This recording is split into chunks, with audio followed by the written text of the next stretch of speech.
Καλημέρα σας.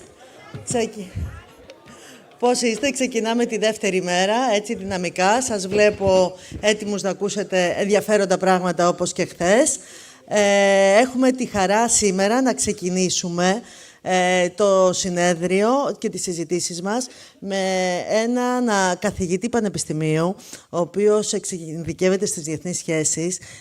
Είναι ένα σημαντικό κεφάλαιο για τη χώρα μας και μας κάνει την τιμή να έρθει εδώ σήμερα να μας μιλήσει λίγο για τα πανεπιστήμια και για το αντικείμενό του. Είναι ο κύριος Κωνσταντίνος Ιφαντής, είναι καθηγητής διεθνών σχέσεων στο Πάντιο Πανεπιστήμιο και πρόεδρος του ΙΔΙΣ, που είναι το Ίδρυμα για τις Διεθνείς Σχέσεις.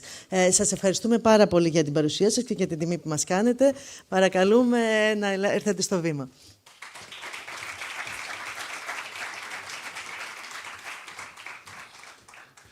Καλημέρα σας, καλημέρα σας. Θα προτιμούσα να μην έχω τα φώτα, έτσι ώστε να μπορώ να σας βλέπω καλύτερα, αλλά τι να κάνουμε. Είναι μια καταπληκτική εικόνα. Χαίρομαι, παρόλο που διδάσκω πάνω από σχεδόν 35 χρόνια στη Βρετανία, στην Αμερική και στην Ελλάδα τα περισσότερα. Ποτέ δεν κουράζεσαι να βλέπεις νέα πρόσωπα. Το κακό είναι ότι εγώ μεγαλώνω ενώ το ακροατήριο παραμένει πάντα νέο. Αυτό είναι το κακό. Λοιπόν, θα ήθελα να ευχαριστήσω για την πρόσκληση, να έρθω να πω λίγες κουβέντες σε ένα τόσο δυναμικό και ενδιαφέρον και πολυπολιτισμικό, με την έννοια ότι προέρχεστε από διαφορετικές χώρες, αλλά έχετε κοινή αναφορά την ελληνική καταγωγή, και αυτό είναι πάντοτε πολύ συγκινητικό. Να πω 2-3 λόγια για το Ελληνικό Πανεπιστήμιο. Εγώ διδάσκω κοινωνικές επιστήμες, οι περισσότερες και οι περισσότεροι μπορεί να είστε από τις θετικές επιστήμες, άρα κατά τεκμήριο είστε εξυπνότερες και εξυπνότεροι. Λοιπόν, αλλά επαναλαμβάνω να πω 2-3 λόγια για το Ελληνικό Πανεπιστήμιο, το οποίο βρίσκεται σε το ζω εδώ και 28 χρόνια και πρέπει να σας πω ότι βρίσκεται σε μια φάση γρήγορης εξέλιξης, μετάβασης. Γίνεται πολύ πιο εξωστρεφές, extroverts, για αυτούς που δεν έχουν ξανακούσει τη λέξη στα ελληνικά. Συνεχώς, στο Πάντιο Πανεπιστήμιο, για να καταλάβετε, έχουμε περίπου 340 συμφωνίες συνεργασίας με ξένα πανεπιστήμια. 340. Κάθε χρόνο δεχόμαστε φοιτητές από την Ευρώπη και όχι μόνο από την Ευρώπη και στέλνουμε Έλληνες φοιτητές σε ευρωπαϊκά, κυρίως πανεπιστήμια. Υπάρχουν τα ευρωπαϊκά προγράμματα, τα οποία πιθανότατα ξέρετε, τα προγράμματα Εράσμους, αλλά πέρα από αυτό, το Ελληνικό Πανεπιστήμιο πια διεθνοποιείται. Όλο ένα και περισσότερα αγγλόφωνα, ξενόγλωσσα προγράμματα έχουμε, που προσελκύουν φοιτητές και φοιτήτριες από διαφορετικά μέρη του κόσμου. Αυτό είναι κάτι που έχει ξεκινήσει τα τελευταία χρόνια και όσο προχωράμε τόσο πιο έντονο θα γίνεται και τόσο πιο ενδιαφέρον θα γίνεται ο ακαδημαϊκός πληθυσμός στα ελληνικά πανεπιστήμια. Άρα αυτό που θα έλεγα είναι να έχετε στο ραντάρ σας, να έχετε στο μυαλό σας την πιθανότητα ένα μικρό ή μεγαλύτερο μέρος των σπουδών σας να το κάνετε στην Ελλάδα, δεν θα μετανιώσετε, ή να σκεφτείτε ακόμα να κοιτάξετε, να δείτε. Μπορεί να υπάρχουν ενδιαφέροντα μεταπτυχιακά προγράμματα και στα ελληνικά αλλά και στα αγγλικά, τα οποία μπορεί να σας τραβήξουν την προσοχή και καλό θα είναι να αξιολογήσετε και αυτήν την εναλλακτική. Λοιπόν, όσον να πω και 2 λόγια για το δικό μου αντικείμενο, τις διεθνείς σχέσεις, για όσες και όσους δεν ξέρουν τι ακριβώς είναι. Έτσι, πάντοτε λέω και γράφω ότι οι διεθνείς σχέσεις, ή αυτό που στα αγγλικά λέμε international relations ή international politics, έτσι, είναι μια πρόκληση στην ανθρώπινη ευφυΐα, στο ανθρώπινο μυαλό. Έτσι, γιατί τι κάνουν όσοι μελετούν τις διεθνείς σχέσεις, προσπαθούν να καταλάβουν πως ένα χαοτικό περιβάλλον λειτουργεί ή δεν λειτουργεί. Και γιατί στον κόσμο, παρόλο που υποτίθεται ότι όλοι και όλες είμαστε καλοί άνθρωποι, παρόλα αυτά εξακολουθούμε να πολεμάμε και να σκοτώνουμε ο ένας τον άλλον. Λοιπόν, αυτή την τραγωδία της ανθρώπινης κοινωνίας. Λοιπόν, δεν θέλω να σας κουράσω πάρα πολύ. Να επαναλάβω ότι υπάρχουν πια και στο μέλλον, στο άμεσο μέλλον, θα υπάρχουν πολύ περισσότερες ευκαιρίες για να έλθει κανείς, να σκεφτεί τουλάχιστον, να σκεφτεί την προοπτική του να κάνει μέρος των σπουδών του στην Ελλάδα. Πέρα από οτιδήποτε άλλο, σας δίνει και μια δυνατότητα ακόμα μεγαλύτερη να γνωρίσετε την χώρα καταγωγής σας από ένα άλλο, πολύ πιο δυναμικό περιβάλλον. Λοιπόν, θα ήθελα να μην πω άλλα, αλλά να πάρω 1, 2, 3 ερωτήσεις, αν έχετε. Σε σχέση με οτιδήποτε έχετε στο μυαλό σας, αν θέλετε να με ρωτήσετε κάτι. Υπάρχει κάποιος εδώ που κάνει πολιτικές επιστήμες? 1, 2, 3, 4, 5, 6, Άρα ξέρετε τι είναι οι διεθνείς σχέσεις, έτσι. Οι διεθνείς σχέσεις είναι ένας κλάδος των πολιτικών επιστημών. Ναι.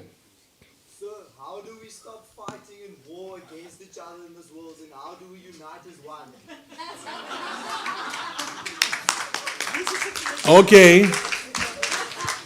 I don't think I need this, but like... Hello.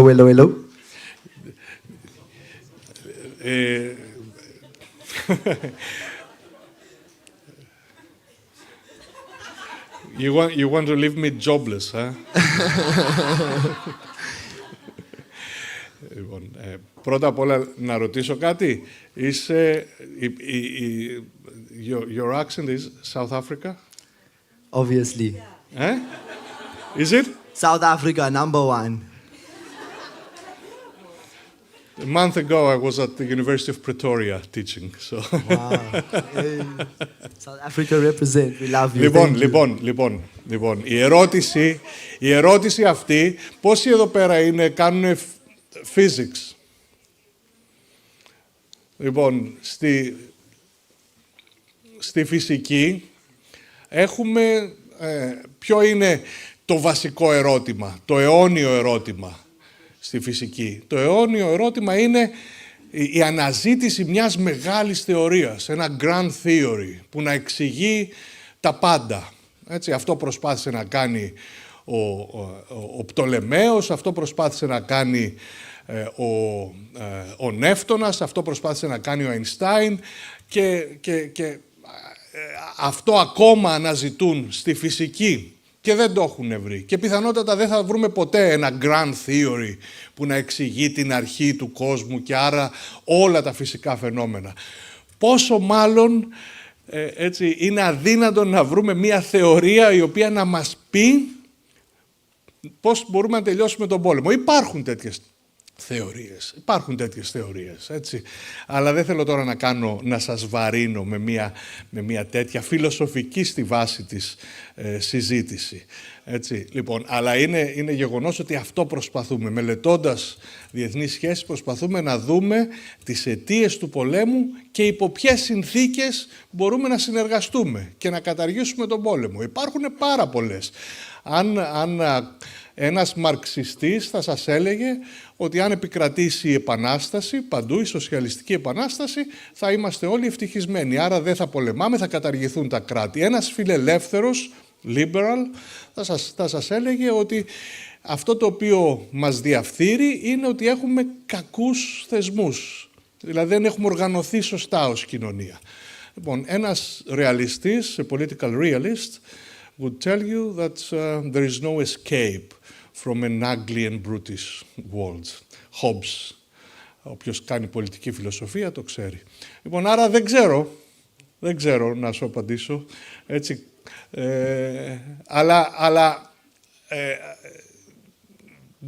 επειδή δεν ξέρουμε, δεν υπάρχει κανένας λόγος να μην προσπαθούμε να βρούμε εκείνες τις λύσεις που θα μας οδηγήσουν, εκείνες αν θέλετε, τις πολιτικές που θα μας οδηγήσουν σε ένα μέλλον ειρήνης. Πάντως, αν θέλετε να διαβάσετε πολιτική φιλοσοφία, ξεκινήστε από τον Ιμάνουελ Καντ και την αντίληψή του για την αιώνια ειρήνη. Έτσι, αυτοί που κάνουν φυσική, φαρμακολογία, βιολογία, καλό θα είναι να δείτε την ιστορία του ανθρώπινου πνεύματος και ποιοι είναι οι προβληματισμοί που μας συνοδεύουν από την εποχή του Πλάτωνα και του Αριστοτέλη μέχρι σήμερα. Είδα ένα άλλο χέρι εκεί. Ναι. Yeah.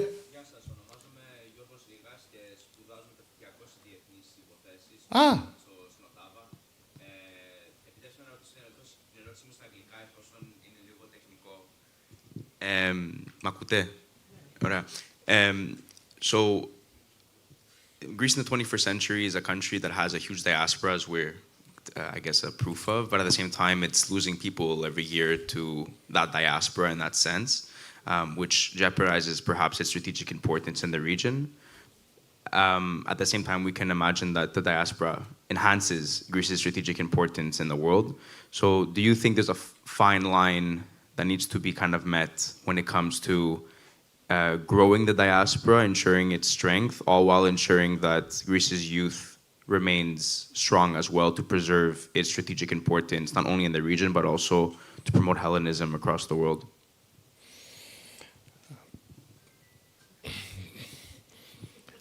How much time do we have?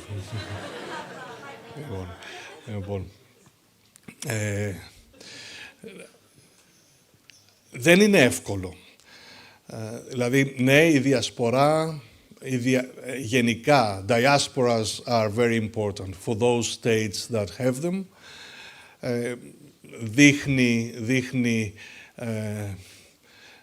Δείχνει συνήθως έθνη με την αίσθηση, την αγωνία του να πετύχουν και γι' αυτό φεύγουν, αναζητώντας πάντα μια καλύτερη ζωή. Αλλά είναι μέρος της δύναμης ενός έθνους. Η δική μου άποψη είναι ότι η διασπορά λειτουργεί πολλαπλασιαστικά όταν να το πω αγγλικά, είναι power multiplier. Εντάξει, για ένα κράτος, αλλά δεν χρειάζεται πώς να το πω τώρα, δεν χρειάζεται η εργαλειοποίηση. Έτσι, η διασπορά υπάρχει, θα υπάρχει. Εκεί αυτό το οποίο η ευθύνη μιας πολιτείας, ενός κράτους, είναι να κρατάει τις κοινότητες της διασποράς ενωμένες, connected με τη μητέρα πατρίδα. Έτσι, είναι σίγουρο, ή όχι σίγουρο, είναι πολύ πιθανόν τα παιδιά σας ή τα εγγόνια σας να μην έχουν την ίδια αίσθηση ελληνικότητας. Και αυτό είναι μάλλον φυσιολογικό, δηλαδή σε 2, σε 3 γενιές τίποτα δεν αποκλείεται. Αλλά δεν υπάρχει καμία αμφιβολία ότι είναι ένας πολύτιμος παράγοντας έτσι, στο οπλοστάσιο μίας χώρας, αλλά πρέπει να χρησιμοποιείται με φιδό, με προσοχή και δεν πρέπει ποτέ, ή μάλλον πρέπει να προσπαθούμε ως Ελλάδα, κυρία Γενικέ, το ξέρετε καλύτερα από μένα, να μην απογοητεύουμε τη Διασπορά. Αυτό είναι το κυριότερο. Δεν χρειάζεται να κάνουμε πολλά πράγματα, απλώς να είμαστε ως χώρα έτσι, τέτοια, ώστε να νιώθετε εσείς περήφανοι. Έτσι. So we should not let you down by our politics or policies.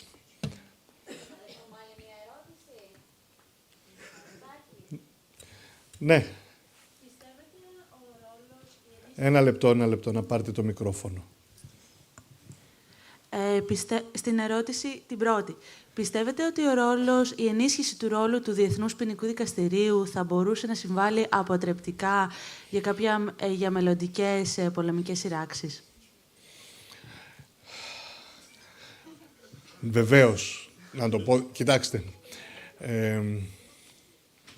Είπα στην αρχή ότι οι διεθνείς σχέσεις είναι πρόκληση στην ανθρώπινη ευφυΐα. Δηλαδή, το πώς λειτουργεί ένα κράτος το καταλαβαίνουμε, είναι εύκολο. Έτσι, γιατί υπάρχει ιεραρχία, υπάρχει κυβέρνηση, υπάρχουν δικαστήρια, υπάρχει αστυνομία που επιβάλλουν το νόμο, το κοινωνικό συμβόλαιο που υπάρχει μεταξύ των πολιτών και του κράτους. Έτσι. Στη διεθνή πολιτική όμως αυτό το πράγμα δεν υπάρχει και γι' αυτό είναι πρόκληση να καταλάβουμε πώς είναι δυνατόν να λειτουργεί ένα σύστημα χωρίς ουσιαστικά νόμους που εφαρμόζονται.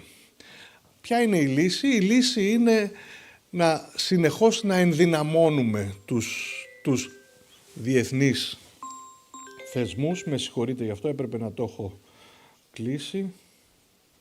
Να το κάνω έστω και καθυστερημένα. Λοιπόν, άρα το Διεθνές Ποινικό Δικαστήριο δημιουργήθηκε ως αποτέλεσμα του Δευτέρου Παγκοσμίου Πολέμου. Έτσι, γιατί στην ουσία τρομάξαμε με αυτά που κάποιοι από εμάς έκαναν. Έτσι.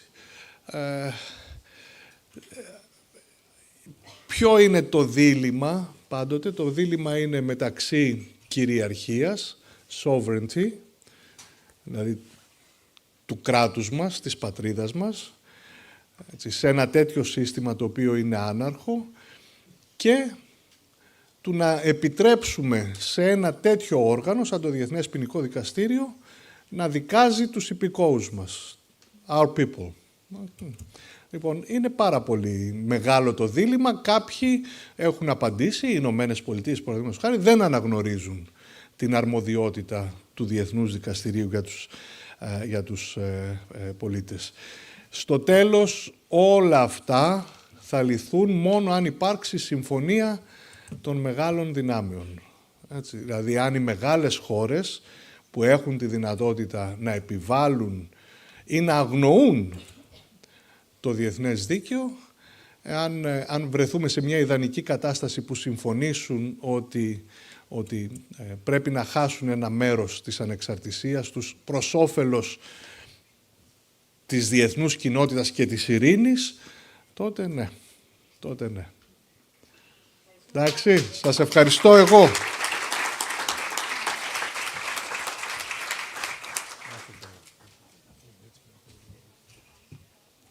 Νομίζω ότι ήταν το πιο εμπνευσμένο, φιλοσοφικό, δύσκολο, αλλά όμως και ελπιδοφόρο ξεκίνημα των εργασιών, γιατί νομίζω ότι αυτό που εισπράξαμε είναι ότι μπορούμε να προσπαθούμε πάντα για το καλύτερο. Και τώρα, κυρία Μυρογιάννη, μπορείτε να έρθετε στο βήμα, να συνεχίσουμε.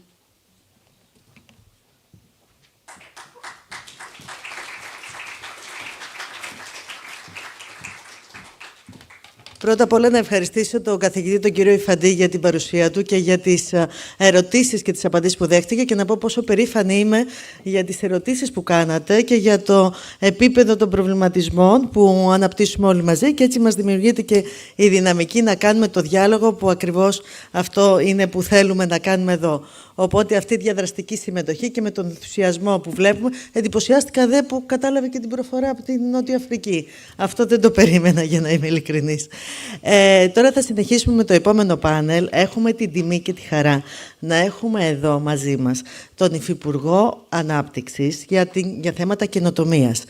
Και μια που εδώ είμαστε νέοι όλοι, και νέες, δεν υπάρχει καλύτερο θέμα από το να συζητήσουμε για την καινοτομία. Έχουμε μάλιστα εδώ και το Στάθη που έχει ήδη μια startup καινοτόπα και κύριε Υπουργέ θα είναι στο πάνελ μαζί σας, είναι από την Ιταλία, καθώς και άλλες νέες και νέους όπως η Αθηνά Παπά είναι από την Αλβανία, ο Τας Μητάρος είναι από την Αυστραλία, ο Άρης Λουκάκος από τη Γαλλία, ο Στάθης Χατζάκης, κεφαλογιάτης που είναι από την Ιταλία και η Μαρία Αγγελική Πατσαούρα.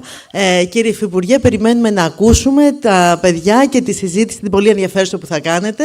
Είμαι σίγουρη, γιατί τα θέματα της καινοτομίας μας αφορούν όλους και βεβαίως μαθαίνουμε πια από τους νέους, οπότε αυτό είναι και ένα ενδιαφέρον στοιχείο παραπάνω. Ευχαριστούμε πάρα πολύ για την τιμή που μας κάνετε να είστε εδώ. Ξέρουμε πόσο δύσκολο είναι το πρόγραμμά σας και περιμένουμε με χαρά και αγωνία να ακούσουμε τη συζήτηση που θα κάνετε. Ελάτε στο βήμα, παρακαλώ.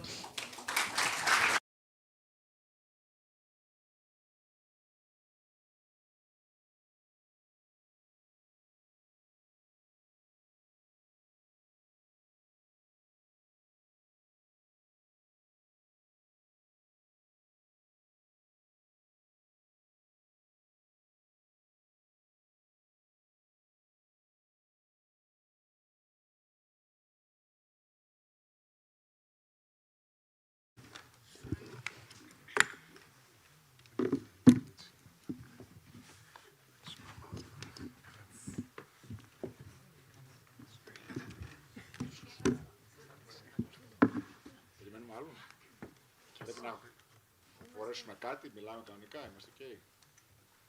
Με το μικρόφωνο.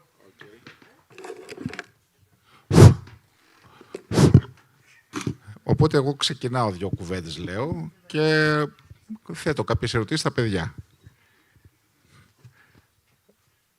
Αρχικά να πούμε ότι το ζήτημα της καινοτομίας είναι κάτι το οποίο μας αφορά όλους και έχει και πάρει, κατά την άποψή μου, μια πιο, αν θέλετε, εξεζητημένη και εξειδικευμένη μορφή πλέον, γιατί οι νέες τεχνολογίες, το τελευταίο χρονικό διάστημα, σε όλο τον κόσμο, αλλά και στην Ελλάδα ιδιαίτερα, είναι στην πρώτη γραμμή του σύγχρονου επιχειρήν. Μπαίνουν δηλαδή πολύ δυναμικά στο αναπτυξιακό πρότυπο, ας το πω, της χώρας. Εγώ θα ήθελα να ξεκινήσω τις ερωτήσεις, θα πω κατευθείαν στο ψητό. Εγώ είμαι υπεύθυνος για τις startup. Υπάρχει κάποιος που ασχολείται? Έχεις κάνει startup. Ωραία. Οι νεοφυείς επιχειρήσεις ουσιαστικά ανοίγουν δρόμους και οφείλω να πω ότι χαιρόμαστε πάρα πολύ που ήδη μπαίνει στο λεξιλόγιό μας το ζήτημα του επιχειρήν, της καινοτομίας και σιγά σιγά χρησιμοποιούμε λέξεις οι οποίες για κάποιες γενιές αρχίζουν και γίνονται δυσνόητες. Δηλαδή για τους πατεράδες μας, για τη δικιά μου τη γενιά, αν μιλήσουμε και πούμε ότι έχουμε τους founders, οι οποίοι θα πρέπει να βρούνε τους investors για να μπορέσουμε να πάμε να κάνουμε innovation και να κάνουμε scale-up, αυτό για ένα μεγάλο κομμάτι πλέον του κόσμου δεν μπορεί να πει τίποτα. Όμως, έτσι είναι η πρόοδος και όπως πολύ σωστά είπε γενικώς, ένα βασικό στοιχείο που υπάρχει πλέον σε αυτή τη νέα εποχή είναι ότι αλλάζουν οι ρόλοι. Το mentoring γίνεται περισσότερο από εσάς προς εμάς. Ενώ πριν από λίγα χρόνια γινόταν το αντίθετο. Όπως και η έννοια της επιχειρηματικότητας. Όποιος σήμερα μιλήσει αρνητικά για το επιχειρήν είναι έξω από τον κόσμο. Στην Ελλάδα, γιατί παρότι είπα ότι το mentoring το κάνετε εσείς προς εμάς, έχω λιγάκι και εκπαιδευτικό ακόμα πνεύμα και ενημερωτικό. Πριν από λίγα χρόνια, 10-15 χρόνια, όποιος μιλούσε στην Ελλάδα για τη στήριξη της επιχειρηματικότητας και του υγιούς επιχειρήν ήταν ένα δαχτυλοδεικτούμενο μελλοντικό πρόσημο. Ιδιαίτερα άμα ήταν πολιτικός, σας το λέω ότι ήμουν παθός και μαθός, μιλούσα πριν από 15 χρόνια στην Ελλάδα για την ανάγκη να στηρίξουμε την επιχειρηματικότητα που είναι ο βασικός δρόμος για την ανάπτυξη και την ευημερία του λαού και ένα μεγάλο κομμάτι του πολιτικού συστήματος αλλά και της κοινωνίας ήταν αρνητικό. Τώρα έχουν αντιστραφεί οι ρόλοι. Εγώ θα ήθελα να ρωτήσω, να ξεκινήσουμε από την κυρία. Εγώ είμαι λιγάκι παραδοσιακός, σε ευνηδίασα, έτσι είναι. Είμαι λιγάκι ανατρεπτικός. Πες μου τι θα ήθελες περισσότερο, πού ζεις? Στην Αμερική, στη Βοστόνη. Okay. Θα ήθελα να μου πεις πόσο χρόνο είσαι? 23. Και τι κάνεις ακριβώς? Δουλεύω για το Δισαγγελέα στη Βοστόνη. Οκ, πολύ ωραία. Πέρασε καθόλου η σκέψη σου κάποια στιγμή να έρθεις στην Ελλάδα? Ναι. Θα ήθελα να ζω εδώ.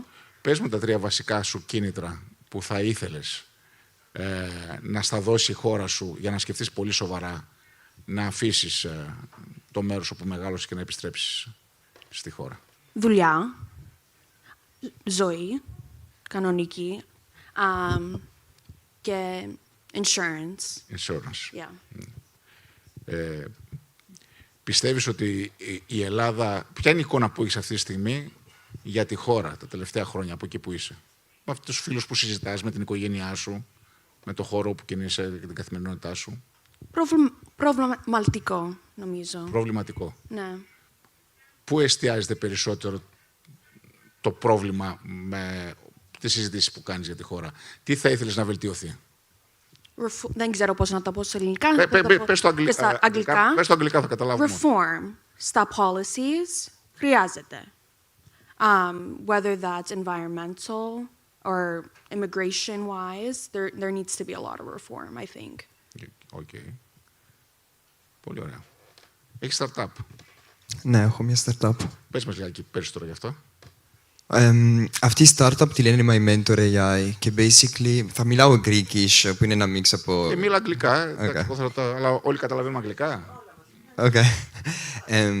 It's a e-learning platform for students who every student can upload their study material and they have a personalized tutor that can help them with their studies. And on this platform you have the PDF and the AI has the context of the PDF. And on these chapters, you can generate flashcards, quizzes, interactive lessons, podcasts, and high-quality summaries. Okay.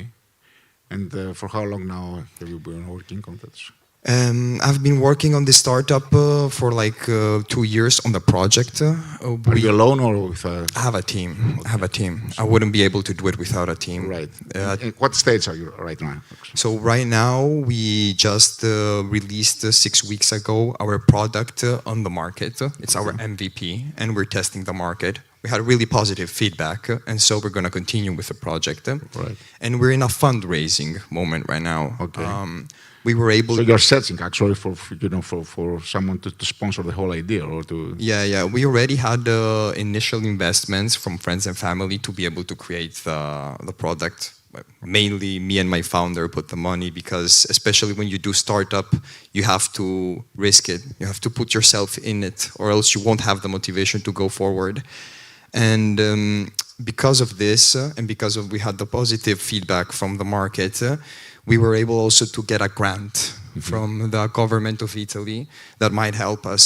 And almost to access this grant, we have to put down money, and that's why we're searching also for investors right now.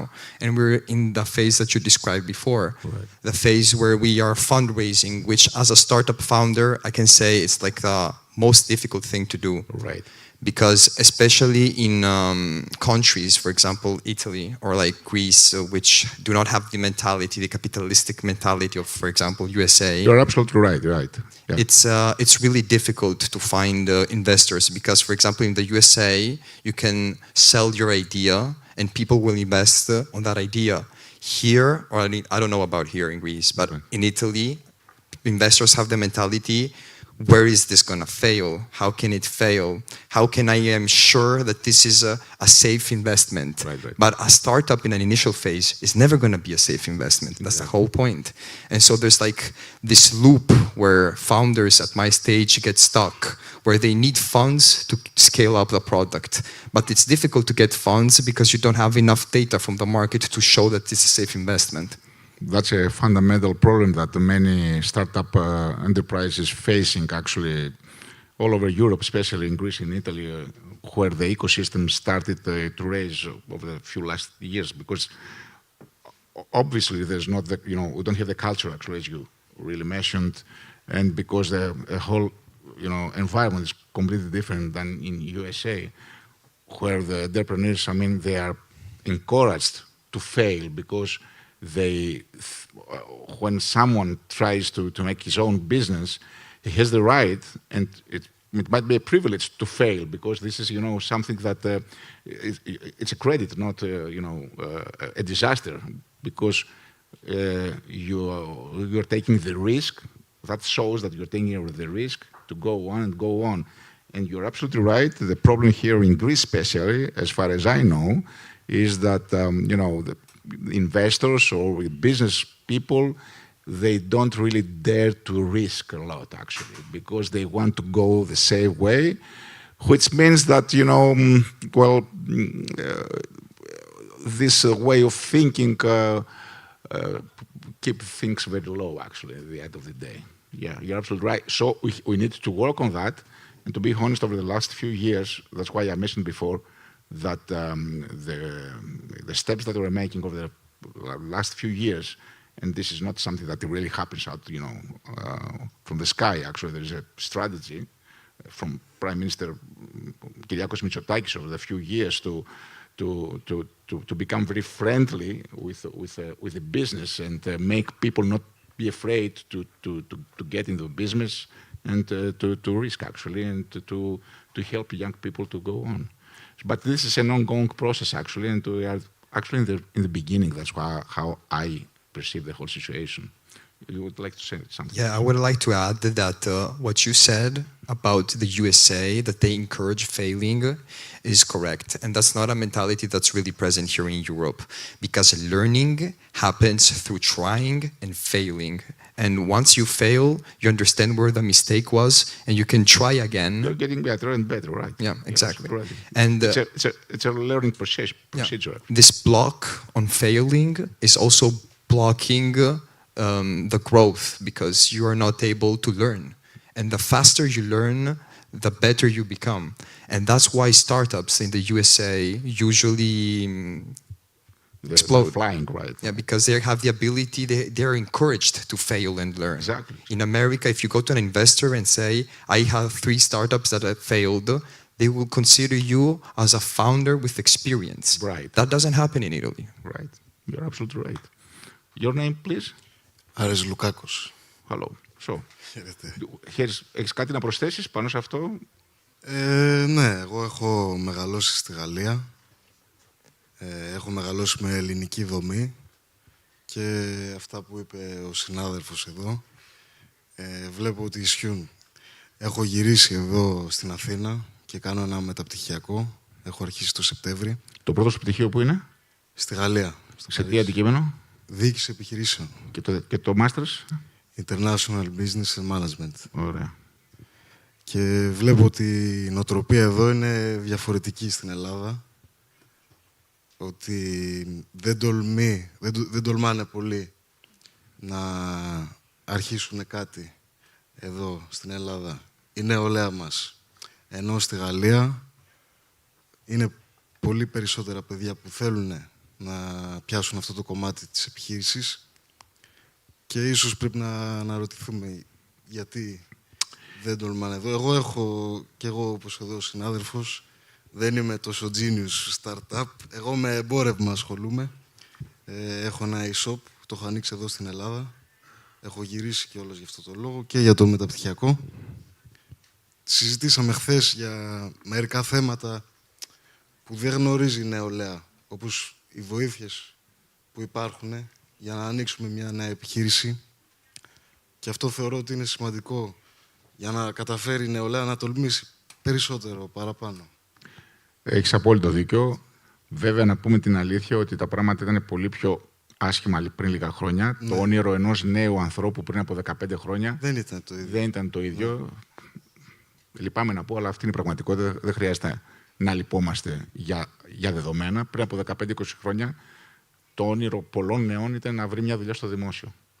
Αλλάξαμε συνειδητά και με στρατηγικές, εννοώ κυβερνητικά, από το 19 και μετά, αυτό το mentality προσπαθούμε να αλλάξουμε. Και βλέπουμε όντως ότι στο κομμάτι του business πλέον πολλά παιδιά θέλουν να μπουν. Και πολλοί startups, πολλοί founders πλέον. Άρα σίγουρα είμαστε σε μια φάση μετάβασης, αλλά προφανώς έχουμε πολλά βήματα να κάνουμε. Και δεν χρειάζεται να είσαι genius, να σου πω την αλήθεια. Καταλάβω πώς το είπες.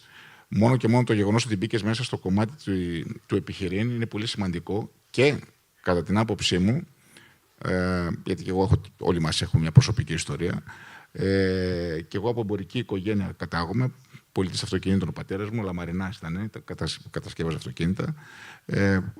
Η καινοτομία είναι παντού. Η καινοτομία στο μυαλό μας είναι συνδεδεμένη τις περισσότερες φορές με τις νέες τεχνολογίες. Όμως, η καινοτομία είναι μια ούτε καν επιλογή, ούτε καν στρατηγική επιλογή.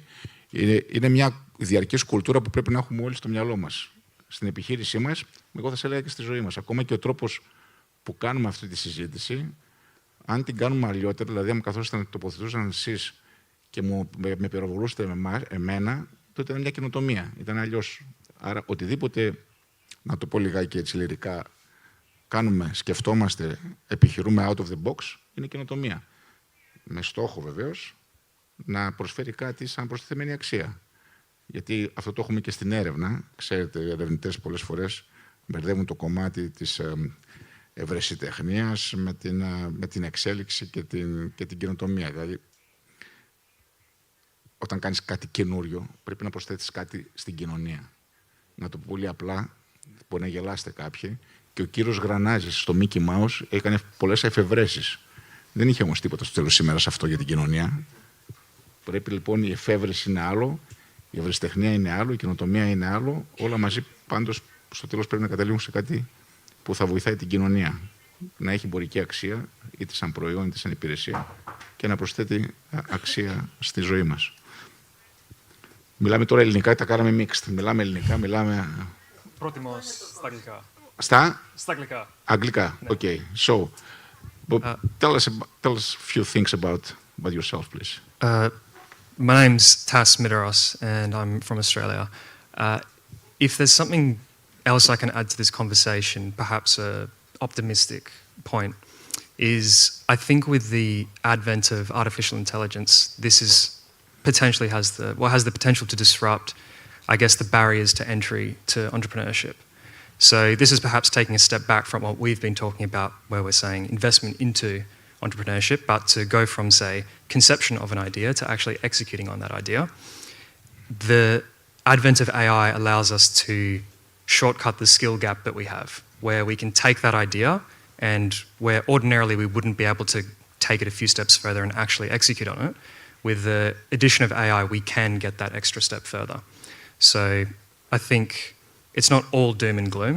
I think there are some things about AI that we're all scared about. I think a lot of my fellow compatriots here around my age are maybe afraid that we might lose our jobs or we don't know what the future looks like.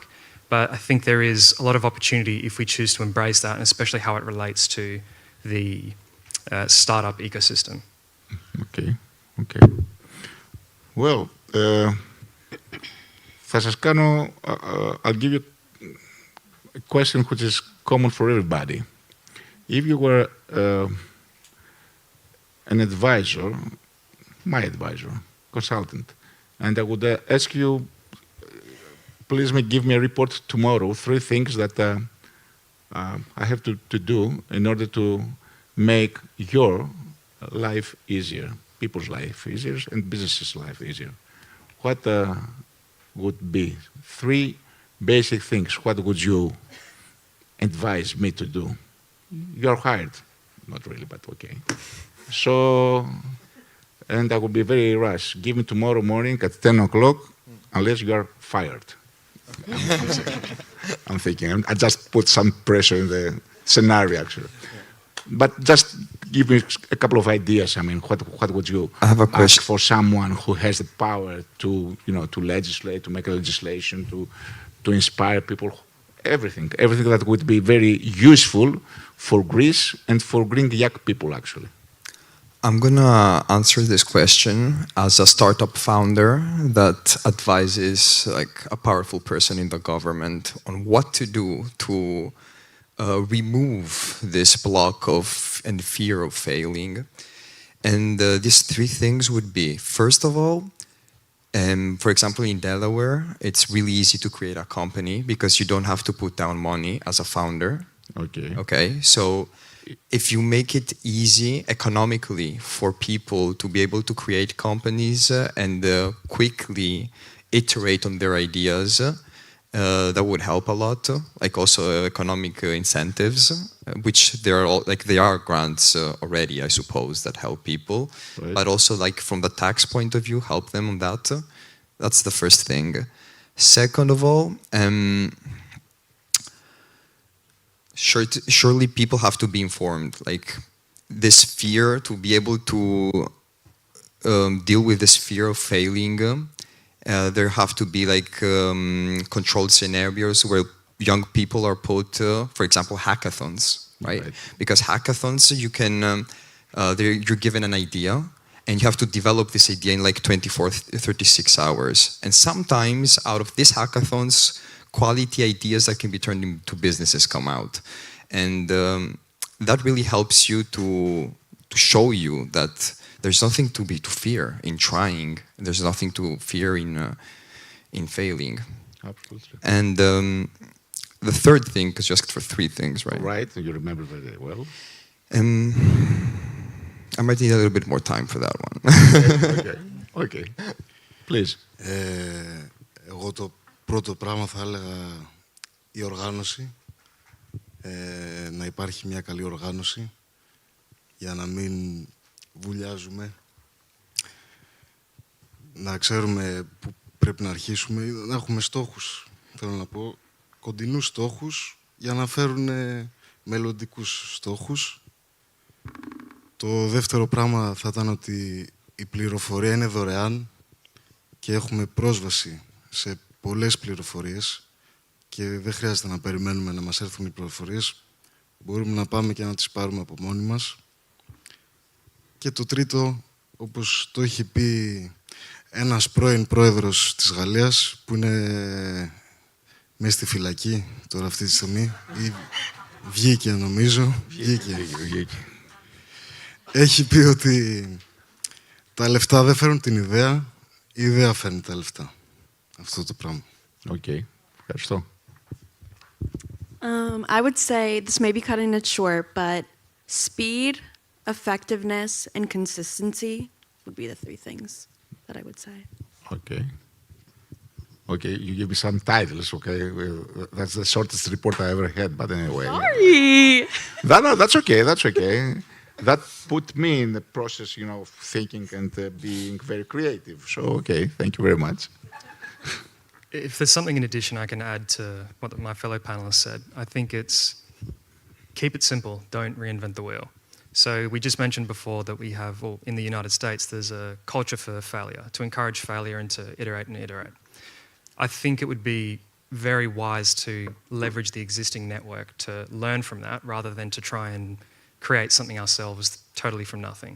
So I think if we can leverage our existing diaspora network and learn from those mistakes that we've made in other parts of the world, in other economies and in other industries, I think that's a huge point of leverage that we can use. Okay. How much time do we have, actually? Do you have do you have a few minutes ago? Oh, okay, here it is now. I just saw it. Oh, we have plenty of time. Right. No. 5 to 10 minutes is okay? Okay, so I will ask you a different question, which is much more concrete, let's say. Here in Greece, we are very optimistic about, create an ecosystem and put all the stakeholders of the ecosystem to speak to each other, actually, to collaborate, which is a big project for me, because I'm in this position for the last six months, and one of my, what I see actually is that we have very interesting stakeholders, have investors, business angels, we have new people, but they are not, connected. Actually, they are not they don't collaborate. And what I think it's a very crucial for me is not only to invest in the basic cities, actually, which is Athens and Thessaloniki. Thessaloniki is my hometown, actually, and this is the second biggest city in Greece, in the northern part of Greece. So things really are happening, especially over the few last years in Thessaloniki as well. But the thing is that, and the national purpose has to be to put people in peripheral ecosystems as well to work together. So what would you suggest if I would like to make Crete, for example, become an ecosystem, very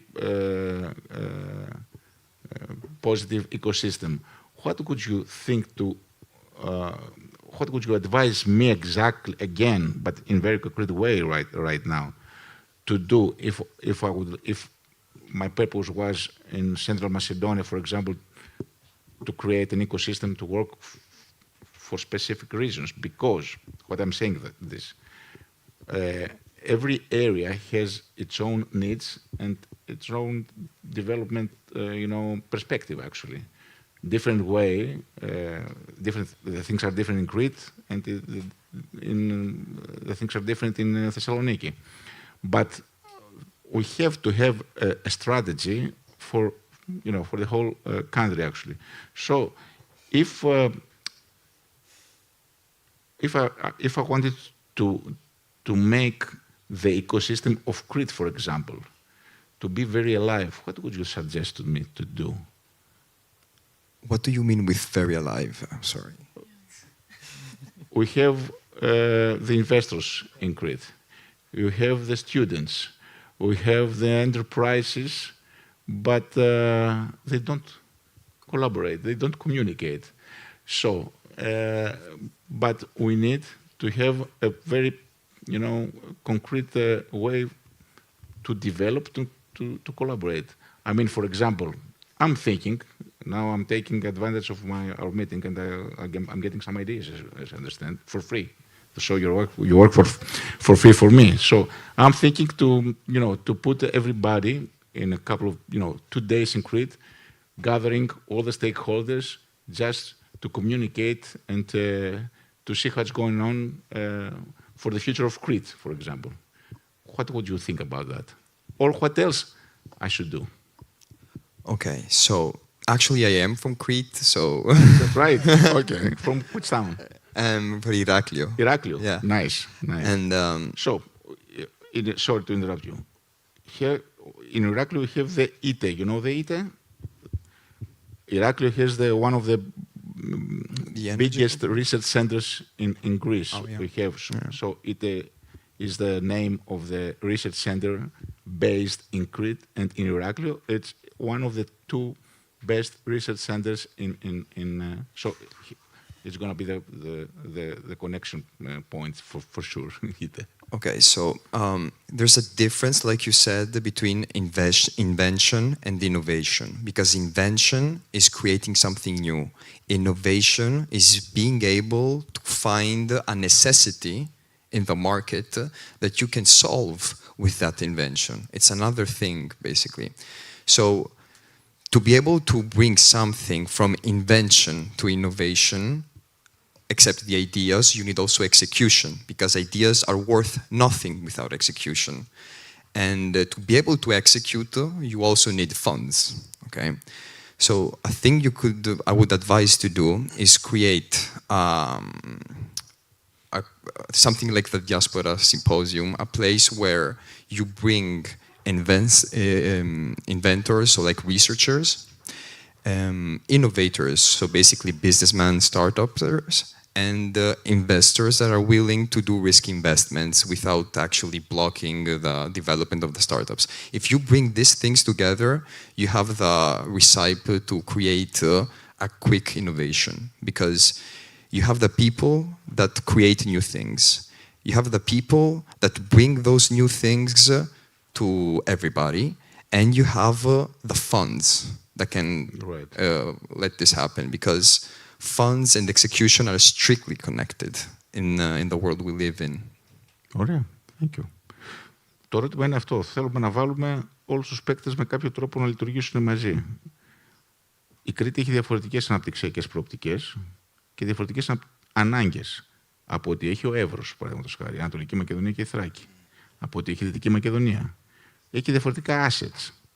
Έχει και διαφορετικούς ανθρώπους και διαφορετικές παραδόσεις. Το θέμα μας είναι όμως, the common idea is how to put all those stakeholders of the ecosystem to work together, actually, in order to serve the local needs and the local development plans. Πώς θα το... Εγώ έχω μια ιδέα, αλλά θέλω μπας και πάρω και τίποτα, όπως είπα, for free από εσάς. Σωστά. Πιστεύω ότι είναι δύσκολη ερώτηση, διότι υπάρχουν πολλές οικογενειακές επιχειρήσεις στην Ελλάδα, αλλά έτσι όπως προχωράει η τεχνολογία θα αρχίσουν να χρειάζονται άλλες βοήθειες να βάζουν μέσα στο σύστημα. Οπότε πιστεύω και με το χρόνο σιγά σιγά θα αλλάξει λίγο αυτό. Θα χρησιμοποιούνται πιο πολύ ο ένας με τον άλλον. Άρα αυτό που πιάνω εγώ είναι ένα που το έχω. Ότι εκτός από τις νέες επιχειρήσεις, τις startups, οι νέες τεχνολογίες θα παίξουν σημαντικό ρόλο, γιατί ένας άλλος στόχος δικός μας είναι να εξοικειώσουμε, επιμορφώσουμε, φέρουμε κοντά τις established small businesses, μικρομεσαίες επιχειρήσεις. Στην Ελλάδα το 97% της επιχειρηματικότητας είναι από μικρές έως πολύ μικρές επιχειρήσεις.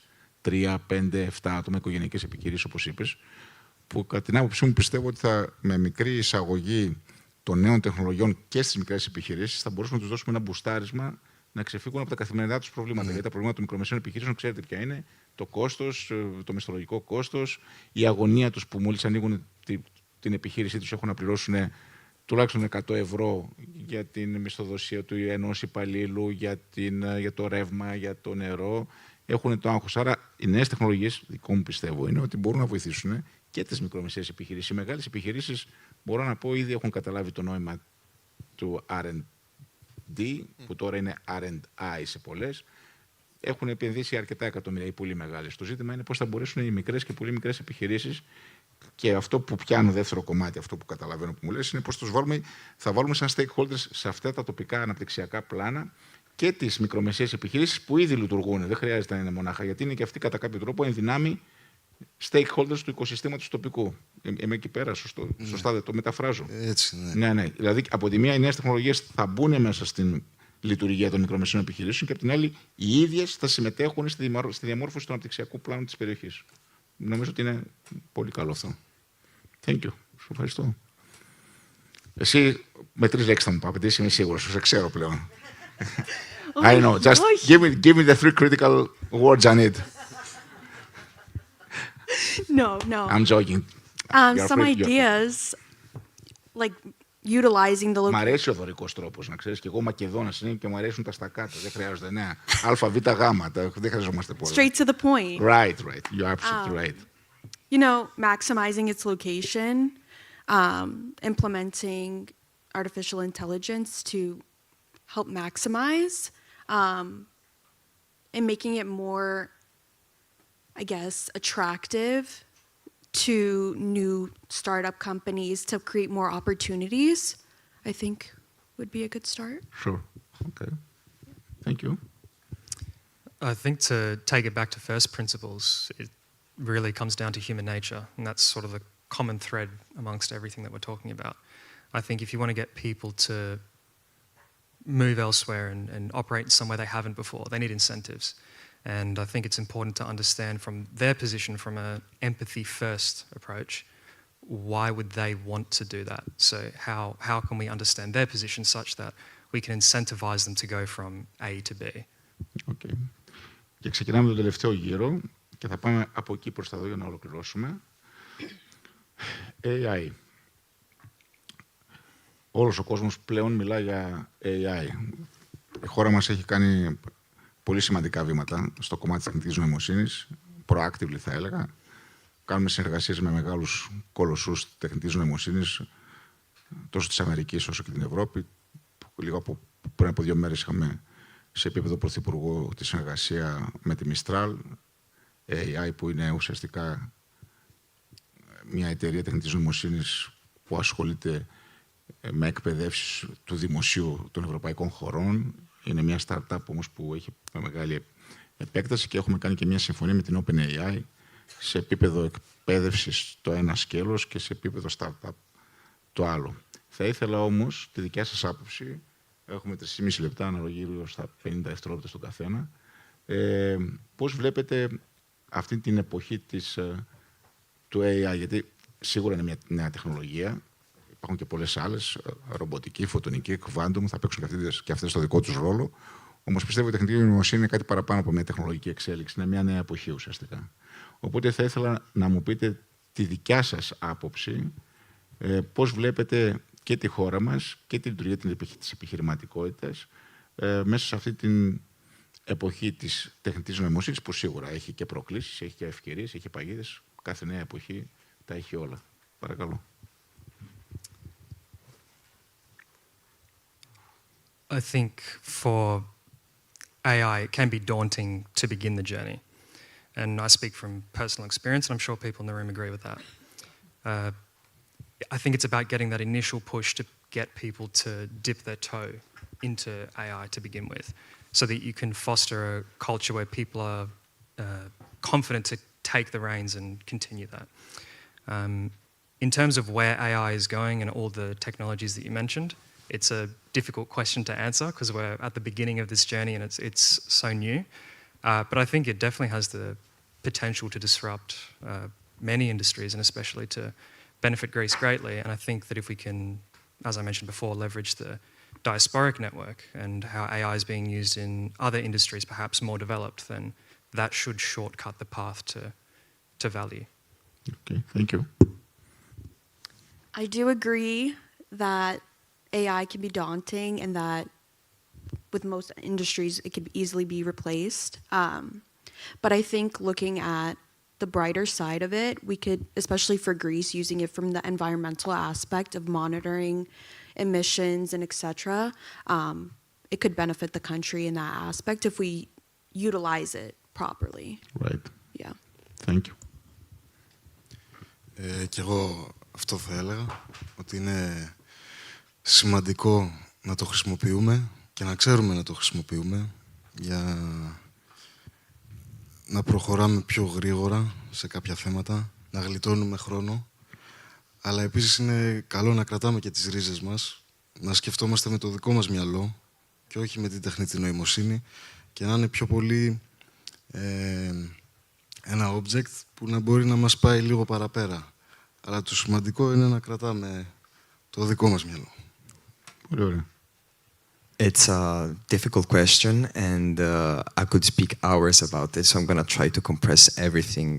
And it might sound a little bit extreme, but with what I know and how I see the AI situation going, I think this might happen. So AI is an industrial revolution, literally, and it's changing the world. And there are 2 ways this can go. It can either be extremely bad for us, like destroying society kind of bad, or it can help create some sort of utopia.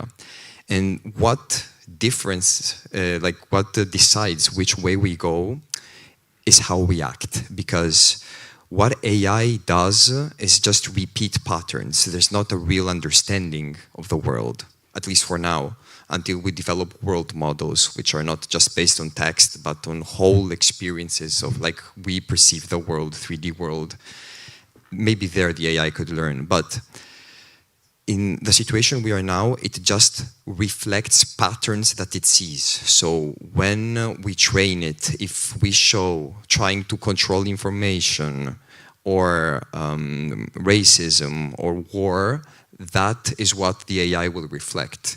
And one thing that the godfather of AI said that I really liked is the fact that there is one way to save us, just to say, and that is to teach to the AI the mother instinct.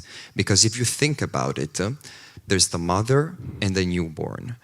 And the mother is physically superior and way more intelligent than the newborn. And yet, the newborn can manipulate the mother. How? Like, if something falls from the table, the newborn goes like this, and the mother will pick it up and bring it to the child. And the child can just throw it again on the floor, and the mother will do the same again. And the way and the speed at which the AI is developing means that in 5-10 years, we will have a machine that will always be right. Like whatever question you ask it, it's going to know the answer better than you. And so the only way to control something that is way smarter than you, that you cannot comprehend, but it can read your mind, is if it cares about you, if it wants to help you develop and grow and learn, which is exactly what a mother wants to do with a child.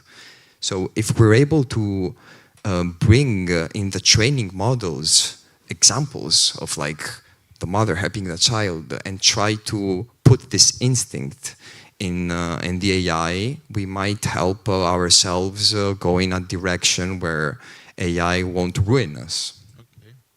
Ευχαριστώ πάρα πολύ. Ήταν εξαιρετική η συζήτηση.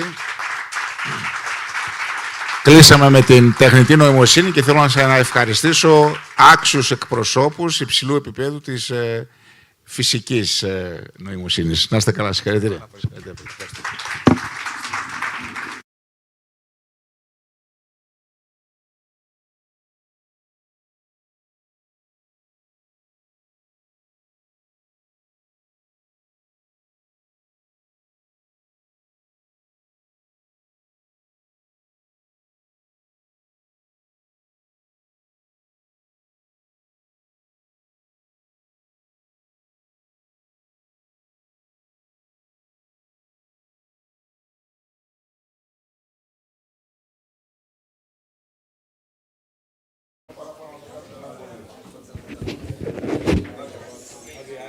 Θέλουμε να ευχαριστήσουμε πάρα πολύ τον Υπουργό, τον κύριο Καλαφάτη, για αυτή τη συζήτηση και όλους τους συμμετέχοντες.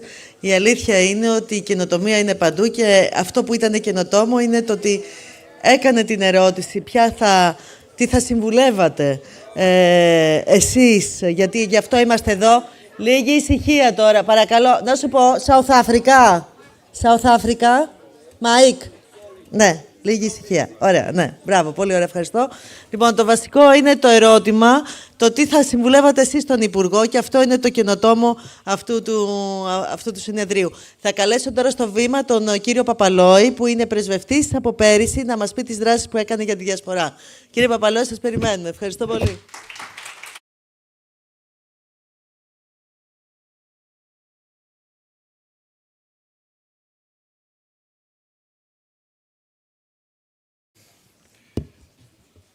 Good morning.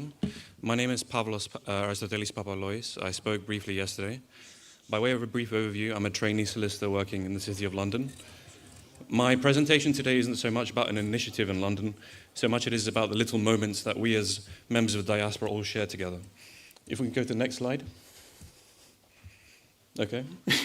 Oh, here we are. Perfect. If you could raise your hand if you see your flag there, possible. Perfect. South Africans? Perfect. If you squint your eyes, use a microscope, and you can just about see the French flag as well.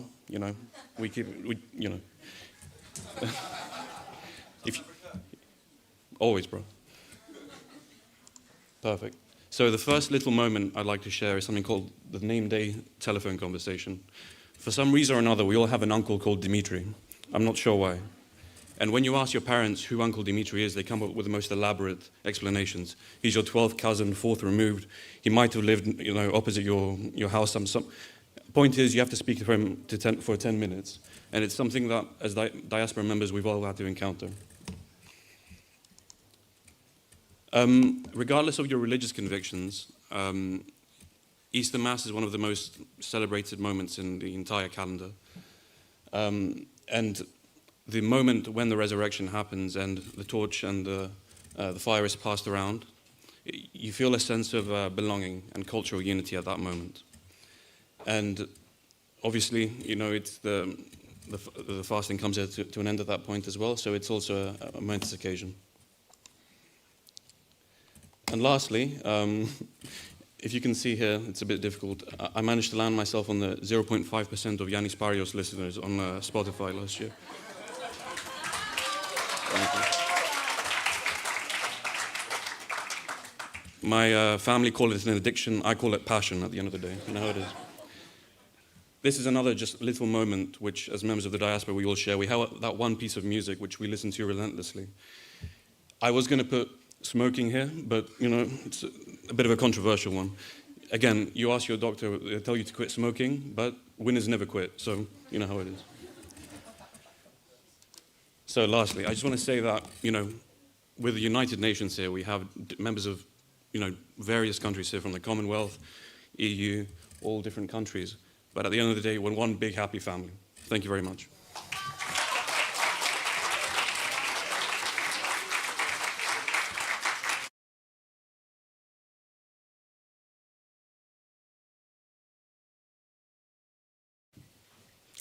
Βλέπουμε ότι σήμερα είναι η μέρα των φιλοσοφικών αναζητήσεων, διεθνών αναρωτήσεων, συμμετοχής, ενεργού συμμετοχής, αναζήτησης λύσεων σε μεγάλα προβλήματα και όλα ξεκινούν και από τη συμμετοχή σε διεθνή φόρα.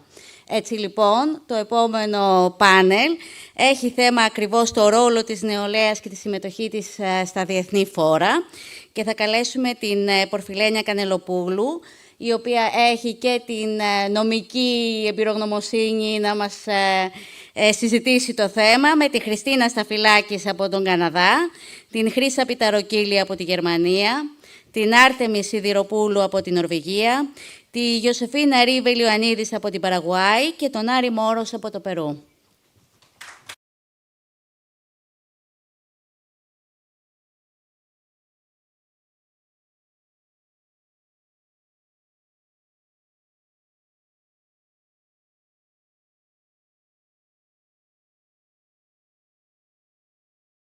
Ακούγομαι.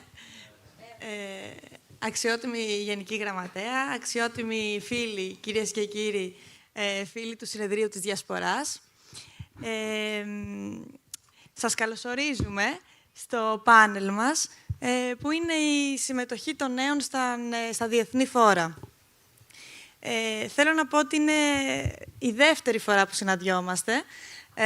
Είχαμε ξεκινήσει πέρυσι μια πολύ ωραία συζήτηση, πολύ δημιουργική, και την συνεχίζουμε φέτος και την εξελίσσουμε πολύ δυναμικά, με νέα παιδιά, που θα μας φέρουν τις δικές τους εμπειρίες, τις δικές τους αναμνήσεις και τις προοπτικές τους. Και στόχος μας είναι να αναδείξουμε το πώς μπορούν να συμμετέχουν οι νέοι μας, οι νέοι της Διασποράς, με τα νέα τους μυαλά, με την πολύ καταρτισμένη εμπειρία τους και παρουσία, στα διεθνή φόρα, και το πώς θα γίνει και αυτή η γέφυρα μεταξύ των Ελλήνων της Διασποράς και της Ελλάδας. Θα θέλαμε να τους ακούσουμε, να τους γνωρίσουμε, γιατί αυτοί είναι έτσι οι πρωταγωνιστές της ημέρας, και να δώσουμε το λόγο στους ίδιους. Θα γίνουν και κάποιες ερωτήσεις. Δεν ξέρω αν θα είναι τόσο διαδραστικό όσο το προηγούμενο πάνελ. Ο υφυπουργός μας ήταν εξαιρετικός, έκανε μια εξαιρετική συζήτηση με τα παιδιά. Θα προσπαθήσουμε κι εμείς έτσι να γνωριστούμε και να μιλήσουμε όμορφα. Να ξεκινήσουμε από τη Χριστίνα, όπως βλέπω τα ονόματα στη λίστα. Να μας πει κάποια πράγματα για την εμπειρία της, για τα βιώματά της, για τον Καναδά, και να μας πει κιόλας ότι με βάση τις εμπειρίες της και τις σπουδές της στο εξωτερικό, πώς πιστεύει ότι οι νέοι της Διασποράς μπορούν να ακουστούν πιο δυνατά και να ενισχύσουν τα διεθνή φόρα. Χριστίνα. Γεια σας, με λένε Χριστίνα Σταφυλάκη και είμαι από Καναδά. Θα μιλήσω στα αγγλικά. So I think youth voices and issues we bring up are usually discarded and ignored when making important political decisions. This is why I find this program to be an amazing opportunity for us to voice our concerns and our thoughts. So I think collaboration between important and powerful institutions are a crucial part of promoting initiatives, thus making more voices heard. So some examples of these institutions are embassies and international organizations that we had the honor to meet here. I also think concluding and publishing your own research can also familiarize yourself with the topic and can help you share your ideas and discoveries. So studying abroad can give you many different opportunities. Studying abroad is what gave me the opportunity to come and participate here today. I have participated and been a part of the Greek community in Canada. I think building strong networking and getting comfortable with public speaking, as well as conferences, are important factors to help make youth voices heard and louder. Also, I think sharing your ideas with other youth can be interesting. Getting a youth perspective is always a good idea when addressing global issues where policymakers are listening. Finally, taking on leadership roles in school is a great way for youth to find their voice. This helps with their decision-making skills and gets them comfortable with public speaking. Να συνεχίσουμε να γνωρίσουμε τη Χρύσα από τη Γερμανία, με την οποία είχα την τύχη έτσι λίγο να μιλήσουμε και διαδικτυακά και να μου πει κάποια πράγματα για την ίδια. Μου είπε ότι βρέθηκε στις συνεδριάσεις στον ΟΗΕ, στο Ευρωπαϊκό Κοινοβούλιο. Θα θέλαμε να ακούσουμε την εμπειρία σου και τη γνώμη σου για το τι μπορεί να κάνει η συμμετοχή των νέων πραγματικά σημαντική στους χώρους αυτούς. Πώς το εξέλαβες εσύ και τι έχεις να μας πεις, να μας προτείνεις. Γεια σας και από μένα. Το όνομά μου είναι Χρύσα.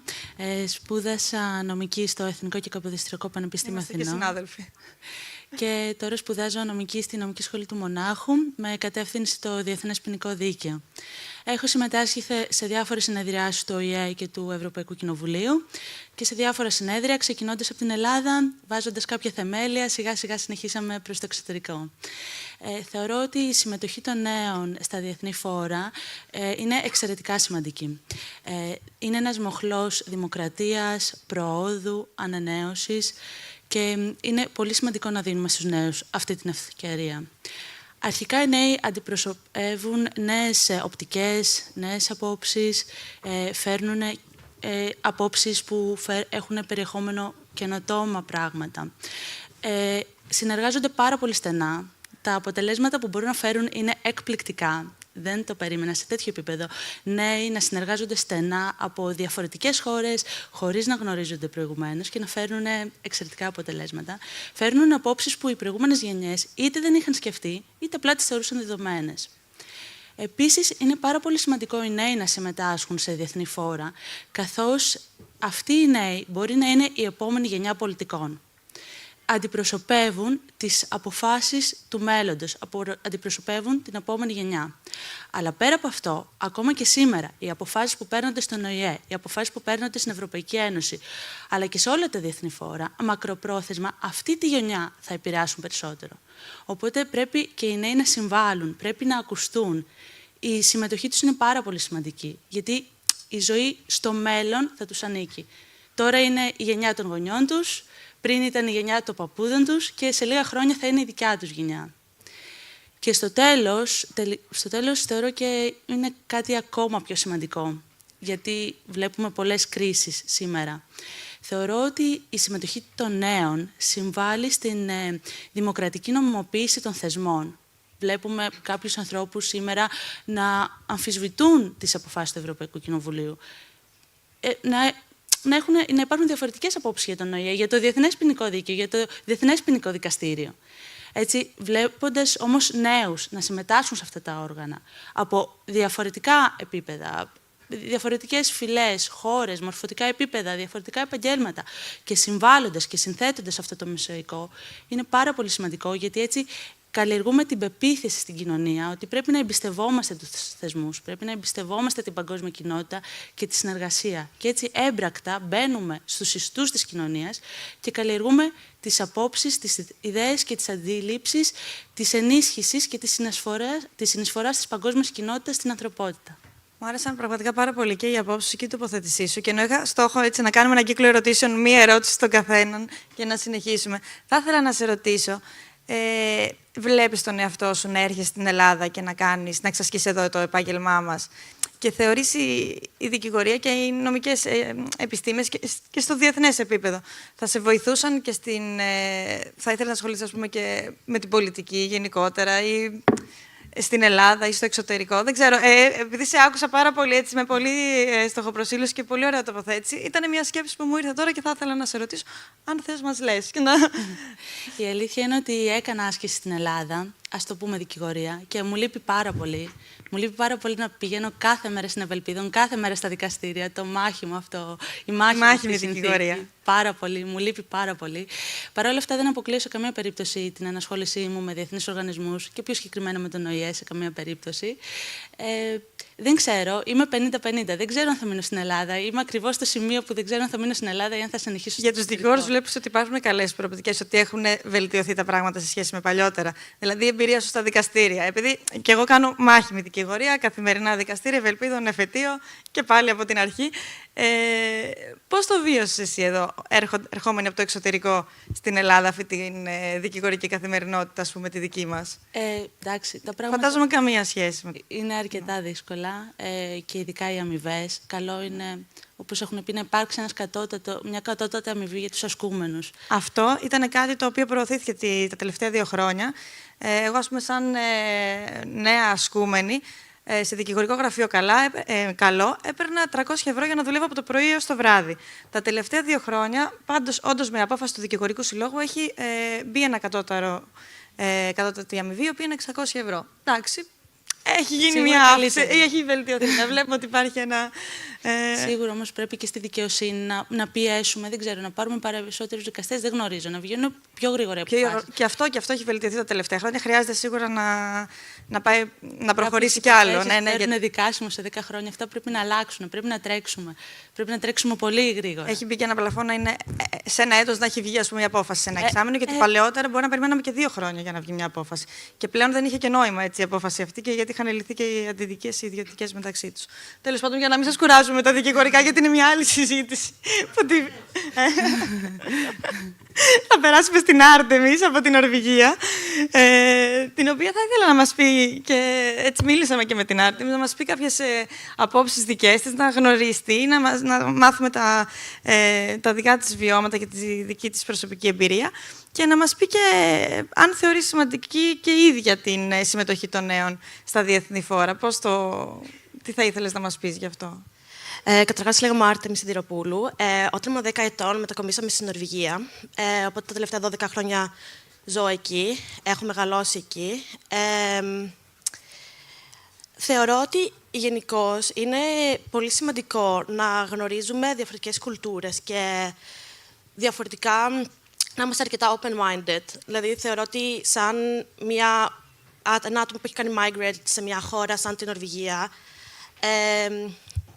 υπήρχε μια βάση το πώς κατατάσσουν τα άτομα που έρχονται από άλλες χώρες στην Νορβηγία. Δηλαδή, υπάρχει οι τάξεις προσαρμογής που βάζουν τα παιδιά και μας βάζουν μαζί με άλλες χώρες και άλλες κουλτούρες. Οπότε μαθαίνεις πάρα πολλά πράγματα. Θεωρώ ότι όταν θες να αλλάξεις κάτι, πρέπει να δώσεις βάθος και να δώσεις ό,τι μπορείς για να κάνεις μια αλλαγή. Και δεν γίνεται ένας να κάνει μια αλλαγή, πρέπει να είμαστε πολλοί.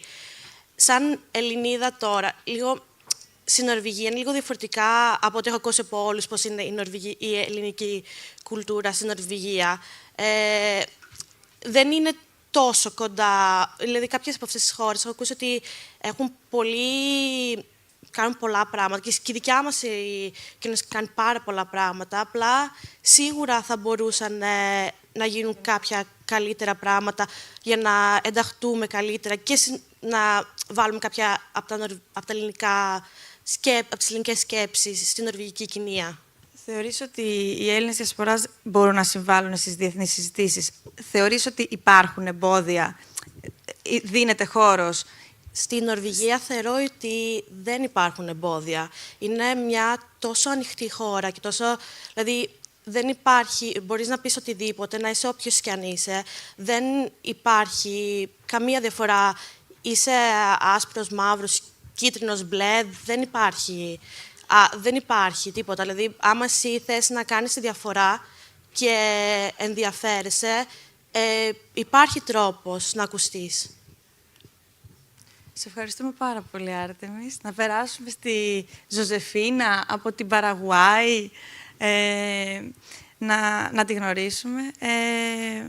Ζει σε μια μικρή πόλη σε μια ελληνική κοινότητα στην Παραγουάη, αν έχω διαβάσει καλά έτσι στα βιωματικά σου στοιχεία. Εσύ πώς βλέπεις τον ρόλο των νέων στη διατήρηση και την ενίσχυση της ελληνικής παρουσίας διεθνώς, στα διεθνή φόρα? Ποια είναι η δική σου άποψη? Θα θέλαμε να σε ακούσουμε. Είτε στα ελληνικά είτε στα αγγλικά. Έτσι, εγώ μιλάω στα ελληνικά, αλλά... Thank you for your question and to being able to participate. Well, it's a very small community. So first of all, like any community, I believe that to be in order to participate internationally, first we need to act internally and nationally, like promoting the Greek culture and making the youth, especially the youth, honorable to be Greek.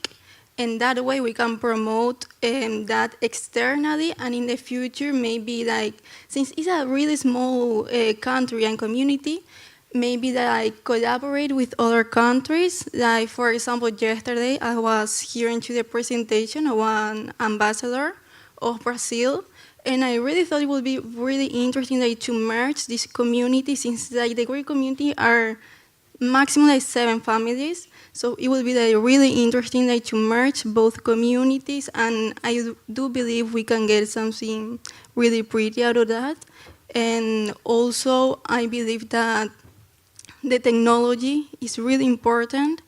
We should use that to our advantage. We should use the internet to do like to get people to know each other, to like Zoom calls and that kind of things. Since it's a small community, so there are a few people who have the opportunity to get out of the country and be in actual presence, international fora. So I think that the main thing for the Paraguayan community to look for is for the digital community. I think that will really strengthen the younger people, their Hellenic side.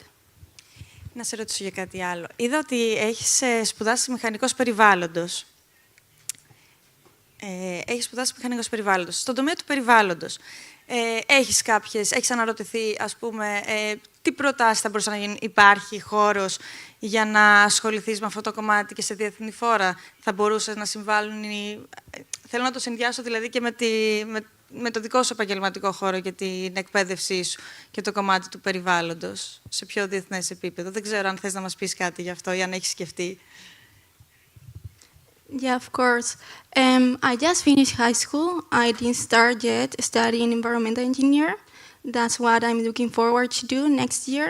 But yes, I would love to participate in international congress about the environment, since today is like the main thing every country should look for. Is also like one of the goals of this community.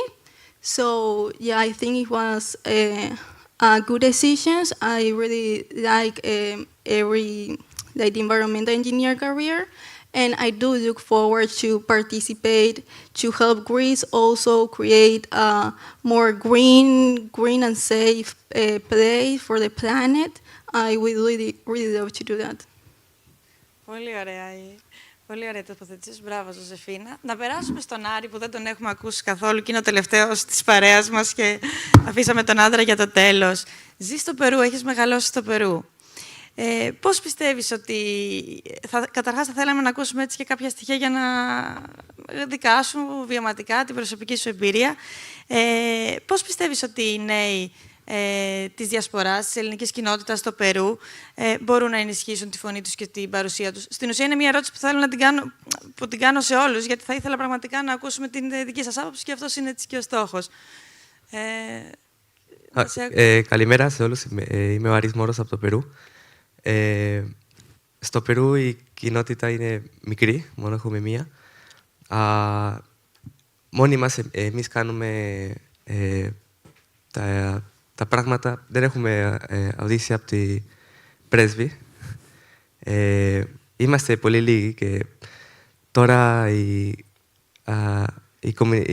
κοινότητα ελληνική τελειώνει και θέλουμε να έχουμε πιο πολλή αουδήσια από τη πρέσβη και αυτά. Περισσότερο. Τι θεωρείς ότι θα μπορούσαν να αναδείξουν περισσότερο οι νέοι στη δική σου μικρή... Είναι πολύ μικρή κοινότητα. Καταρχάς, να σου πω ότι χαίρομαι πάρα πολύ που σου ακούω να μιλάς και να προσπαθείς να μιλήσεις έτσι ελληνικά και αυτό ήταν και ένα μεγάλο στοίχημα. Πραγματικά είναι συγκινητικό. Είναι συγκινητικό και χαίρομαι για την προσπάθεια. Ελπίζω να μην σε φέρουμε έτσι σε πολύ δύσκολη θέση. Μ' αρέσει που σε ακούω και ήθελα να το πω. Τι πιστεύεις ότι είναι στη δική σου μικρή κοινότητα, εκεί που είστε, θα θέλαν να κάνουν, πώς θα θέλαν να συμμετέχουν και να εκπροσωπήσουν την ελληνική κοινότητα σε διεθνείς οργανισμούς, σε διεθνή φόρα, σε διεθνείς συζητήσεις. Τι θα ήθελαν να εντάξουν στη συζήτηση, την ατζέντα τους? Να μην τελειώσει τη γλώσσα. Το πολιτιστικό στοιχείο, τη σύνδεση με την Ελλάδα. Ναι. Γιατί τώρα είχε Έλληνας πριν χρόνια και οι γιος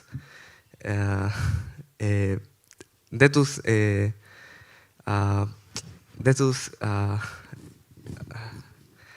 μίλα και αγγλικά.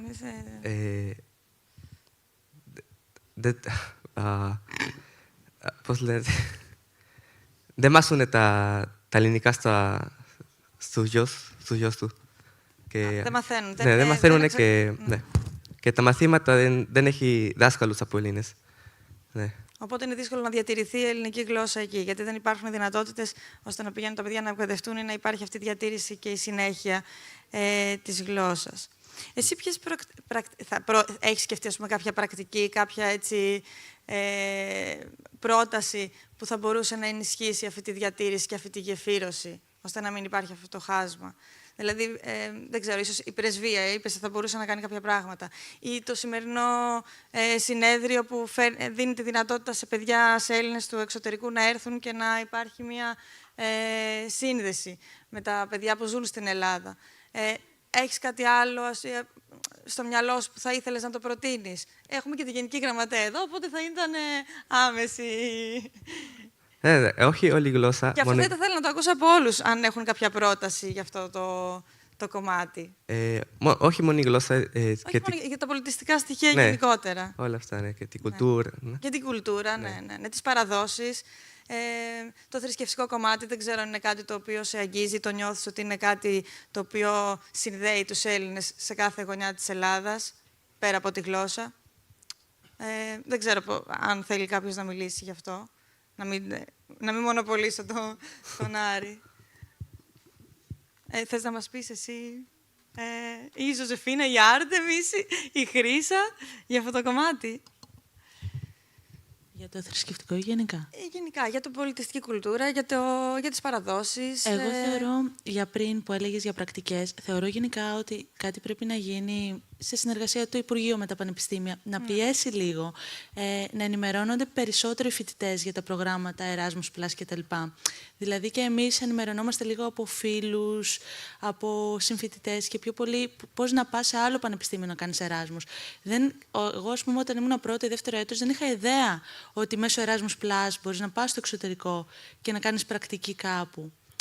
Είναι πάρα πολύ σημαντική η ενημέρωση. Δηλαδή, αυτό είναι κάτι απλό, πάρα πολύ απλό, χωρίς να δαπανά το ελληνικό δημόσιο παραπάνω χρήματα, μόνο ενημερώνοντας τους φοιτητές τι μπορούν να κάνουν μέσω Erasmus Plus, δηλαδή να είναι πιο στοχευμένη και πιο πιεσμένη η ενημέρωση.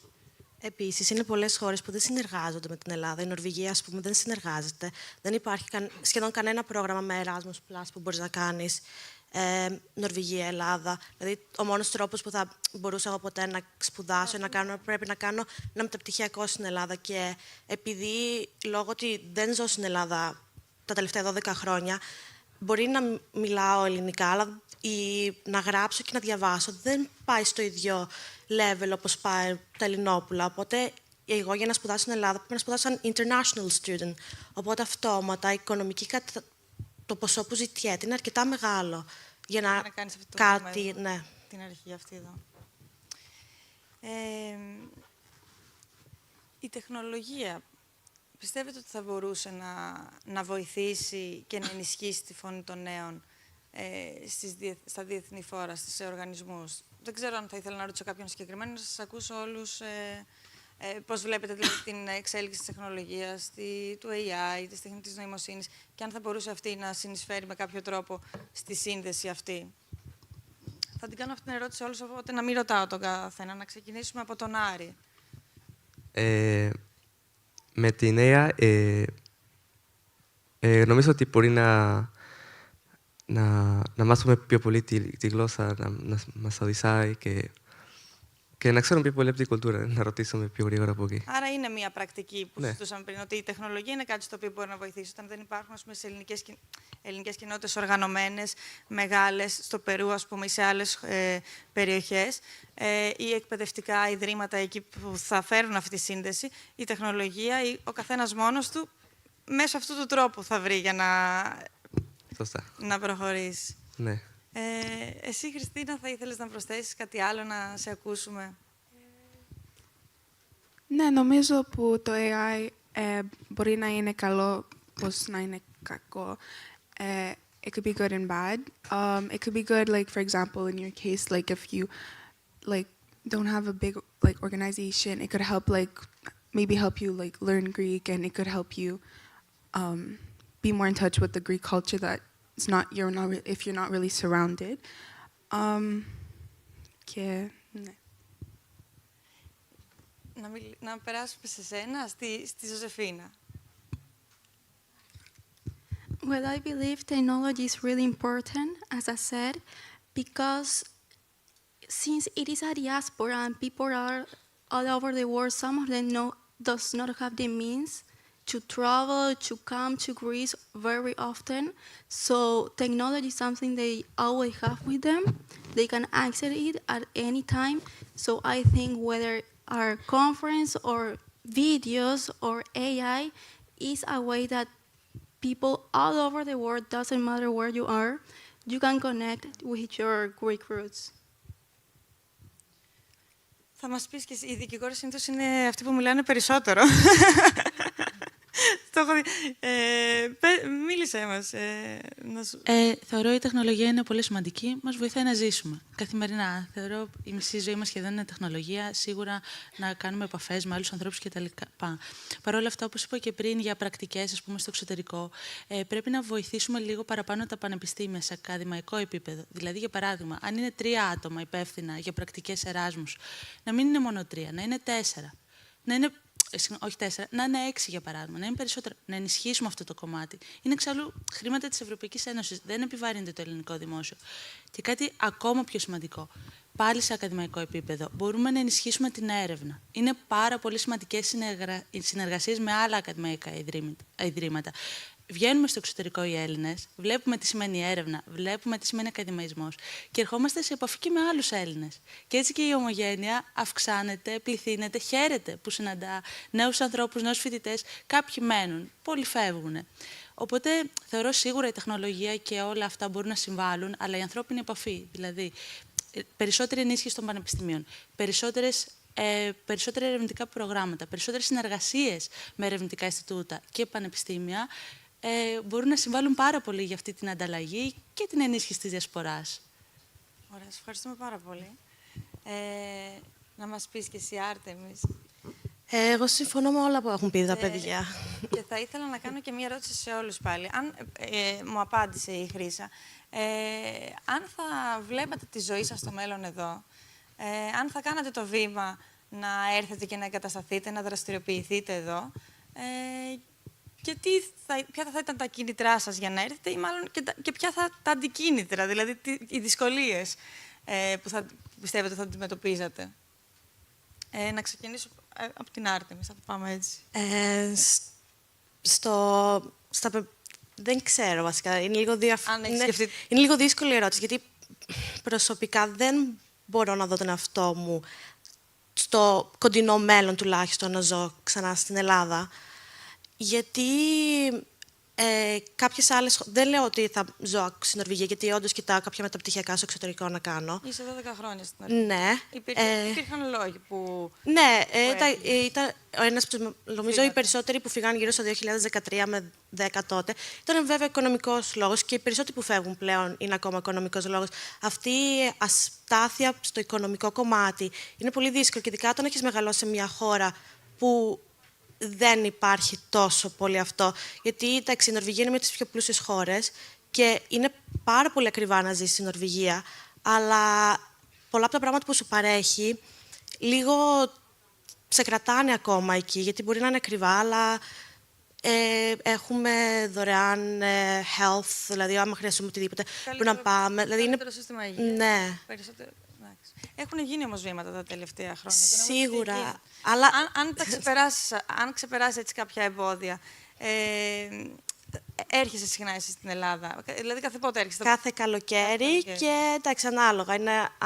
Έχω κατέβει τα τελευταία χρόνια λίγο περισσότερο από μόνο τα καλοκαίρια.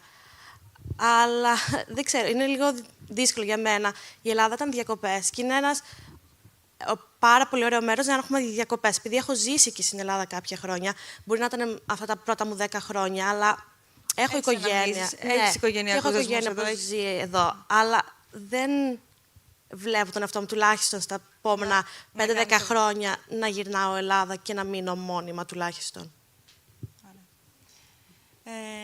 Εσύ μας είπες, Χρύσα, πριν, οπότε να μην σου ξανακάνω την ίδια ερώτηση. Να μας πει η Ζωζεφίνα, αν θα... I can see myself not living here permanently, but I can surely see myself possibly studying here, maybe for a postgraduate degree. Ωραία. Σας ευχαριστούμε πάρα πολύ. Και η Χριστίνα, να μας πει. Νομίζω για μένα θα ήταν δύσκολο να έρθω να δεν ζω εδώ, γιατί είναι πολύ διαφορετική από το Καναδά. They have their similarities, but I think the way of living is very different. It would be hard to come and get used to that way of living. And it would be nice to come study here, maybe for a program. Και είναι διαφορετικό, like than coming on vacation, like κάθε καλοκαίρι. I would say that it would be more ideal to be able to come, like maybe κάθε καλοκαίρι, than to come live here would be harder for me. Είναι διαφορετικό το να έρχεσαι εδώ μόνο για τις διακοπές, μόνο για το καλοκαίρι και διαφορετικό να πάρεις την απόφαση να έρθεις να εγκατασταθείς στην Ελλάδα, να δραστηριοποιηθείς εδώ, να βρεις σπίτι εδώ, να κοινωνικοποιηθείς και να δημιουργήσεις το δικό σου κύκλο. Εγώ θα ευχόμουν να το κάνουν όσο και περισσότερα παιδιά και να δίναμε και κίνητρα σε νέους που είναι έξω και νομίζω ότι γίνεται σταδιακά τα τελευταία χρόνια. Πες μας, Άρη, και εσύ τη δική σου... Άμα σε μένω εδώ στην Ελλάδα, θα μου άρεσε, αλλά στο Περού έχω σπουδάσω και όλα τη δουλειά τι έχω εκεί. Έχεις ξεκινήσει εκεί να δραστηριοποιήσεις επαγγελματικά, να χτίσεις κάτι δικό σου? Ναι. Με τι δραστηριοποιείσαι, με τον πατέρα μου έχουμε... Με τον πατέρα στην οικογενειακή επιχείρηση. Ναι, έχουμε εταιρείες εκεί και πρέπει να τα συνεχίσω εγώ. Αλλά έρχομαι κάθε χρόνο μία φορά. Μία φορά το χρόνο έρχομαι. Μια φορά το χρόνο. Ναι. Ευχαριστούμε πάρα πολύ.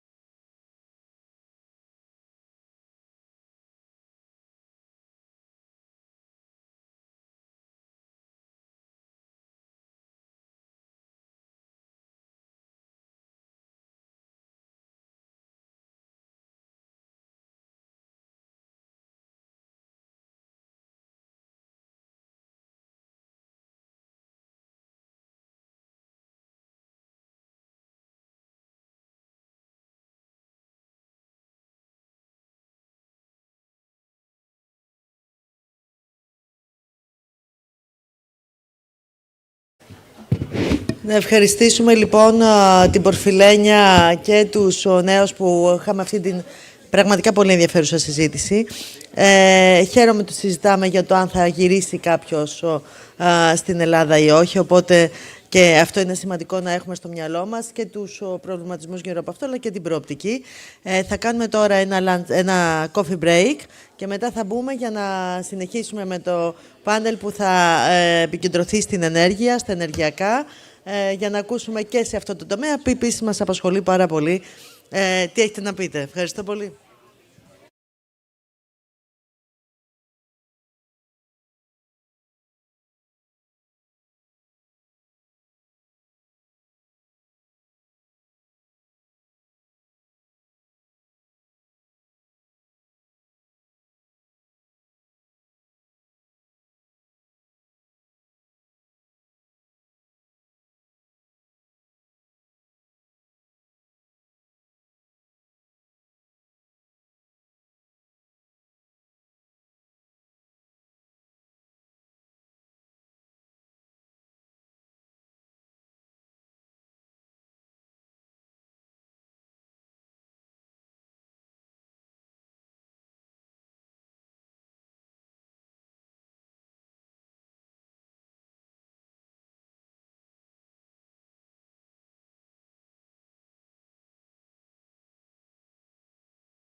Ωραία. Λοιπόν, θέλω λίγο να συγκεντρωθούμε. Okay, we have to keep in mind that we're all here together to listen to one another. So it's not polite to be outside when the panels are going on, because this is what we're doing here. We're listening to each other. So please stay focused for a little bit while you have the time to have fun after. And now we have the honor to have George Gemelas here, that he's the co-founder of the Axios project, and why it is very important that he's here.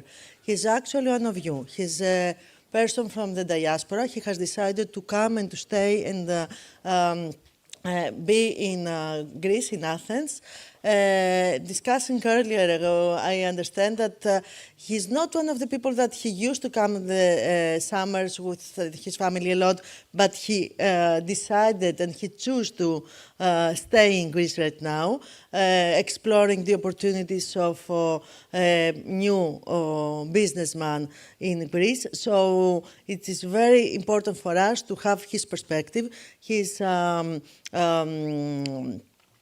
His business is all about energy. He will tell us something about that.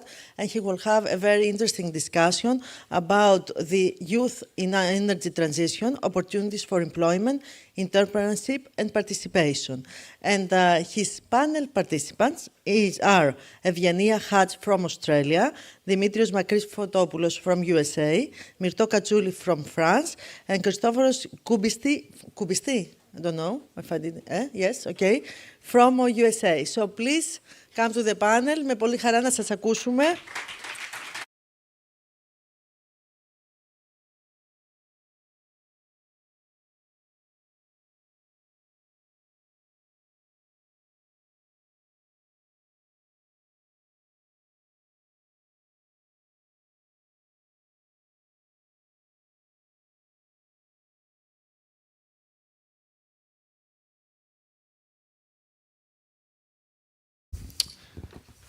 Kalispera, I think τι ώρα είναι.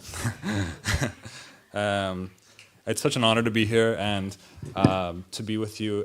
I must say, just before we begin, it's really an inspiration as someone who's second, third generation Greek American to see people from all parts of the world who are Greek in origin coming to Greece to talk about how we can come together and support Greece and the future.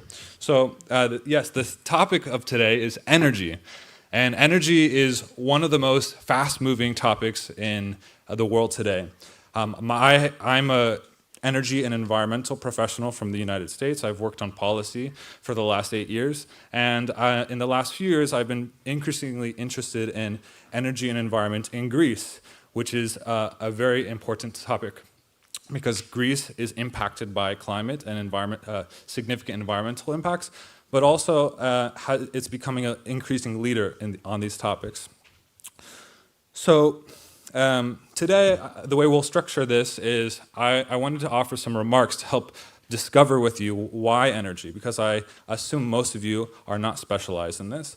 And then we'll move into an interactive discussion with our guests and panelists on the stage, and also I would welcome questions from the audience.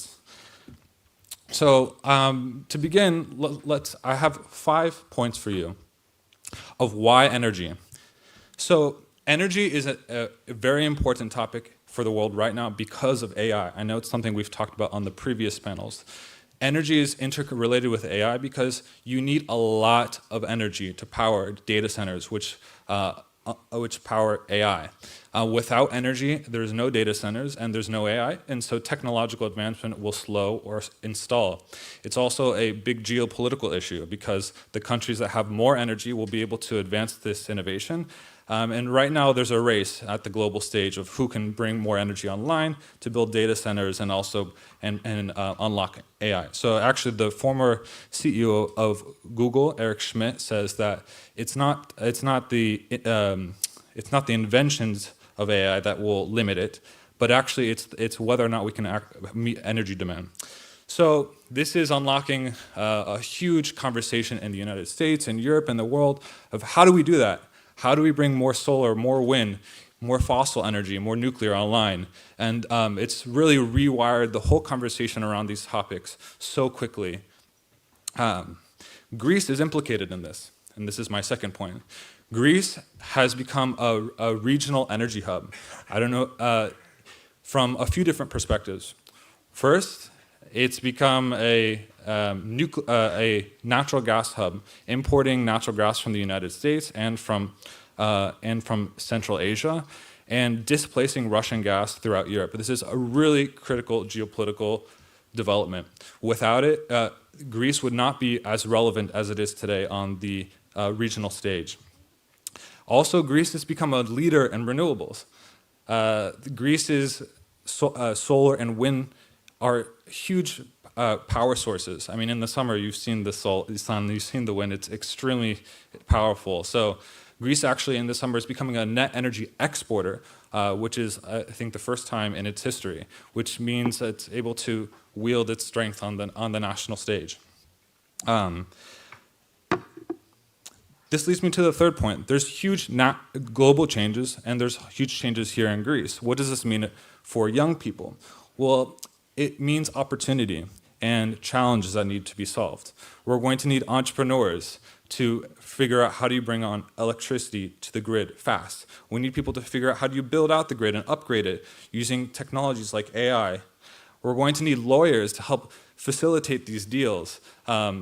There was a big announcement a few weeks ago about natural gas, and I actually had a little bit of exposure to the agreements between the US and Greece, and there were a lot of lawyers calling last minute on the specifics. You're going to need people in engineering and community engagement, people in maritime thinking about energy, because Greece is a maritime hub. So young people have many, many pathways going forward on this topic. At the same time, and this is my fourth point, young people are also protectors of the environment. Young people are often organized around this. How do we advance an energy transition and do it in a way that's sustainable? We need to be able to flick on the light in the morning and to power a ChatGPT at 11 o'clock at night when we're doing our homework. But we need to figure out how we can power all of this in a way that's not just excessively polluting. And this is going to require ingenuity and creativity and entrepreneurialism. And that is where you guys come in. And fifth, and this is actually the point I really wanted to emphasize, this ingenuity, Greek ingenuity, can help change the world.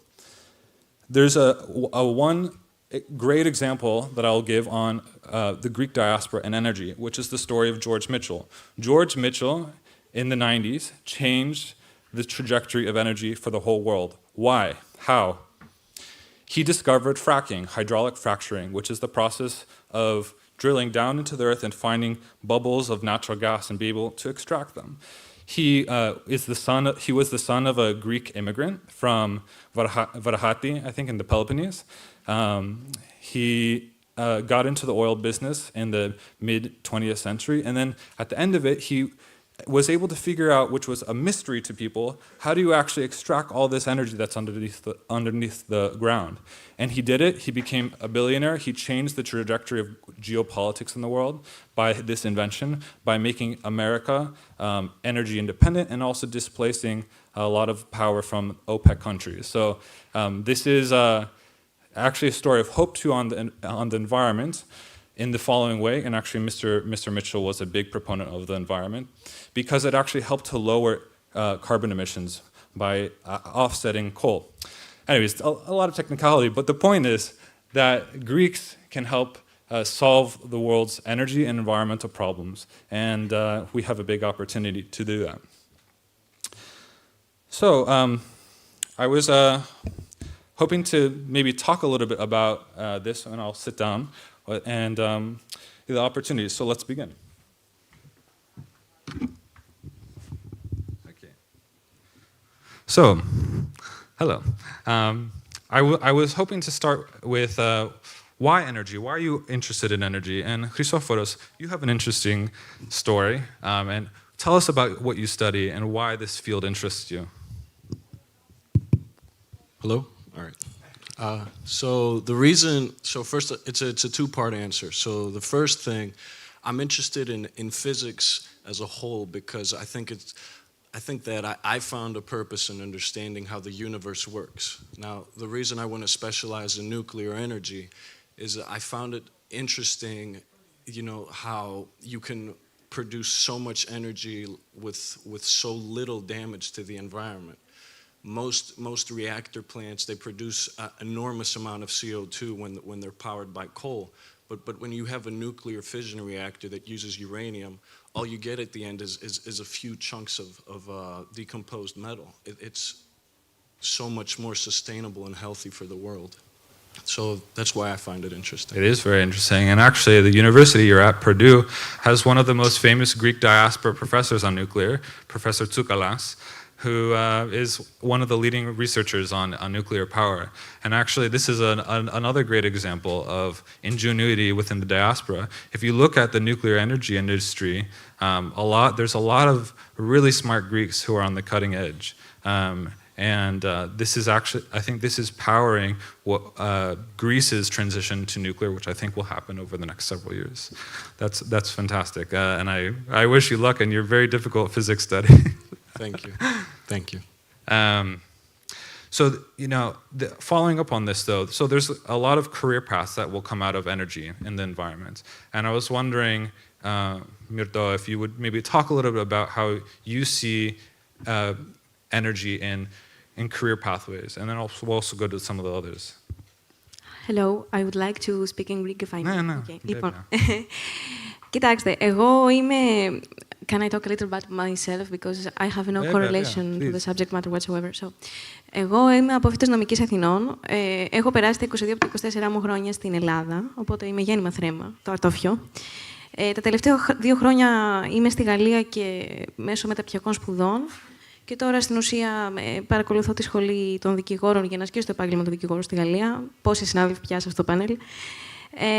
Στην ουσία, στον τομέα της ενέργειας, το μόνο πρόβλημα εντός εισαγωγικών είναι ότι σε καμία νομική της Ελλάδας, καμία από τις 3 δηλαδή, δεν υπάρχει κάποιο μεταπτυχιακό πρόγραμμα στο δίκαιο της ενέργειας. Αυτό από μόνο του καθιστά ένα εμπόδιο για τους φοιτητές που θέλουν να ασχοληθούν με τον τομέα αυτό, με αποτέλεσμα είτε να επιλέγουν κάποιο άλλο πρόγραμμα σπουδών, όπως είναι το δίκαιο περιβάλλοντος, και να εξειδικεύονται μέσω της εκπόνησης κάποιας διπλωματικής εργασίας, είτε να φεύγουν κατευθείαν στο εξωτερικό. Για παράδειγμα, στο πανεπιστήμιο που σπούδασα εγώ υπάρχει μεταπτυχιακό στο δίκαιο της ενέργειας.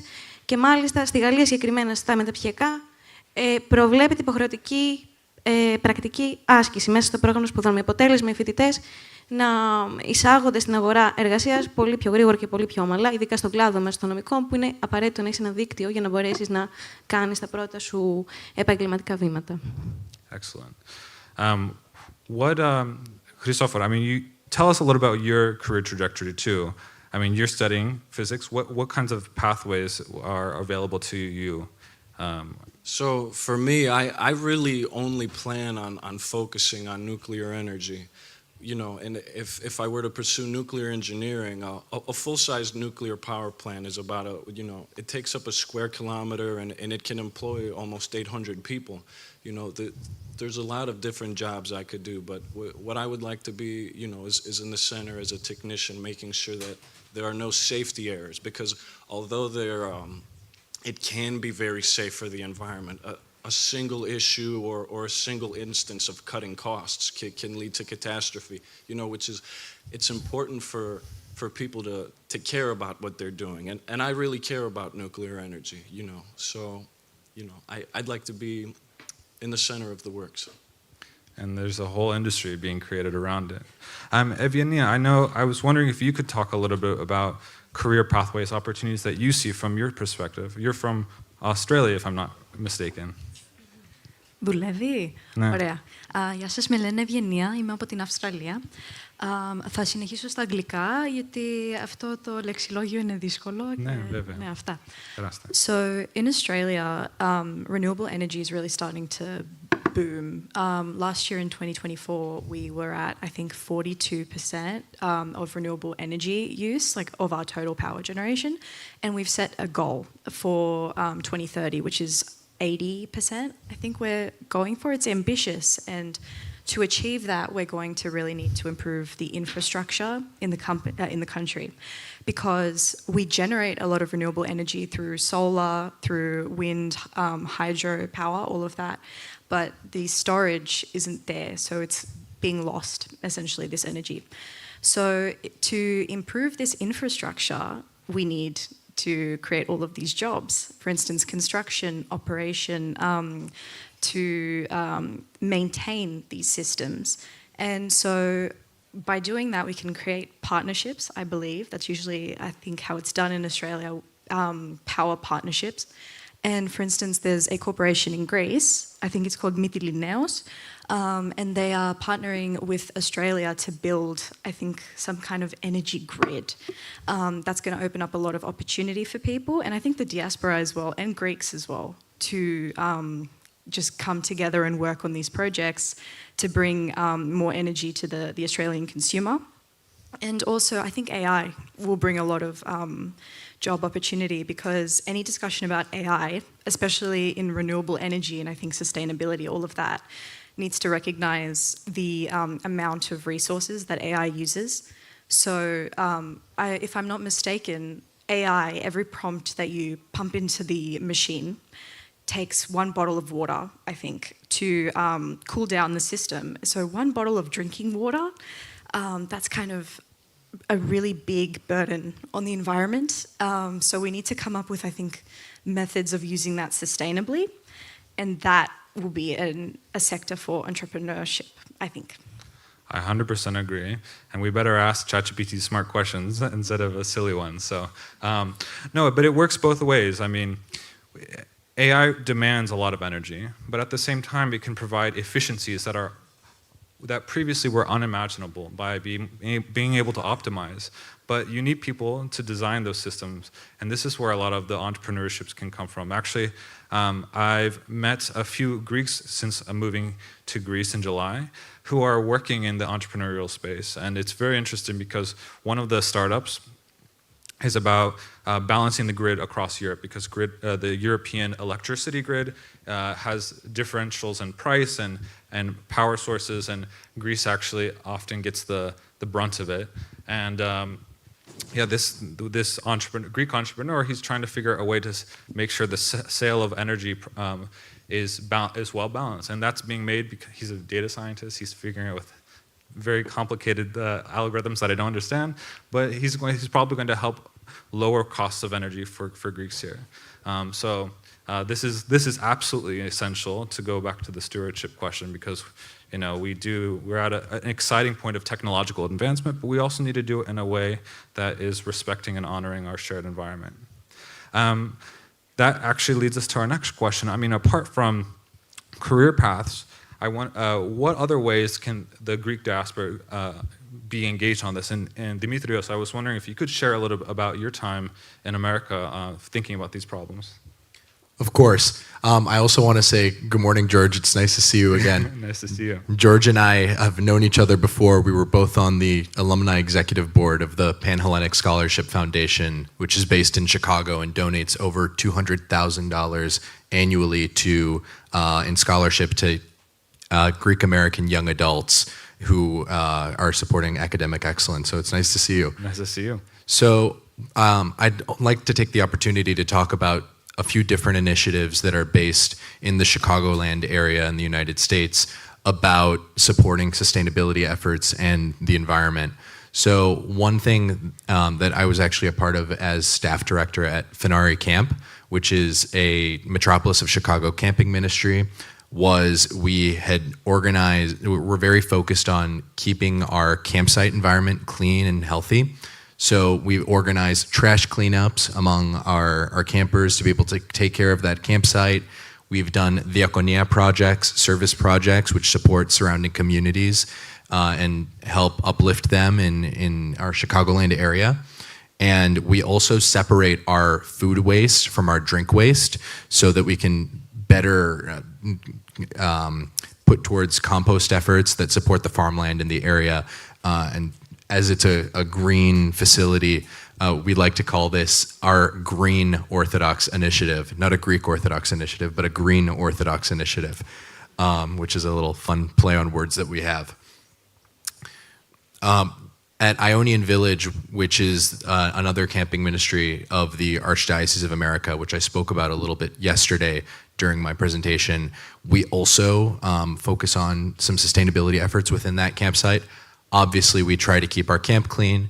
We try to keep the nearby beach clean as well. We're located next to a public beach, so we always make sure that whatever time the campers spend on location at that beach, we're vigilant in cleaning up after ourselves and protecting here Greece's water. But we also have water sustainability efforts at our camp. As campers are there for an extended period of time, they're gonna have dirty clothes. And our laundry service that we like to call lovingly Choryo-style laundry, village laundry, we have our campers fill up a bucket with water and soap and water rub wash their clothes that way, which saves on the water that would be used in a traditional laundry machine system, but it also saves on the electricity that would have been put towards the spin cycle. And then obviously we have the most powerful form of drying through the sun. So we use hang drying to dry the clothes, again, saving on electricity and energy. And then one final thing that I'd like to see developed here in Athens and throughout Greece more are LEED initiative ideas. So LEED is a certification that can go towards buildings called the Leadership in Energy and Environmental Design Initiative. It's hosted by the US Green Building Company. And so in the Chicagoland area at my undergraduate institution, the University of Notre Dame, we've really focused on developing architecture with LEED certification in mind.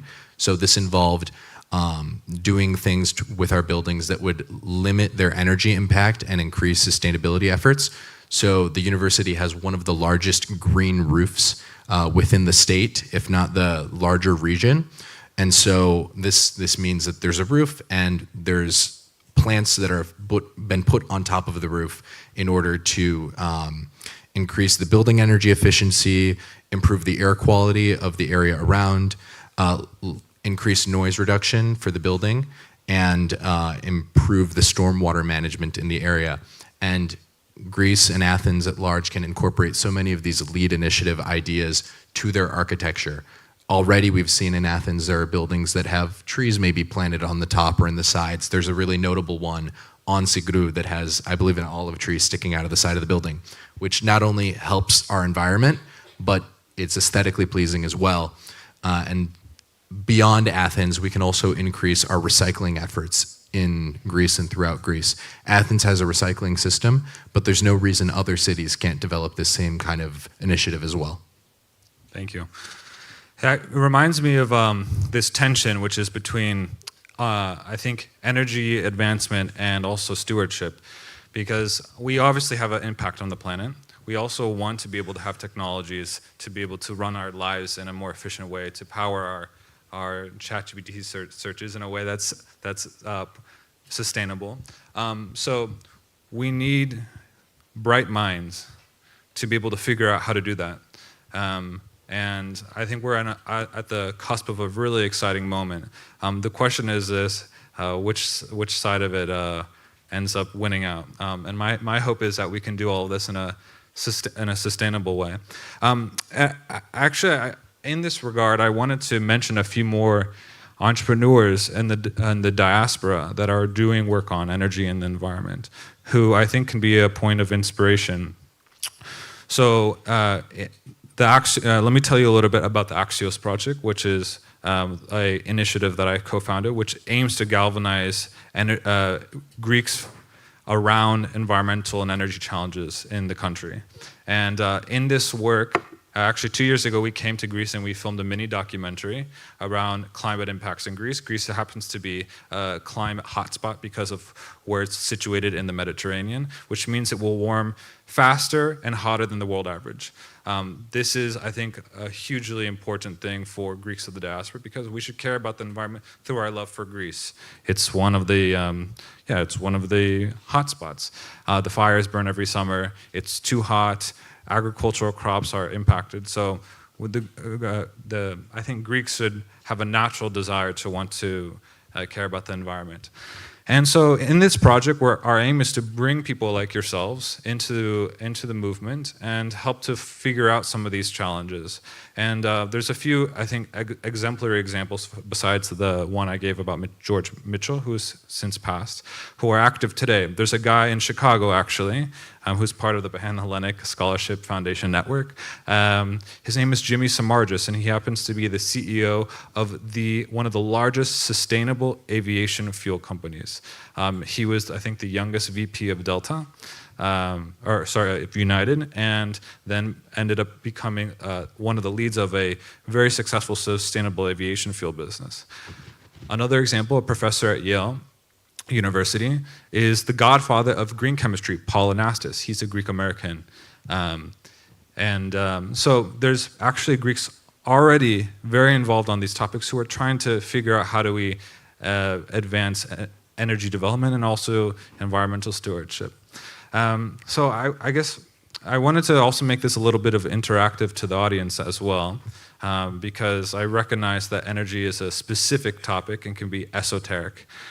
So if there's any questions, please think of them, and then I'm going to go once around the panel, and we'll open it up to questions from the audience.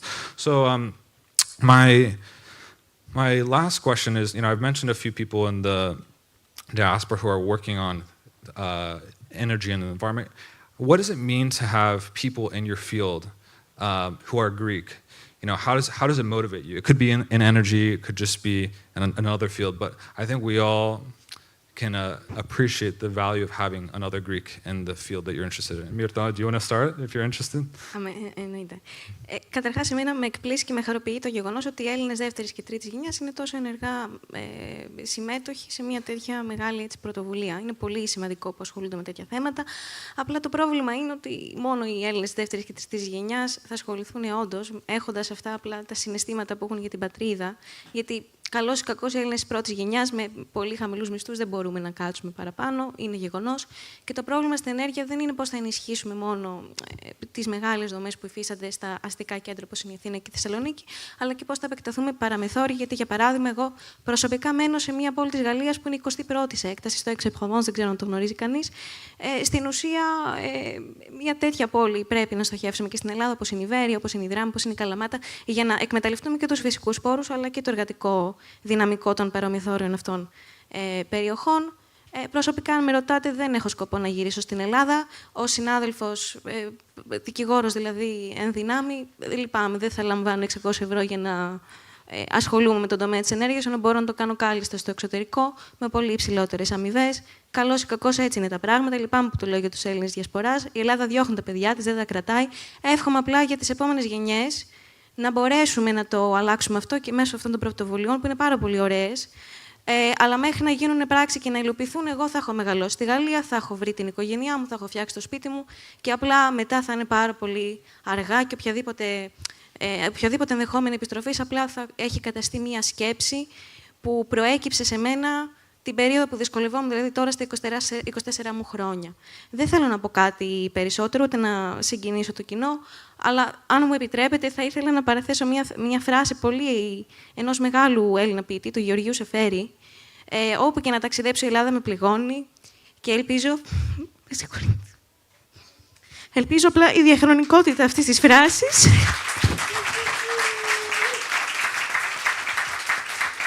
η διαχρονικότητα αυτής της όμορφης ποιητικής φράσης, το όμορφο αυτό λεκτικό σύνολο, να καταστεί ένας όμορφος απόϊχος μιας ιστορικής γλυκύτητας. Αυτό θα πω και αυτά. Beautiful, beautiful.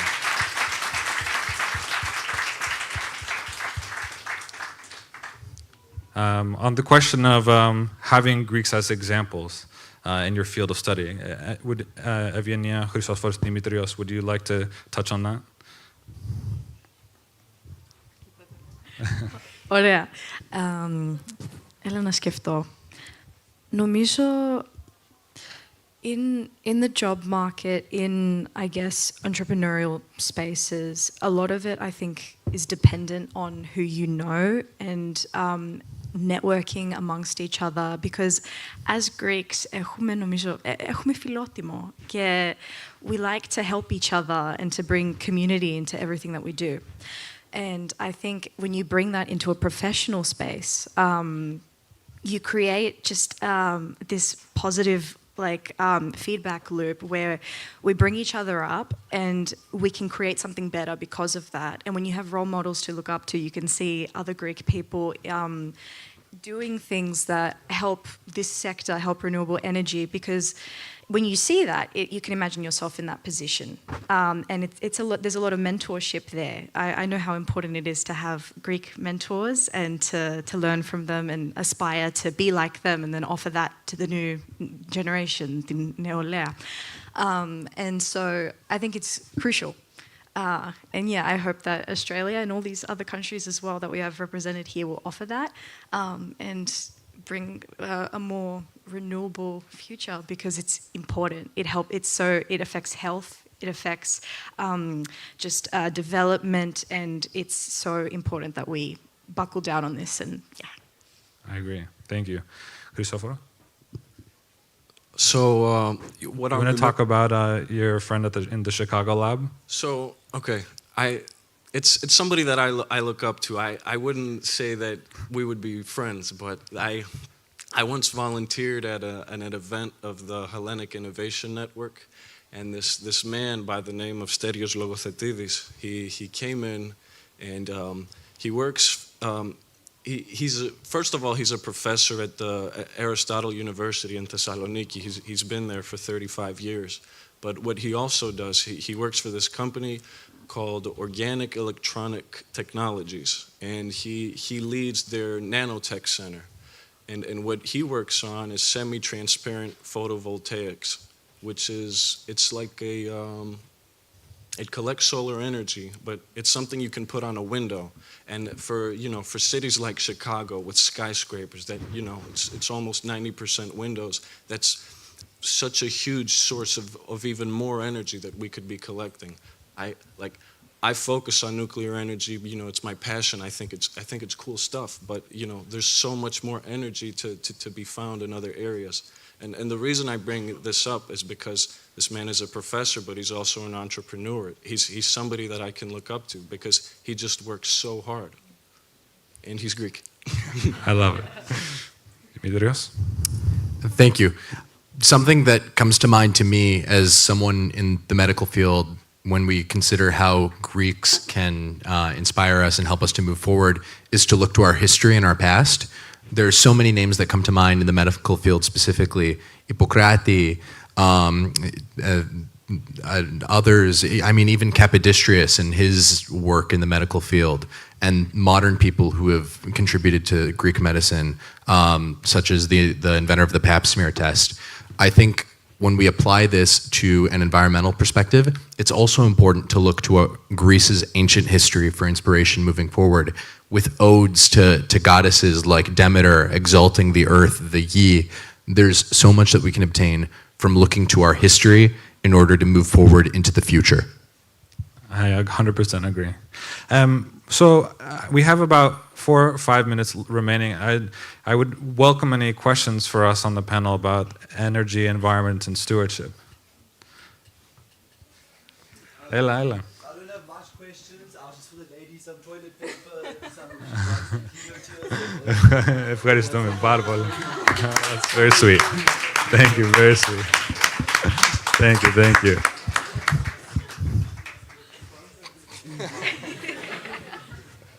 I'm sorry guys, this might be a hard question. I love this dialogues.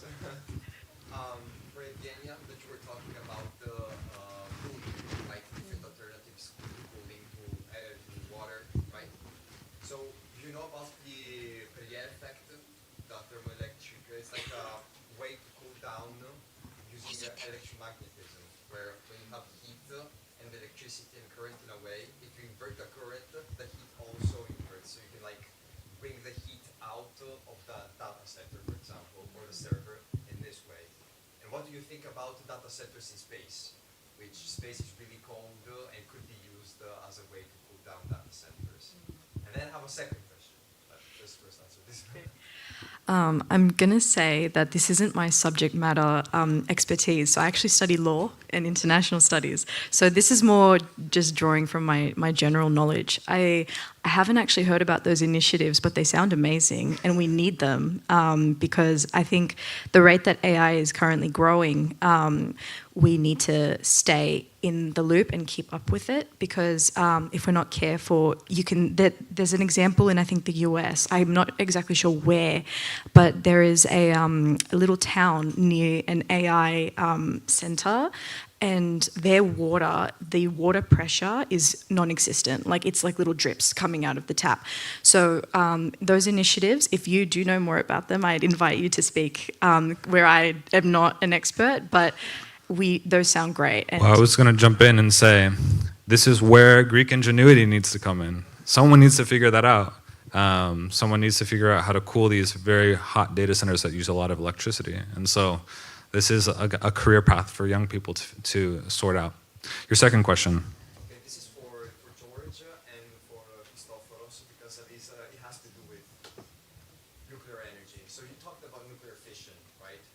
What do you think about nuclear fusion? Because, for example, the tokamak in China was able to create nuclear fusion. Was able to create nuclear fusion and sustain it for like 20 seconds and not produce that much energy. But it's a start, right? And from your perspective, George, I wanted to understand, since you're the founder of Axios Project, how could we use this invention of nuclear fusion that it's still under the invention, the research part?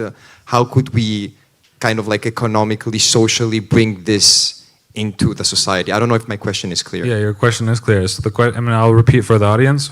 What do we think about nuclear fusion, which is the next generation of nuclear energy? We've done fission. So yeah, I think the physics major can speak to this in an exciting way. So when it comes to fusion, I think, you know, I'm really interested in fusion, and I always had a dream that within my lifetime, fusion as opposed to fission could be used to power cities.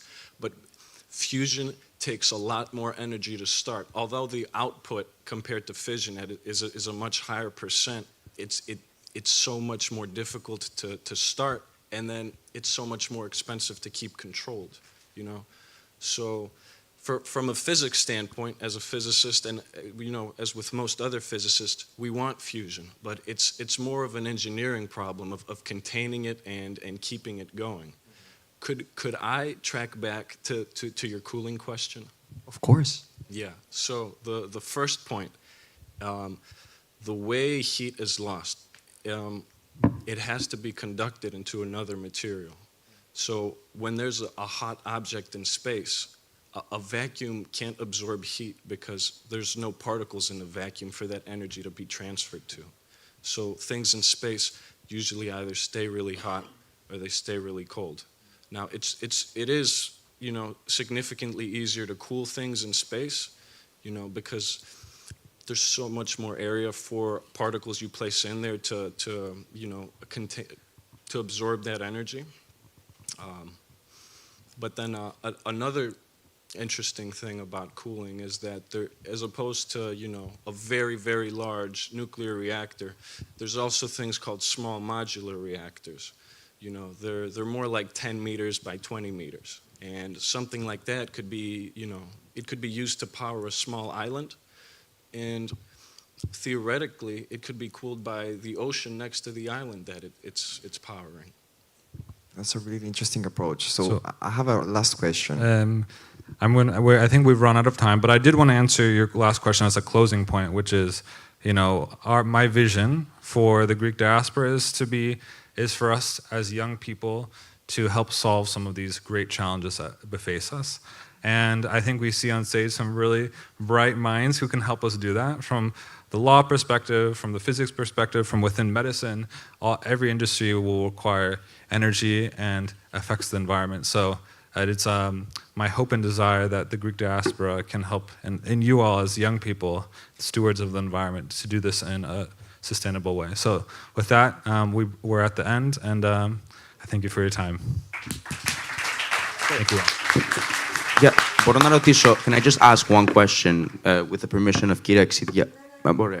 Ήταν γιατί Μυρτώ, γιατί άκουσα αυτό που είπες, παρόλο που δεν ήταν μέσα στο θέμα, συγκινήθηκα για αυτά που είπες, γιατί ό,τι και γίνει, δηλαδή γεννήθηκες εδώ, εγώ δεν γεννήθηκα, δεν έζησα στην Ελλάδα, αλλά πονάω σαν Έλληνας για αυτά που έχουν γίνει στην κρίση και πονάω για την νεολαία που φεύγει από την Ελλάδα. Δεν έχω μια λύση για σένα, ούτε για τους Έλληνες που έχουν φύγει, που φεύγουν ακόμα. Θέλω να ξέρω εγώ και εδώ οι άλλοι που είναι της Διασποράς, τρίτης, δεύτερης γενιάς, τι μπορούμε να κάνουμε εμείς οι Έλληνες του εξωτερικού με τα networks μας, με το θέλημα να βοηθήσουμε την Ελλάδα και τους νέους που πονάνε και που παίρνουν αυτή τη δύσκολη απόφαση. Τι μπορούμε να κάνουμε εμείς να σας βοηθήσουμε με την ευκαιρία να έχετε κι εσείς ευκαιρίες εδώ στην Ελλάδα και να μείνετε και να κάνετε την ζωή σας εδώ. Βγάλτε λεφτά, αγοράστε εκείνη την περιουσία και ελάτε για διακοπές.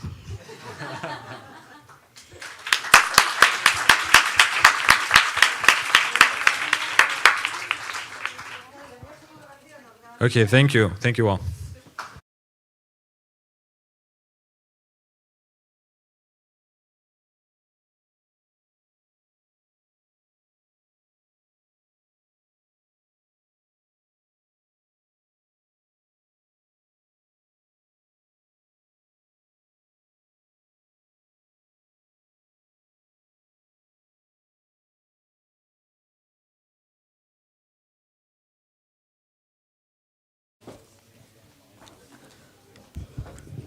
So thank you so much for this panel, and thank you, George, for all this discussion and for presenting what you're doing here in Greece. And in the same spirit, we are going now to invite the new panel that it is all about innovation also. It is the day of innovation. So we have here the honor to have here with us Mr. Panagiotis Karabinis. Panagiotis Karabinis is the Managing Director of Endeavor Greece. Thank you, Παναγιώτη, σε περιμένουμε. Ο Παναγιώτης κάνει πολύ σημαντικά πράγματα. Ήμασταν μαζί, δεν ήμασταν μαζί, μάλλον οργανώσανε, ναι, στο πλαίσιο του ΣΛΑΣ στη Φιλανδία, έλα εδώ κοντά μου, στο πλαίσιο του ΣΛΑΣ στη Φιλανδία οργανώσανε μια ολόκληρη αποστολή με Έλληνες νέους που κάνουν startups στο τομέα της innovation, οπότε και εσείς που θέλετε να ασχοληθείτε με το innovation είναι σημαντικό να ξέρετε, να μπείτε, να δείτε τις δράσεις που κάνει το Endeavor, γιατί πραγματικά κάνουν μια εξαιρετική δουλειά και προβάλλουν τους νέους σε όλο τον κόσμο, και έτσι από την Ελλάδα αλλά και από το εξωτερικό. Κάνουν αυτά τα Greek Youth Events για τα οποία θα μας μιλήσει στο πάνελ που θα κάνει. Αλλά επειδή είναι νέος και είναι στην ηλικία πάνω κάτω της σας, όπως και εγώ επίσης έχω να πω, ναι, ακριβώς, είναι πολύ σημαντικό που βλέπεις ένα νέο άνθρωπο που επικεντρώνεται στην προβολή των νέων ανθρώπων, κυρίως στο θέμα της innovation, της καινοτομίας, που είναι και ένας από τους βασικούς άξονες του στρατηγικού σχεδίου της δημόσιας διπλωματίας του Υπουργείου Εξωτερικών, να προβάλλουμε ότι η Ελλάδα είναι μια χώρα της καινοτομίας, εκτός από τα άλλα σημαντικά στοιχεία που έχει, όπως τον τουρισμό, την ναυτιλία, τα προϊόντα μας, τα αγροδιατροφικά και όλα αυτά. Είμαστε όμως πολύ δυνατοί και στην καινοτομία, όπως και στην ενέργεια, γιατί είμαστε και hub ενέργεια στην περιοχή και το συνδέω αυτό με το προηγούμενο πάνελ. Οπότε, Παναγιώτη, περιμένουμε να σε ακούσουμε εσένα, μαζί με τους Σέζαρ Αμπούτραντ από το Λίβανο, την Έλλης Κρίκ από το Λουξεμβούργο, τον Δημήτρη Σαββίδη από την Ολλανδία και τον Τζόρτ Τακατάρη από την Αμερική.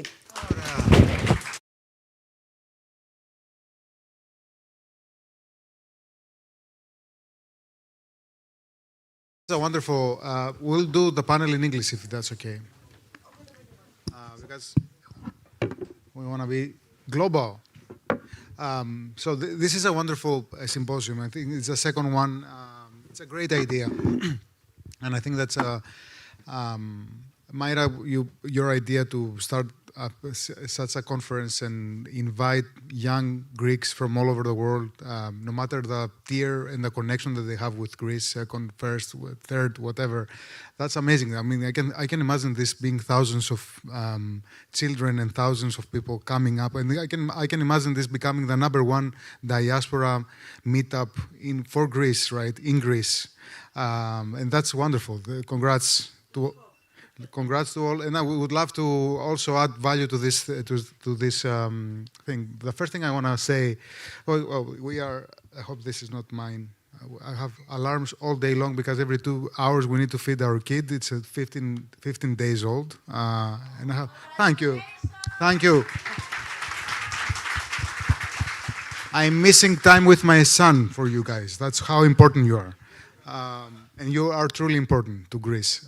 So the first thing I want to say about, whenever I have an audience that's mostly students and mostly young people, right, is that we are a non-profit organization. We support high-impact entrepreneurs in 50 markets, scale up, transform their economies, right, and put their economies and their markets and their countries into the global map, right? So that's what we do. It's a fascinating job.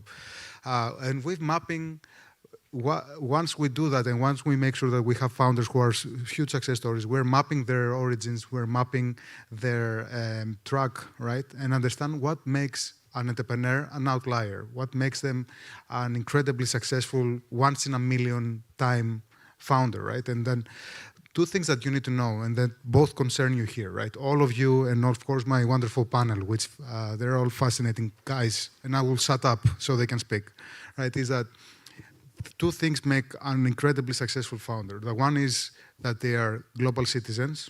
They're people who have migrated at least once in their life, right? So there are people, and that's true fact, that's right, that's not just a number.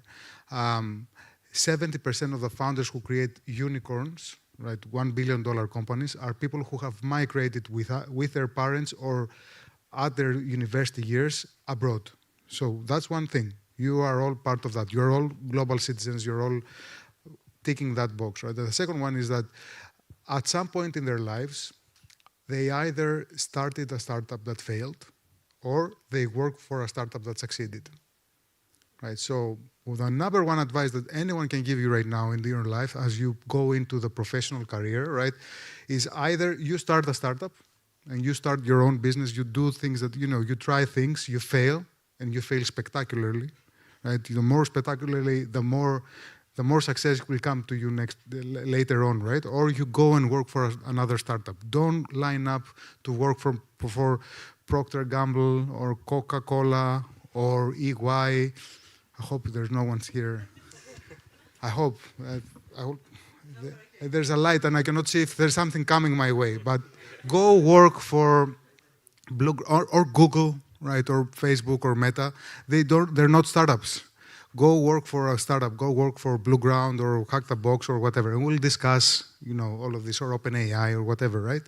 But so I have 4 aspiring entrepreneurs with me, right, or 4 aspiring researchers, people who want to see change, and we discuss the flow. We'll have 3 areas that we will discuss. The first one is that what's in your mind and what do you see, the world to happen, right? What do you see, what change do you want to see in the world? Because they're all brilliant people, they're studying amazing things, and they're all researchers, and they're all amazing guys, right?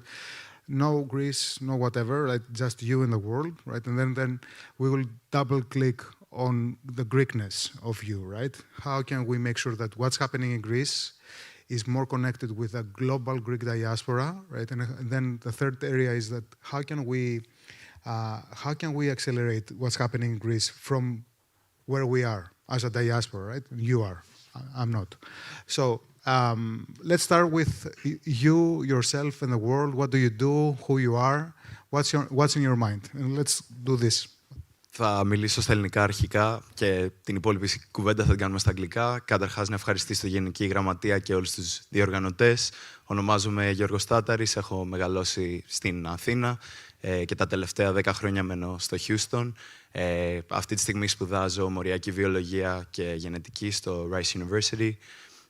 Έχω πολύ μεγάλο ενδιαφέρον πάνω στην έρευνα για καρκίνο και επίσης πώς μπορεί η Ελλάδα να γίνει ένας προορισμός για τέτοιες ευκαιρίες, είτε είναι ερευνητικές, είτε για άτομα που είναι σε πανεπιστήμια, για να έρθουν να δουν την χώρα μας και να δούμε τι έχει να προσφέρει από οικονομικό κομμάτι, από κομμάτι ευκαιριών και επίσης έχουμε απίστευτους επιστήμονες, βγάζουμε πολύ καλά μυαλά και πώς μπορούμε να κάνουμε την Ελλάδα να μην χάνει αυτά τα μυαλά, όπως φύγαμε πολλοί από εμάς.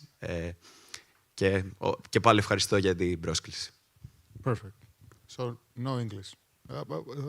Πες το και στα αγγλικά μία. Τσαντίζεις, αφού συμφωνήσαμε αγγλικά. Oh, yeah. So Okay, my name is George Tatteris. I'm going to do this really quick. I'm from Athens, Greece, but I live in Houston, Texas. I work in cancer research, and I'm passionate about figuring out how Greece can become an attractive destination for investments concerning cancer research, as well as how we can harness the power of our diaspora and not, get rid of our smart brains in Greece, but bring them back. Okay, so I did a little research on you. You little...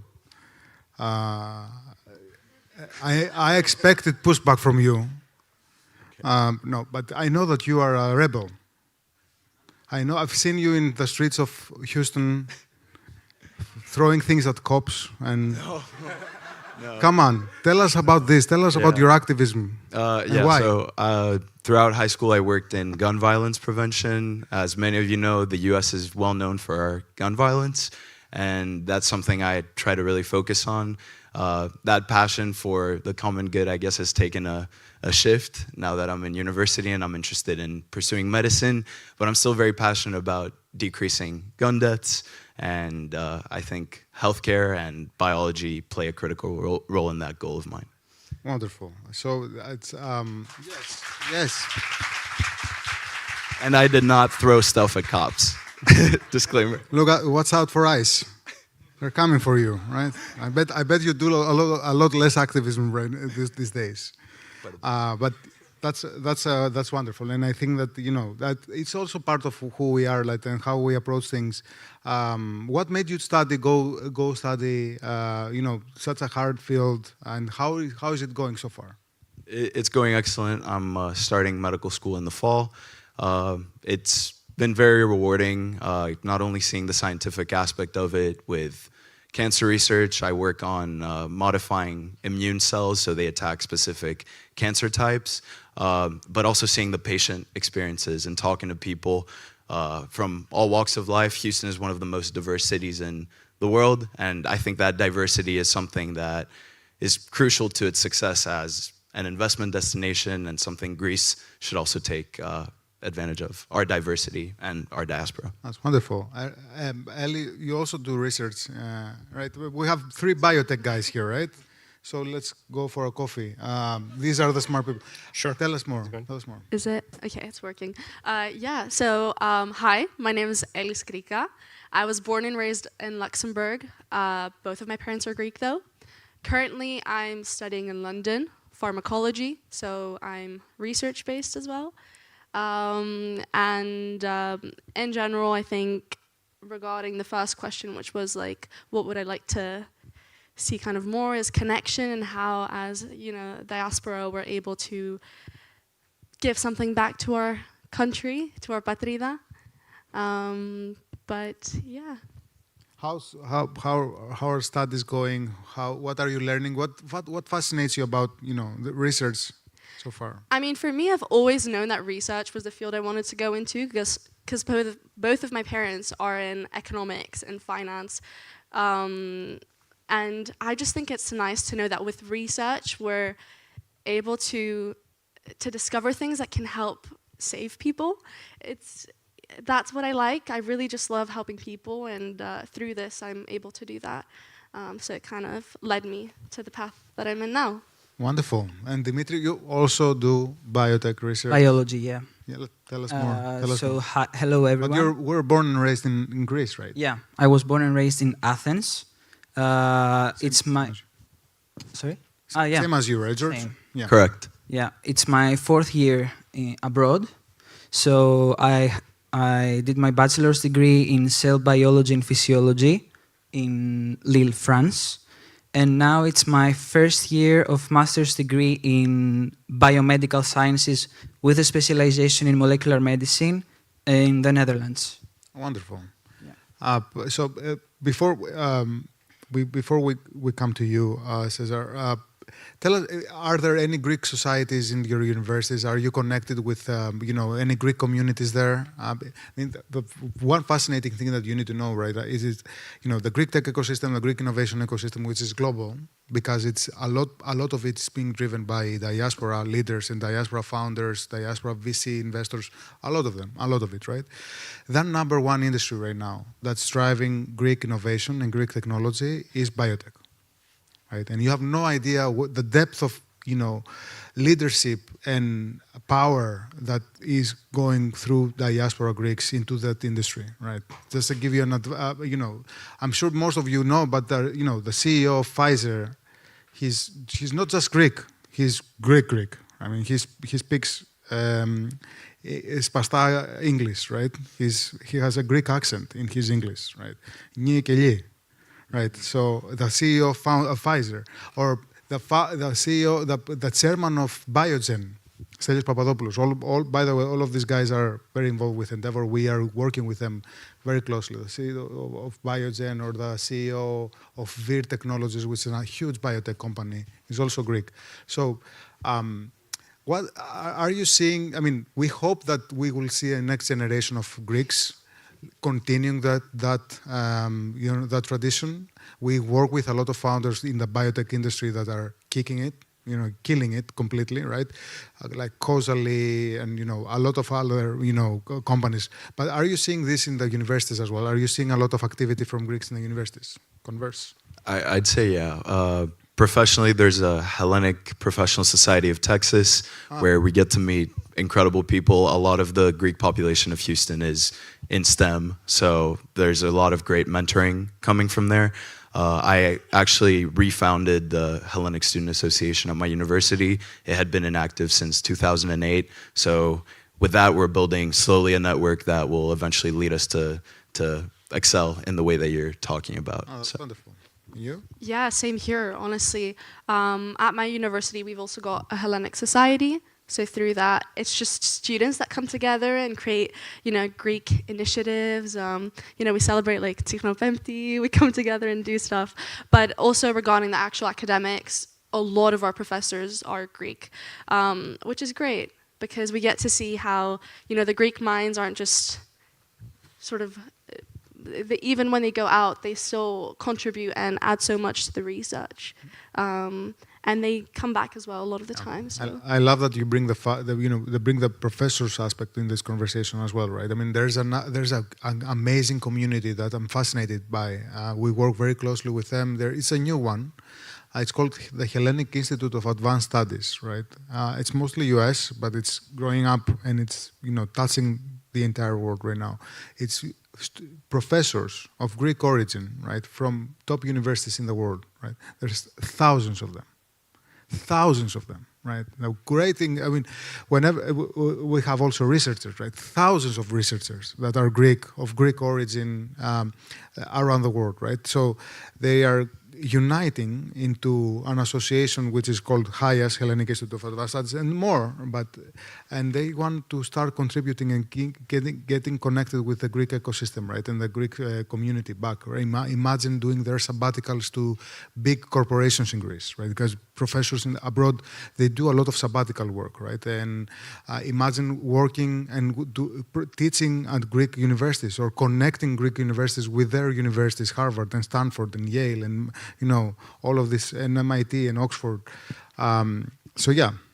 Yeah, and to bring in like what you said, even though a lot of my professors are Greek, we could see their collaborators, and quite a few are from Greece. Yeah. So it's nice to see that work, that even though they've left, they still have maintained that bridge to continue that connecting. Dimitri, how about the Netherlands? How are you seeing it? I mean, it's a big hub, right? I mean, I think it's the second largest hub in Greece, in Europe, other than London.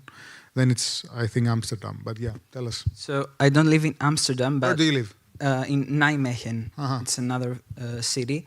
So I haven't done research on Greek communities in the Netherlands, but I'm the vice president of the Greek community of Northern France. Bah? Yeah.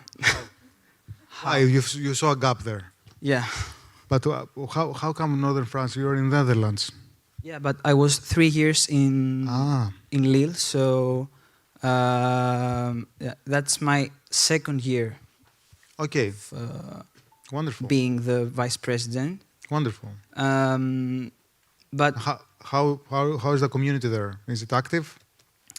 Yeah, it's active, but we have a network, a Greek network of Greek people that works and live in France, and I guess in the Netherlands also. So that's very important. Like, we have collaboration between Greek people that lives abroad and connection with the Greeks that lives in wonderful. In Greece. Yeah. France is the I think, you know, other than England and UK, right? France is the #1 tech ecosystem right now in Europe. Macron is doing a fantastic job, but there's also so many, you know, there's a vibrant ecosystem. Station F and French Tech. There are so many amazing organizations that are, you know, we had Mistral AI. I'm not sure how much you follow the AI space and, you know, the leaders there. Mistral is like saying Revolut, right? I mean, I hope you know Revolut, which is the #1 tech startup in Europe right now. That's the #1 tech company in Europe, right? But Mistral is the Revolut of the AI world, right? I mean, and the founder, Arthur Mesk, he came to Greece yesterday. He signed a partnership with the Greek government, with the prime minister. And we were here, we were discussing, I met him, I had a roundtable discussion with him. And we were discussing how important it is to be connected with the French ecosystem. Greece and France can do a lot of things together, right? So you're contributing to that in a way. Yeah. Thank you for your leadership and for your service to your country. Cesar, tell us about yourself. Saving the best for last, I guess. Of course. Yeah. I mean, I'm not related to biotech. It's very impressive to hear them talk about it. Well, my name is Cesar Aboutrad. I'm 23 years old. I'm from Lebanon. And I just want to take this opportunity to thank the organizers, the ministry, and the Greek community of Beirut to give us the opportunity to participate in this symposium. So nice to be here with the panelists and to meet so many wonderful people from around the world. I studied business management in the University of St. Joseph, and right now I'm doing my master's there in digital marketing. Also, I'm working with my father. It's an engineering company, contracting, and also I try to do my own business, startups, e-commerce, because that's what we need in Lebanon. Wonderful. And you were born and raised in Lebanon? Yes. What are you doing here? How Greek are you? Well, I'm related by my mother's. I'm related by my mother's side. Her great-grandmother, she's from Athens, so that's why I'm connected to Greece. Wonderful. But I'm hoping to reignite the light and bring the Greek heritage to my children and future generations. I love this. I love this. Why? I mean, because I like the history and the tradition of Greece and the mentality that they have. It's very similar to my country in Lebanon because we both face crisis and wars and stuff. So we always find a way to innovate and adapt to the situation. So that's how I kind of relate myself to Greece. Wonderful. Do you know there's a huge Lebanese community in Greece? It's a really great community. We participate in programs and we even do workshops such as dance or even Christmas events. Yeah. And we're learning Greek there. Me and my friend, she's sitting right there. Hello. Hello, friend. Yeah. I love you. No, we know a lot of Lebanese people. First of all, we have an endeavor in Lebanon, right? We have offices in Lebanon, and we are an organization that's actually contributing to what's happening in Lebanon, which is mostly unfortunate. The last few years, right? I mean, it's economic hardship with plus geopolitical. I don't know. Yeah, well, challenges. we had some economic crisis, and we even had like a small revolution in 2019. So you weren't the only one down there. And go protest there. Yeah, protesters. You rebel. Even though of the economic crisis and the war, we still fight on because that's the Lebanese mentality. Yeah. We stay strong, just like the Greek mentality. Exactly. And we have a lot of things that connect us and unite us. As two nations, we're very close. A lot of Lebanese who have migrated to Greece during the civil war are now here doing wonders, right? I mean, just to give you a sense, the Olayan family, which is one of the biggest and most powerful Saudi families in the world, they run their private equity office from Athens. The office is led by Lebanese people, right? The Syriani family, which is an amazing family, right?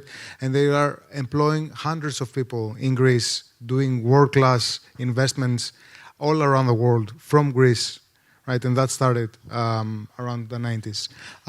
So yeah, we have a lot of connections with us, and I find it beautiful that you want to bring this Greek mentality and your Greek DNA into the mix. Yes, and I would love one day to meet the Lebanese who moved to Greece and did wonderful things that you mentioned. And I'm hoping one day I'll be one of them, since I'm interested in maybe opening a business in Greece. Wonderful. So guys, help me a little bit. So you are doing research, you will probably start your own businesses, you're already doing that. You come from entrepreneurial households, you come from, a mentality, your families and yourselves have a mentality that it's incredibly strong, right? I mean, to move around and to go from one place to another so you can study or live or, continue your life. As I said in my opening, right, it's the number one prerequisite for a successful entrepreneurial life, right? Whether that's starting your own business or being entrepreneurial in your life, the ability to migrate, the ability to move, right, to be a global citizen, it's a huge asset, right? So how do you see yourselves, being connected with not just Greece and the innovation ecosystem, but how do you see yourself being connected with the world and the way that it's changing? It's so fast, it's so scary, it's so global, and at the same time it's so concentrated and polarized. How do you see yourselves as part of the world? I think yeah, please. I think everyone would agree that having a multicultural perspective on many topics is critical to being able not only to communicate amongst ourselves, but also innovate. Obviously, you have to do a lot of adjusting. You have to talk to a lot of people. And I think that migrating to another country, I did not speak perfect English when I moved to the US. And having to go through the challenges, tribulations of making that adjustment has overall helped me to be more confident in my ability to adjust in a professional setting as well. Wonderful, yeah. Ellie? Yeah, like to add on to that, I think because, from Luxembourg is a very international country, so we've got people from all over the world. And I think what this really helps with is the fact that you get to learn from all these people, and that kind of keeps you up to date with what's happening. And it gives you different perspectives and different mindsets and different viewpoints on how you might go around certain things. So yeah, it links all of this. But yeah. George, Dimitri?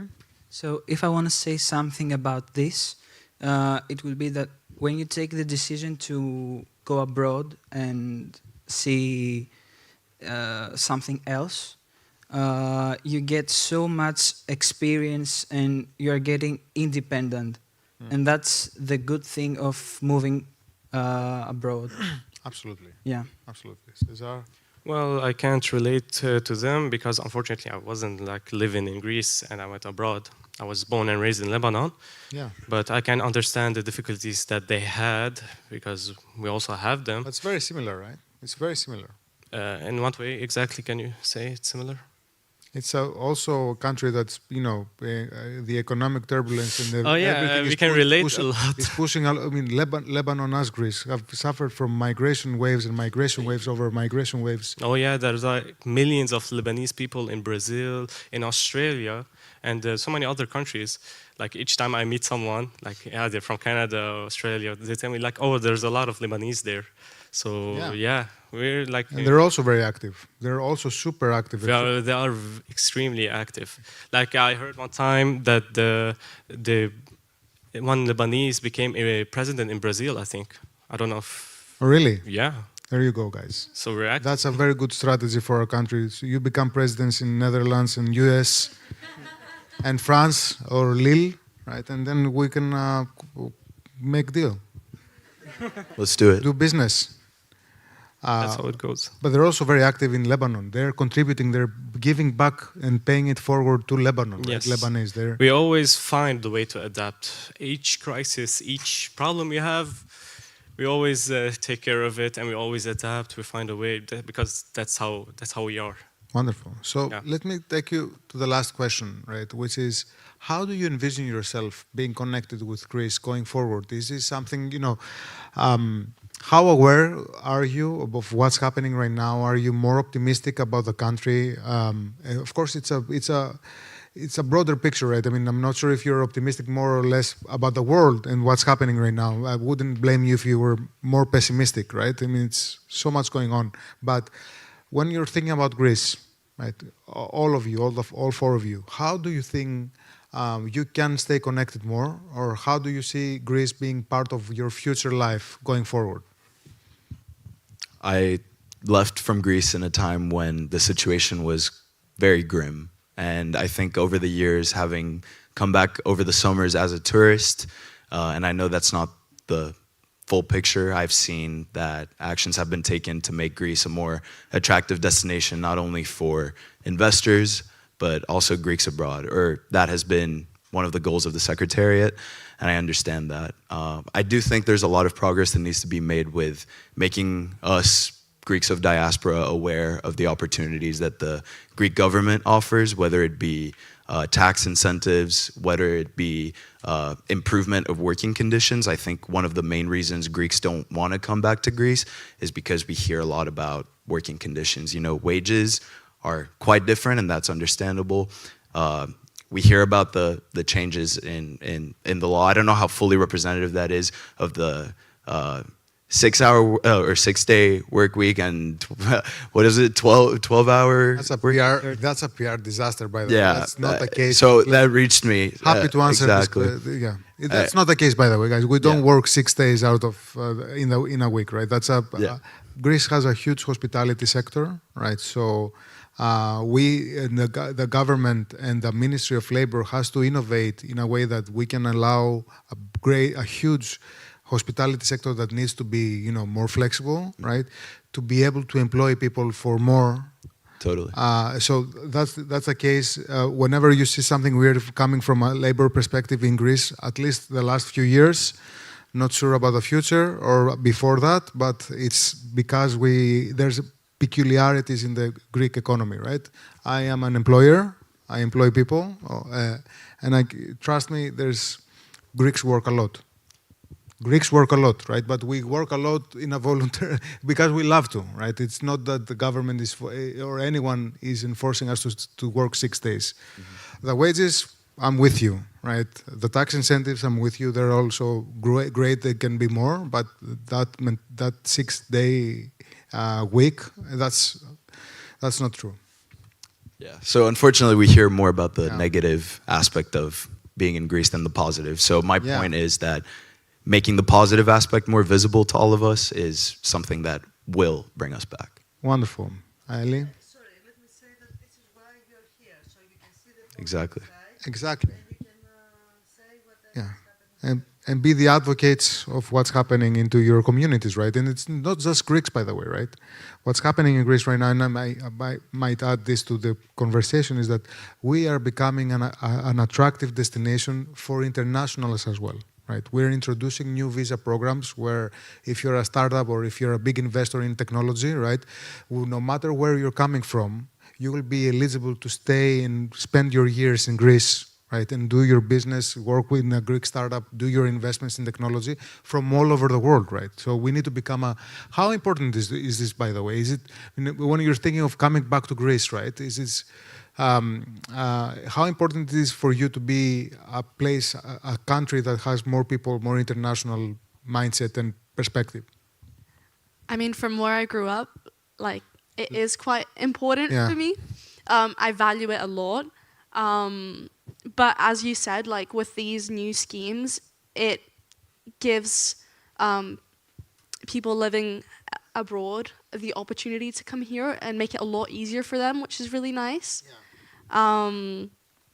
But overall, for me, even though I wasn't raised here. I wasn't born here. I've never lived here. You know, Greece has my heart. And like when people tell me, oh, like, where are you from? I'm like, Greece. And only if they start asking more questions, that's where I like actually say, well, you know. Oh, no, no, Yeah, I'm not like, well, Greece. let me tell you the story now. This is the real deal.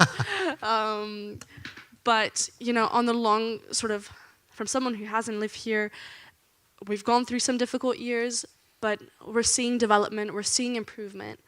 You know, that's showing potential, which is something we want to see. Would you consider coming back or moving, not coming back, moving to Greece or spending your life in Greece? In the future sometime, I think so, yeah. For sure. I've never lived here, but I would love to. It's okay if you're not, by the way, right? No, I no, mean, no. Actually. By the way, I will return. We need to make sure that that's also, you know, out there.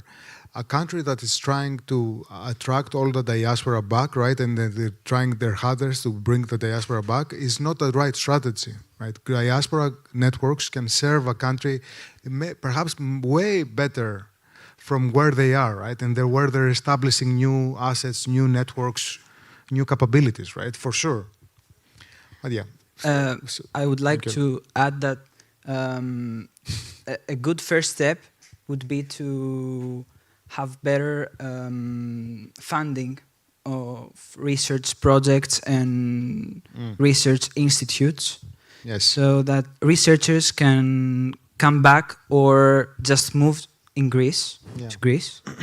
And yeah, that could be a good idea for... I agree. Well, I'm part of SETEC, which is the National Council for Research and Development in Greece. It's an official role, right? And I'm part of that board. And I can tell you that you know, the funding that's going into research right now can be way better, right? And there's a lot of happening in that area. One of which is something that's perhaps the most breakthrough thing that has ever happened in the last 6 years, which is we're introducing a new ministry, right? Ministry of innovation was broken into different ministries in Greece, right? Ministry of Development and Ministry of Education, right? Research was always part of the Ministry of Education, which meant that the same ministry that was taking care of Δημοτικό, Gymnasio, and Lykio, right, was taking care of research and startups and everything, right? So now the Prime Minister asked us to break these things up, and we're launching a Ministry of Innovation, which will, for the first time in Greece, take research from education and move it to entrepreneurship, right? Which is huge. And I'm part of that committee that's trying to design and understand how can this ministry operate. That will bring more money, and I love that you're bringing this topic. César, comment ça va? Ça va bien. Tell us, how do you think, how do you see yourself? Well, I think we already took the first step, which is the symposium. I mean, I've already know the information about Greece from the outside. It's great that it's the first time we're going to see it from the inside and to see what a great country it is and what opportunities we might have in the near future.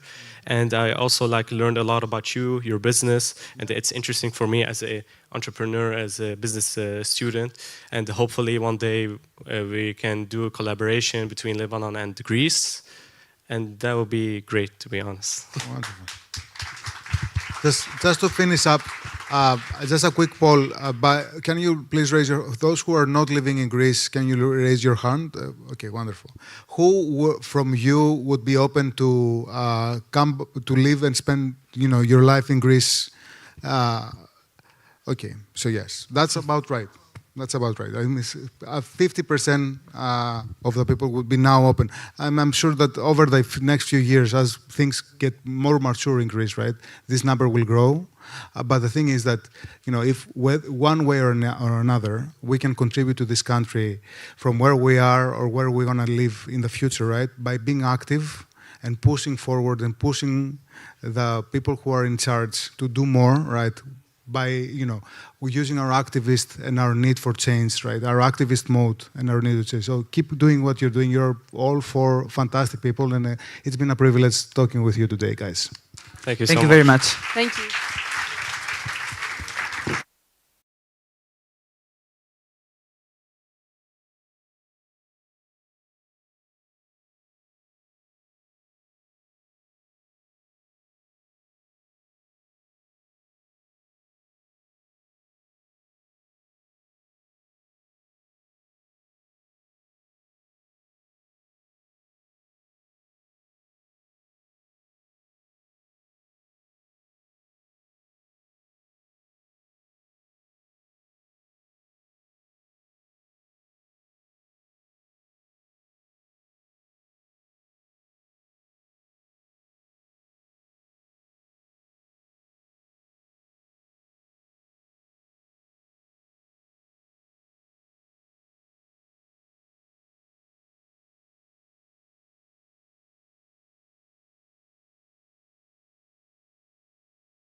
Ωραία, πολύ ωραία. Τώρα λοιπόν θα καθίσουμε, θα συγκεντρωθούμε και που ανοίξαμε το μικρόφωνο και θα καλέσουμε στο βήμα την κυρία Εφρέμογλου. Η κυρία Εφρέμογλου είναι η πρόεδρος του Ιδρύματος Μίζωνος Ελληνισμού.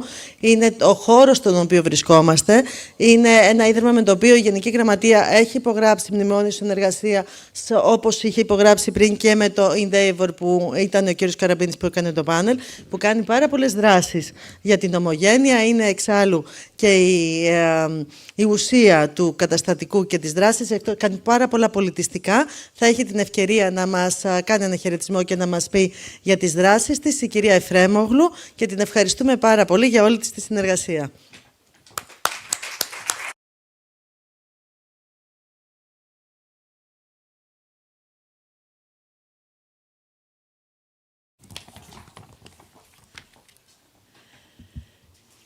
Καλησπέρα. Είναι χαρά μας να σας υποδεχόμαστε για μία ακόμα χρονιά στο Κέντρο Πολιτισμού Ελληνικός Κόσμος του Ιδρύματος Μίζωνος Ελληνισμού. Η παρουσία σας εδώ, νέοι άνθρωποι από τόσες χώρες, δείχνει κάτι βαθύτερο από μία συμμετοχή σε ένα συνέδριο. Δείχνει ότι ο ελληνισμός εξακολουθεί να είναι μία ζωντανή κοινότητα που ανανεώνεται μέσα από εσάς. Στο Ίδρυμα Μίζωνος Ελληνισμού έχουμε μία σταθερή αποστολή. Να κρατάμε ζωντανή την ιστορική μνήμη και την πολιτιστική μας κληρονομιά, αλλά με τρόπο σύγχρονο, ανοιχτό και βιωματικό. Να μην μένει η ιστορία στην απόσταση της αφήγησης, αλλά να γίνεται εμπειρία που τη ζείτε, τη νιώθετε και τη μεταφέρετε στον κόσμο γύρω σας. Τα τελευταία χρόνια εστιάζουμε ακόμα περισσότερο στη σχέση μας με την ελληνική διασπορά και ειδικά με τη νέα γενιά.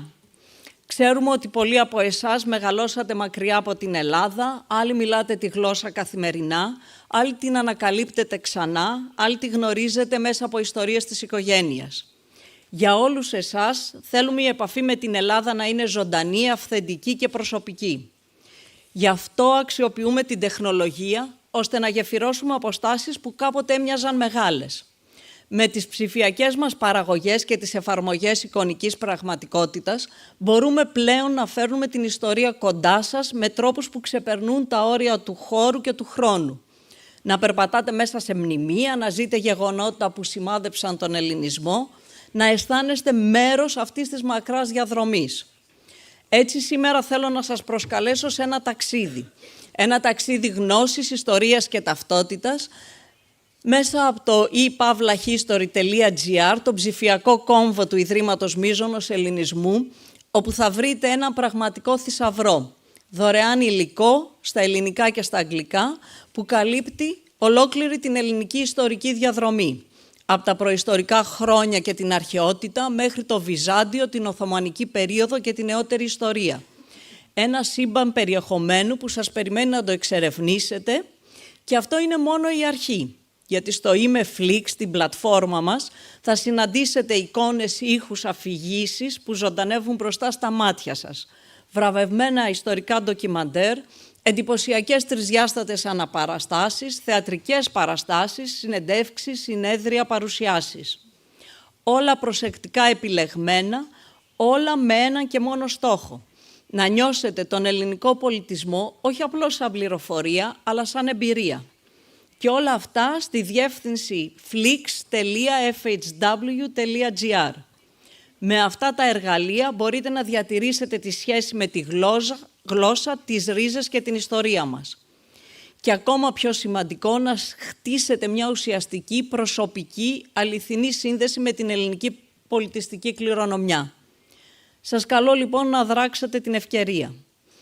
Και αυτό είναι μόνο η αρχή. Γιατί σχεδιάζουμε οι διαδραστικές μας παραγωγές εικονικής πραγματικότητας να ταξιδέψουν σε άλλες χώρες, σε κοινότητες και σχολεία της διασποράς. Ξεκινάμε άμεσα σταθερή παρουσία στη Νέα Υόρκη, στην Αστόρια, στο πολιτιστικό κέντρο της Αρχιεπισκοπής, στη συνέχεια στη Βοστόνη, αλλά και σε άλλες πόλεις ανά τον κόσμο, σε συνεργασία με τη Γενική Γραμματεία Απόδημου Ελληνισμού και Δημόσιας Διπλωματίας του Υπουργείου Εξωτερικών, και να πω ότι αξίζουν πραγματικά θερμά συγχαρητήρια στη Γενική Γραμματέα, την κυρία Μάιρα Μυρογιάννη και όλη την ομάδα για το έργο τους.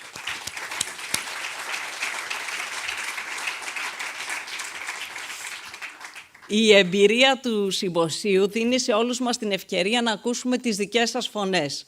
Να μάθουμε πώς αντιλαμβάνεστε την ελληνικότητά σας, τι σας ενώνει, τι σας εμπνέει, αλλά και τι χρειάζεστε για να κρατήσετε αυτή τη σχέση ζωντανή. Εμείς ως Ίδρυμα Μίζωνος Ελληνισμού υποσχόμαστε ότι θα κάνουμε ό,τι μπορούμε για να στηρίξουμε αυτή τη σχέση. Και για να πω και για το ρόλο μου στο Εμπορικό και Βιομηχανικό Επιμελητήριο Αθηνών, όπου δίνουμε ιδιαίτερη στήριξη σε startups μέσα από εκπαίδευση και παγκόσμια δικτύωση, θέλω να ξέρετε ότι και σε αυτό το κομμάτι, ό,τι χρειαστείτε, εμείς θα είμαστε δίπλα σας. Σας ευχαριστώ θερμά.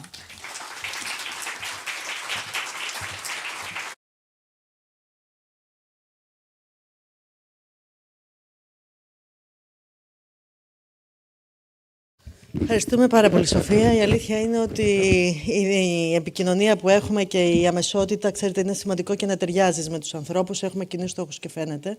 Και γι' αυτό μπορούμε και κάνουμε τις δράσεις που κάνουμε μαζί. Θα ήθελα να καλέσω τώρα στο βήμα τον κύριο Βόκο, ο οποίος θα είναι ο επόμενος συντονιστής. Ο κύριος Βόκος είναι ο Διευθύνων Σύμβουλος των Ποσειδονίων. Τα Ποσειδόνια είναι η μεγαλύτερη έκθεση, η έκθεση που έχουμε για το ΣΥΠΗ στην Ελλάδα. Την κάνουμε εδώ και 50 χρόνια, κύριε Βόκο. Τα κλείσαμε τα 50 χρόνια, μπράβο. Εσείς έχετε μπει τα τελευταία 2, θα έλεγα. 3, 20. Εντάξει, οκ. Αυτό μπορούμε και να το κρύβουμε. Και είναι σημαντικό που θα κάνουμε αυτό το πάνελ, γιατί είναι καλό να ξέρετε κι εσείς, γνωρίζετε ότι η Ελλάδα είναι η χώρα της ναυτιλίας, αλλά πραγματικά προβάλλει, τα Ποσειδόνια προβάλλουν την Ελλάδα και στον τομέα αυτό με έναν ιδιαίτερο και ξεχωριστό τρόπο. Φέρνει πάρα πολλούς ανθρώπους από το εξωτερικό, έχει μια τεράστια επισκεψιμότητα και είναι ο ειδικός άνθρωπος για να μιλήσει για τα θέματα αυτά. Θα έχουμε στο πάνελ τον Δημήτριο Χοφάκερ από την Αυστρία, την Λιριάννα Παπούλιας από τη Βραζιλία, τον Γιώργο Σταυρόπουλο από τον Καναδά και τον Δημοσθένη Φράγκο από την Ιταλία. Σας περιμένουμε, ελάτε.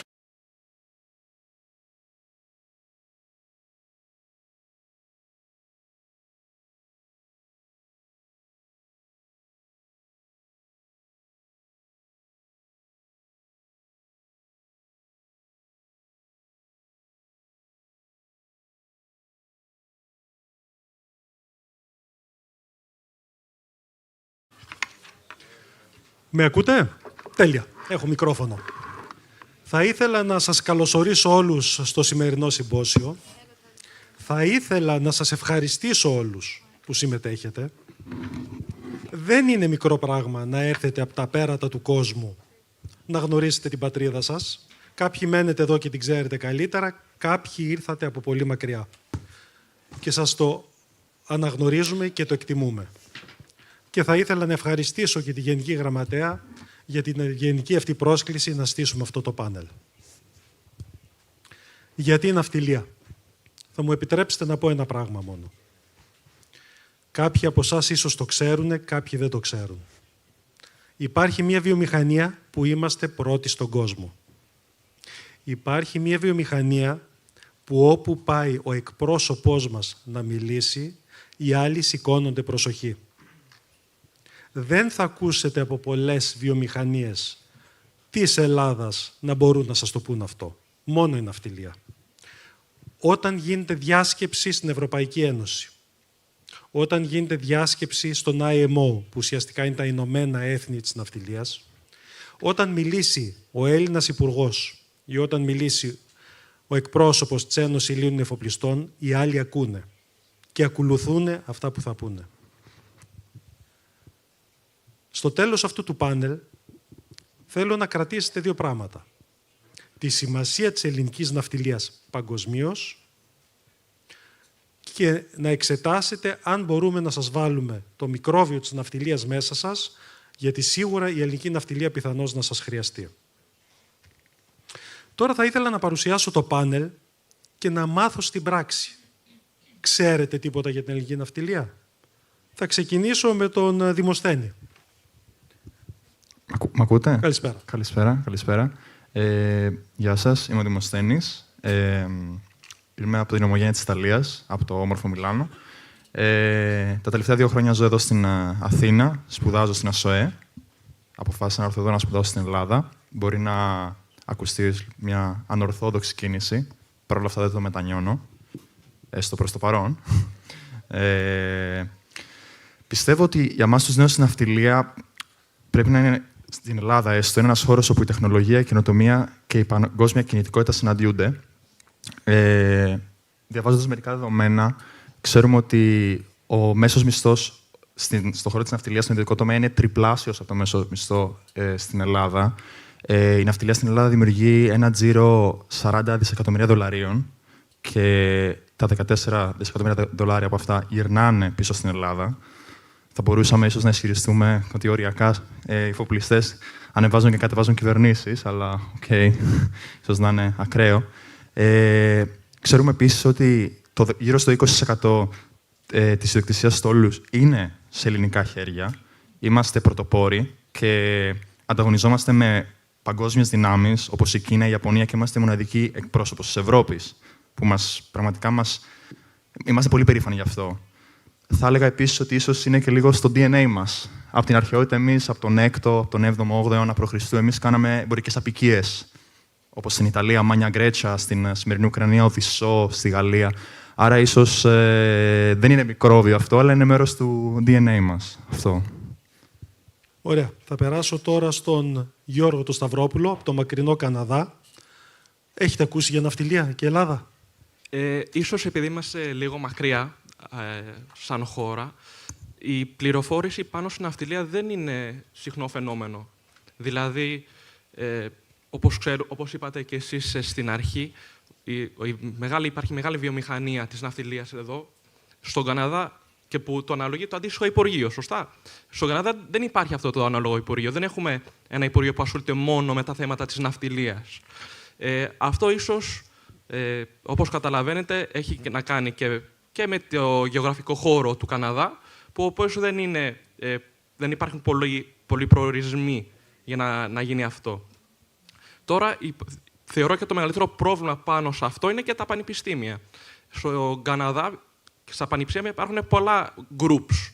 Θεωρώ ότι στο θέμα της ναυτιλίας δεν υπάρχει ένα αντίστοιχο group που μπορεί να ενημερώνει και τους νέους φοιτητές να μπουν σε αυτόν τον κλάδο, ο οποίος είναι βιώσιμος. Μπορεί να γίνει, αλλά δεν το κάνουμε. Θεωρώ ότι σε αυτό πρέπει να υπάρχει μια αλλαγή. Τέλεια. Θα δείτε γιατί το πάω με αυτή τη σειρά. Δημήτρη, Αυστρία. Αυστρία, πιο μάλιστα. κοντά. Θάλασσα δεν έχετε από ό,τι θυμάμαι. Θάλασσα δεν έχουμε. Ζω σε περίκλειστη χώρα, γι' αυτό δεν έρχομαι και καθημερινά αντιμέτωπος, ας πούμε, με την ναυτιλία.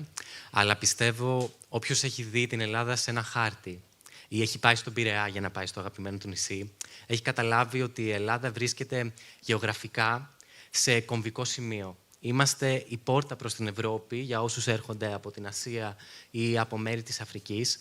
Και γι' αυτό σίγουρα η ναυτιλία για εμάς μας είναι, ας πούμε, ξέρουμε ότι παίζει μεγάλο ρόλο στην Ελλάδα. Ο Νάσης μας είναι γνωστό όνομα.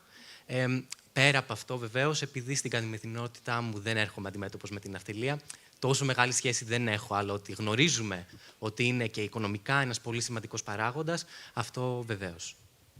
Μάλιστα.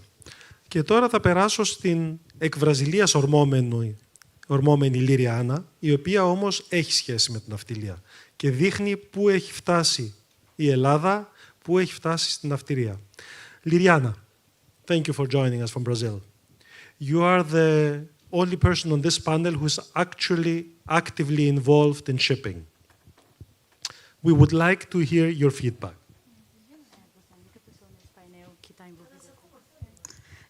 Você é a única pessoa nesse painel que está envolvida com a área marítima e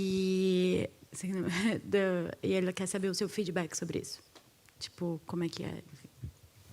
Tá.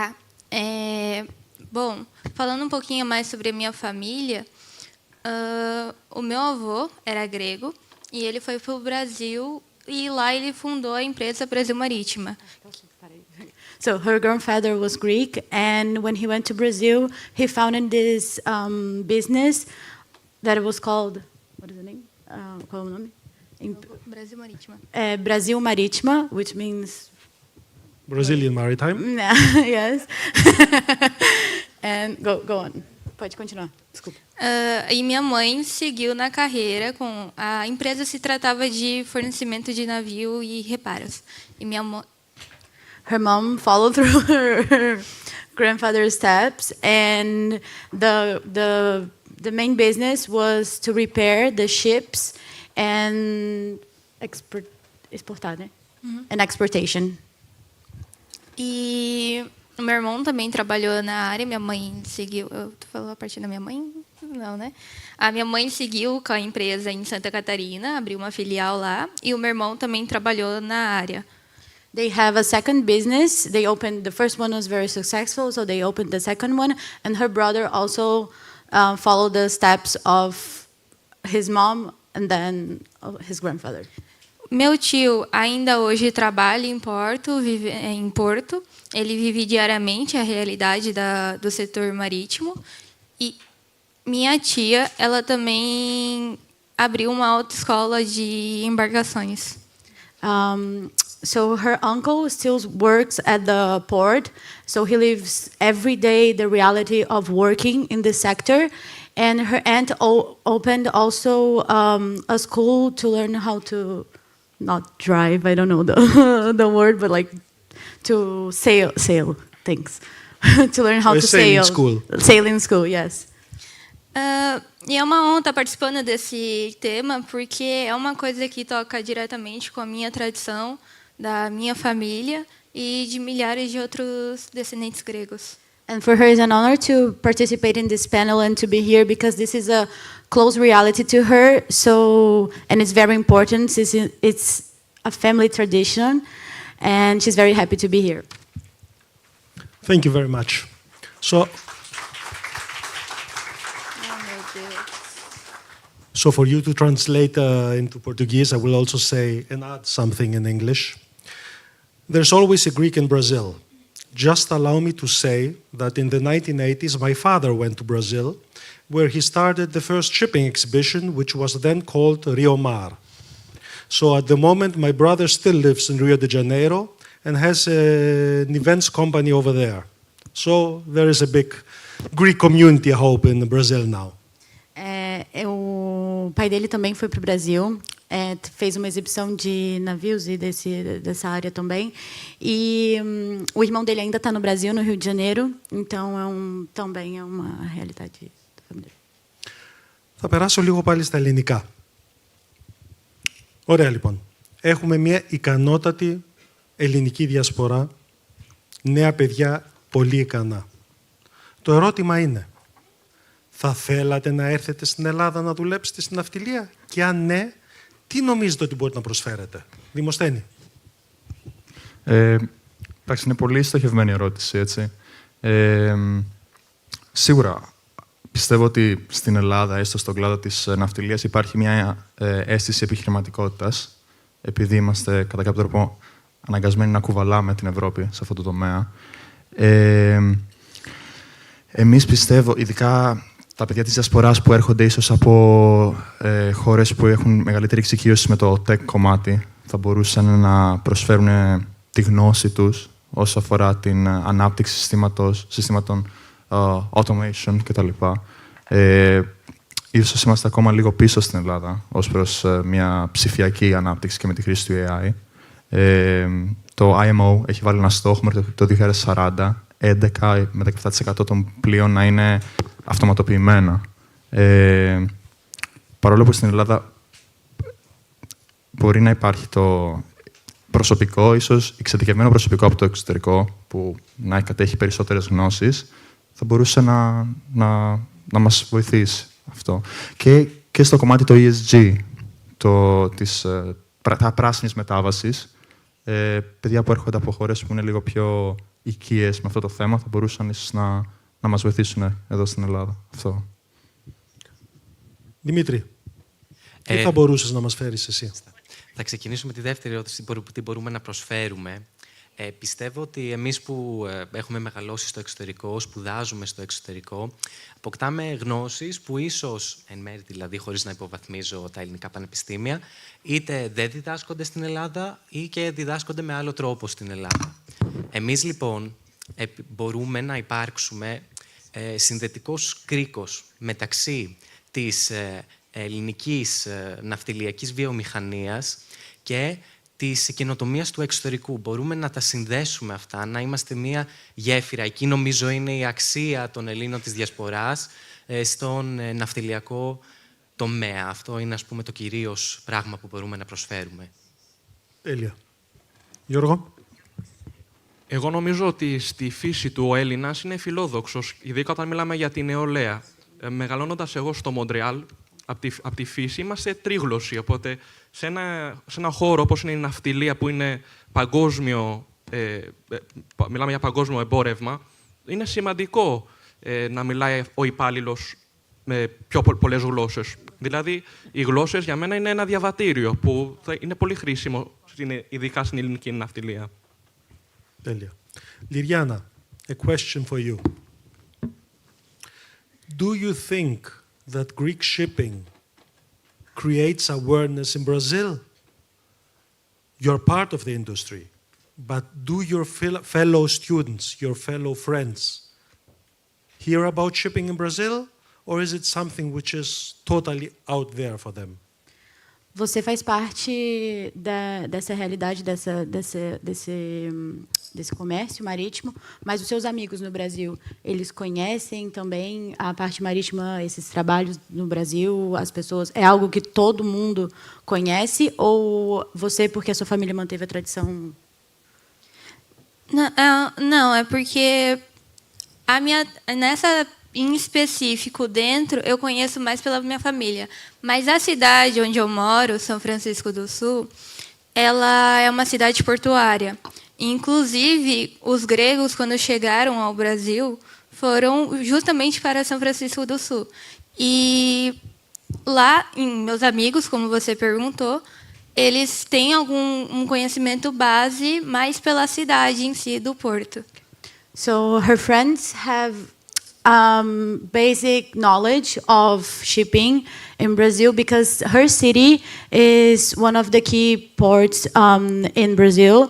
Actually, when the Greeks arrived for the first time in Brazil, they arrived at the city, and that's why they have this background of knowledge. But no one is also the youth is not as well as engaged. It's because her family has this tradition in the business that she knows about.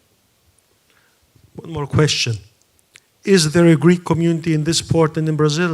Can she find Greeks of the diaspora to hire if she wants to hire people? Existe uma comunidade grega na sua cidade e existe gregos ainda da diáspora ali, em que se você precisar contratar esses gregos da diáspora para ajudar, você consegue achar?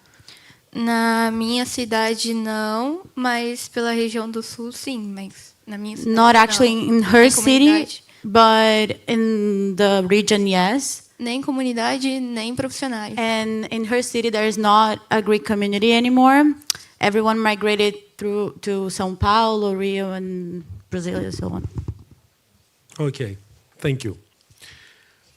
Λοιπόν, εδώ φτάνουμε λοιπόν στο σημείο που εσείς, κοιτάζοντας από έξω μέσα την Ελλάδα,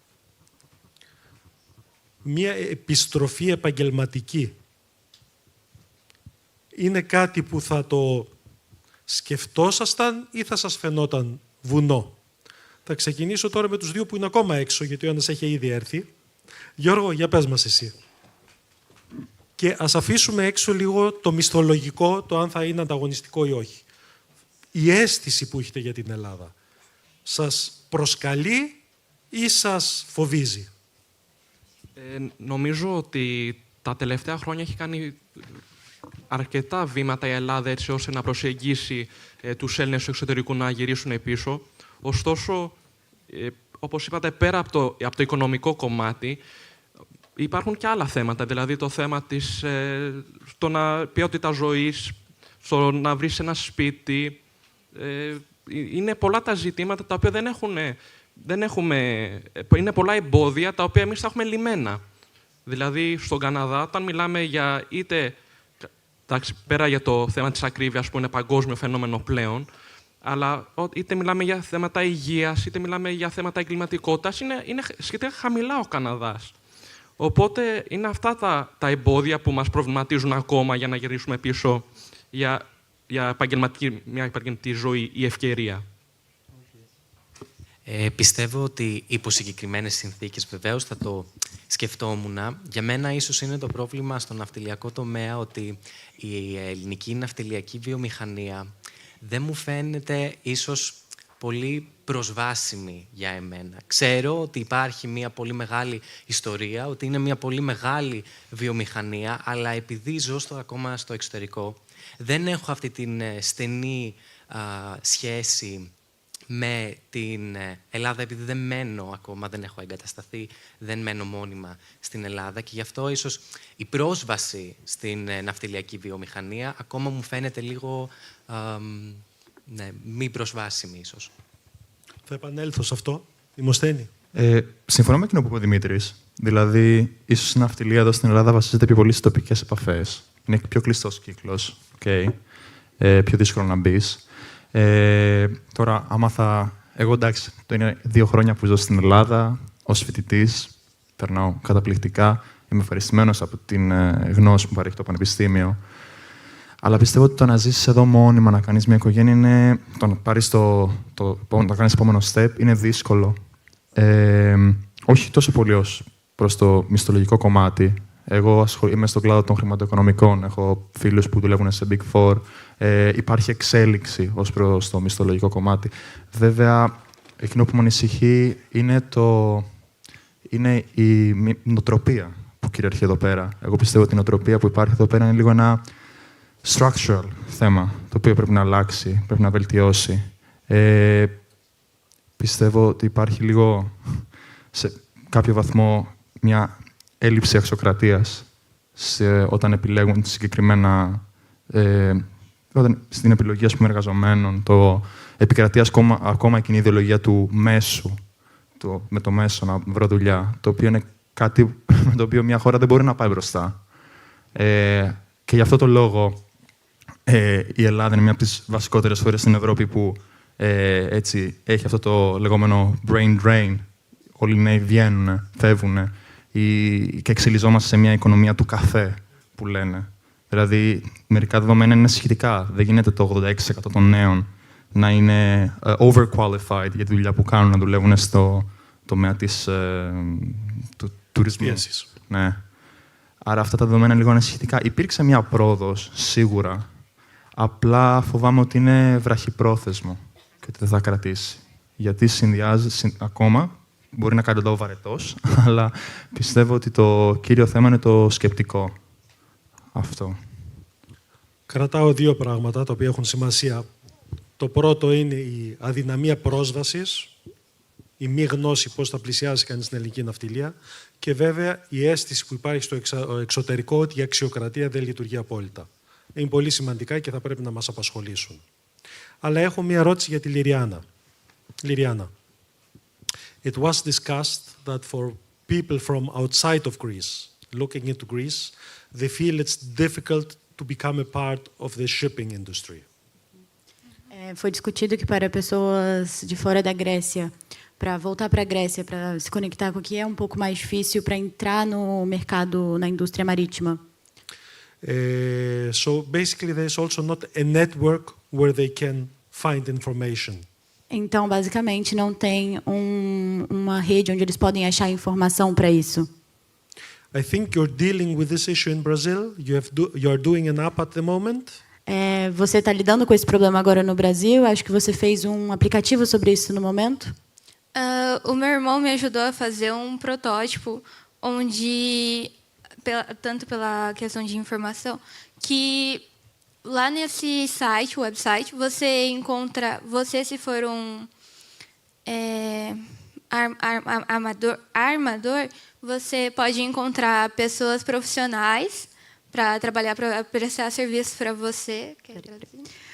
Sim. So her brother and Liliana developed this website to connect young people in the maritime sector.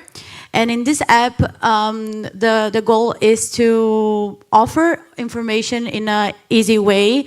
And also, if you need someone that builds the ship, like you can find that person that works with that. If you need, like, there is a part of job offers related to the sector, and there is also some course you can take. Certo.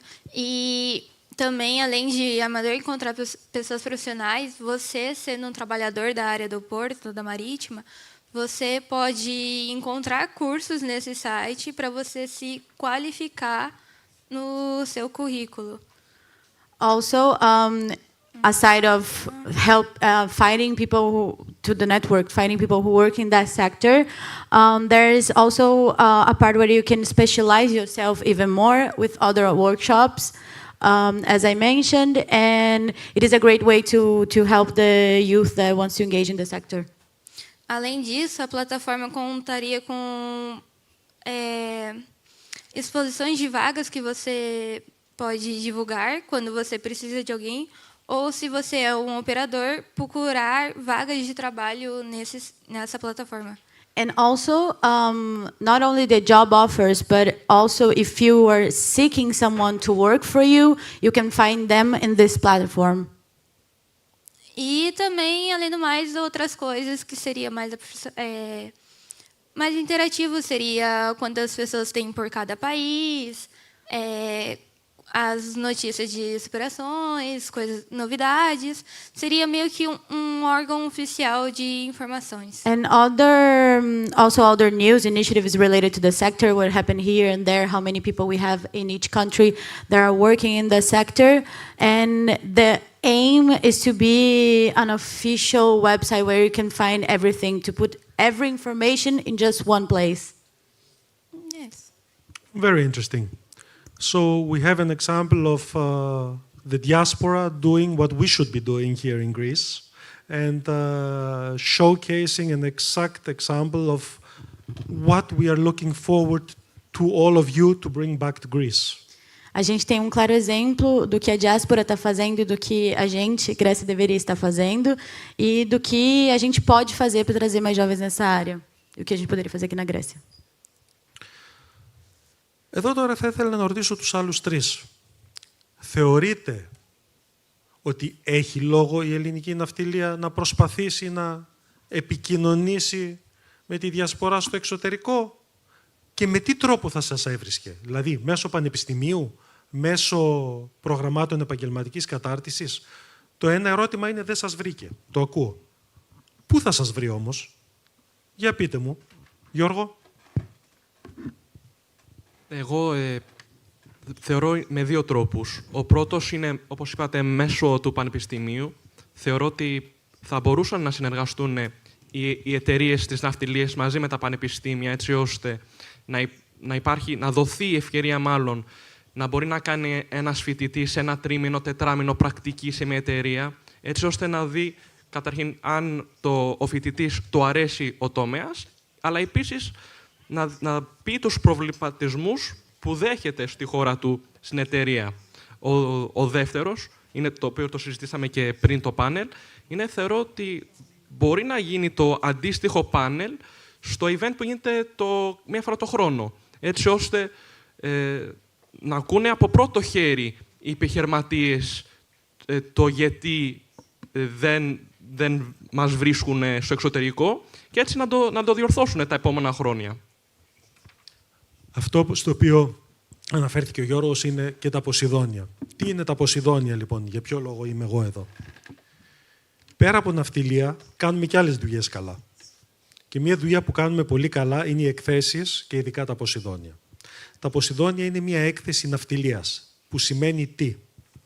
Όλος ο κόσμος που φτιάχνει, παράγει, προσφέρει υπηρεσία στην ναυτιλία, έρχεται στα Ποσειδόνια, κλείνει ένα περίπτερο και προσπαθεί να πουλήσει, να επικοινωνήσει με τις ελληνικές ναυτιλιακές εταιρείες. Για να έχετε μια τάξη μεγέθους, μιλάμε για 2.000 εταιρείες που συμμετέχουν, μιλάμε για 40.000 επισκέπτες. Εσείς έχετε έρθει τώρα σε μια περίοδο που η Αθήνα είναι άδεια. τον Ιούνιο του χρόνου δεν θα υπάρχει ξενοδοχείο. Δεν μπορείτε να βρείτε να μείνετε σε αυτή την πόλη. Έρχεται όλη η ναυτιλία. Επιτρέψτε μου να σας δώσω κάποια χαρακτηριστικά στοιχεία. Συμμετέχουν 102 χώρες. Νομίζω μόνο οι Ολυμπιακοί Αγώνες έχουν μεγαλύτερη συμμετοχή. Θα σας φανεί περίεργο, αλλά έρχονται κόσμος στα Ποσειδόνια και κλείνει περίπτερο ή για να μάθει από τις χώρες του Βαλού, Παλάου, Τρινιντάτ εν Τομπάγκο, Cayman Islands. Αυτοί οι άνθρωποι δεν μπαίνουν εύκολα σε ένα αεροπλάνο να πάνε σε μια έκθεση. Έρχονται όμως στα Ποσειδόνια. Για 2 εβδομάδες η Ελλάδα είναι το κέντρο του πλανήτη στην ναυτιλία. Για όποιον από εσάς υπάρχει δυνατότητα του χρόνου, την πρώτη εβδομάδα του Ιουνίου να είναι εδώ, να έρθει να μας το πει. Και κόσμο προσλαμβάνουμε εμείς, αλλά είναι μια ωραία εμπειρία για σας. Και αυτό που είπε ο Γιώργος είναι μήπως μπορέσουμε ένα περίπου ίδιο πάνελ να το οργανώσουμε μέσα στα Ποσειδόνια, να δείτε στην πράξη και να μιλήσετε με τους ανθρώπους της ναυτιλίας. Πού θα σε βρούμε σένα, στην Αυστρία? Θα με βρείτε μέσω του Πανεπιστημίου, αλλά ελπίζω επίσης ότι θα δημιουργηθούν ευκαιρίες και από πλευράς του Υπουργείου Εξωτερικών για επαγγελματική δικτύωση ανάμεσα στο εσωτερικό και το εξωτερικό.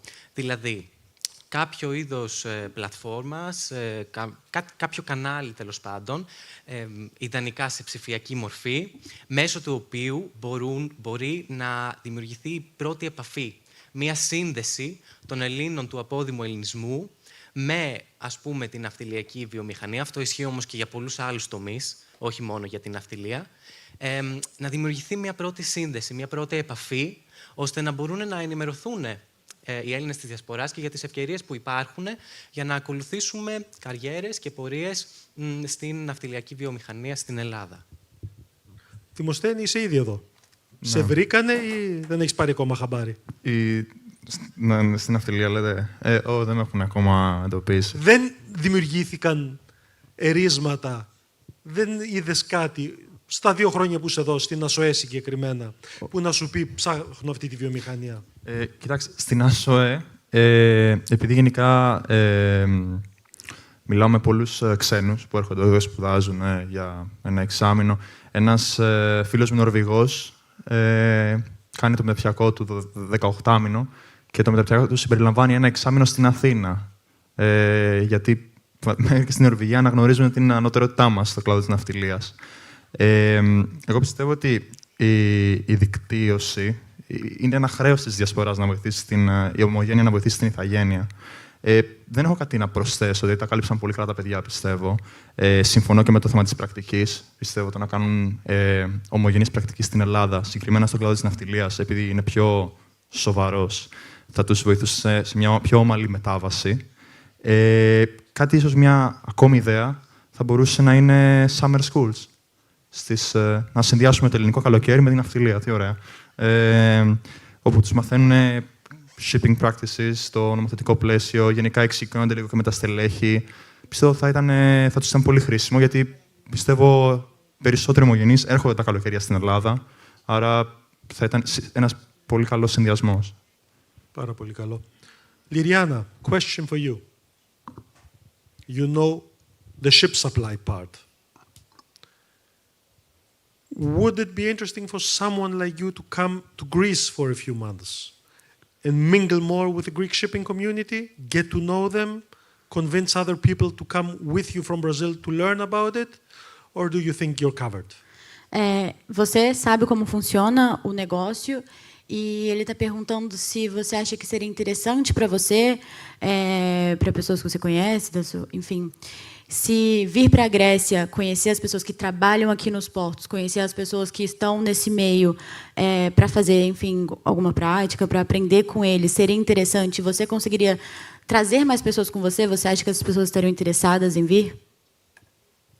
Eu acredito que sim, porque a gente conhece a Grécia como líder em global marítimo. E isso já se torna interessante para nós e orgulho para a diáspora grega. She believes Yes, because we all know Greece as the leader in global shipping. In global shipping. So for her is a reason to be very proud of that. Question.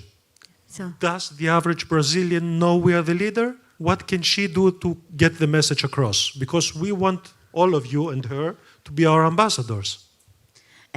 Você conseguiria ser uma líder disso no Brasil, porque porque o objetivo é ser uma embaixadora, né, da diáspora. Você acha que você conseguiria unir isso no Brasil, passar essa mensagem? Sim, porque isso já está tradicionalmente na minha família. Por mais que eu não trabalhe no setor, eu tenho envolvimento na questão de conviver com a minha família, que sempre esteve, e é sobre isso que é conversado em reuniões de famílias e tudo mais. E eu acho que seria até uma boa oportunidade, um orgulho assim, para carregar a história do meu avô. Yes, because this is a family matter. It's very close to her heart. So for her, it would be a reason to be very proud to be able to carry on the legacy of her grandfather. And in her family, that's what they talk about. That's the main argument, because they are passionate with it. Even though she doesn't work in the area because she's just 18, she is finishing high school now.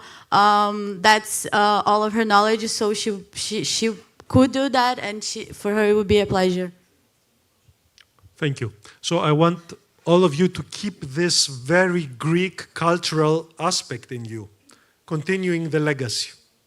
We Greeks feel strongly usually about our country, about what we do, about what we have achieved, and we want to promote it. So if you have it in you, keep it. This is the reason you are here, and this is something we want to enhance when you go back home. Για να πω όμως κάτι τώρα στις απαντήσεις σας τις προηγούμενες, μου έκανε εντύπωση που ως νέα παιδιά κανείς σας δεν είπε ότι θα σας βρει να σας μεταδώσει κάποιος το μήνυμα της ναυτιλίας από social media. Άρα προφανώς ή δεν δουλεύει αυτό το κανάλι ή εσείς δεν το χρησιμοποιείτε αρκετά. Γιατί σε οποιαδήποτε άλλη, αν πας σε ένα TEDx, άμα πας σε οποιαδήποτε άλλο πάνελ, θα σου πούνε μέσα στο social media μόνο εκεί βρίσκεις τους νέους. Δημοσθένη, κάτι θες να πεις? Συμφωνώ. Ίσως πιστεύω, επειδή ο κλάδος της ναυτιλίας είναι πολύ σημαντικός στην Ελλάδα, ίσως ένα πιο επίσημο channel να του αρμόζει καλύτερα αυτό. Ισχύει ότι εμείς οι νέοι, έχουμε αυτή την κουλτούρα των social media, το να λαμβάνουμε πληροφορίες από μικρά βίντεο ή απλά ads. Αλλά ίσως μπορεί να μην παρακινεί, μπορεί να μην παρακινεί τόσο πολύ, ή ίσως και ο κλάδος της ναυτιλίας να τρομάζει. Ναι. Δεν είναι φιλικός, αυτό το ξέρω. Καθότι βλέπω ότι ο χρόνος μας τελειώνει. Υπάρχει κάποια ερώτηση από το κοινό? Είδα ένα χέρι. Ποιος είσαι, πώς λέγεσαι, από πού ήρθες και τι θες να πεις?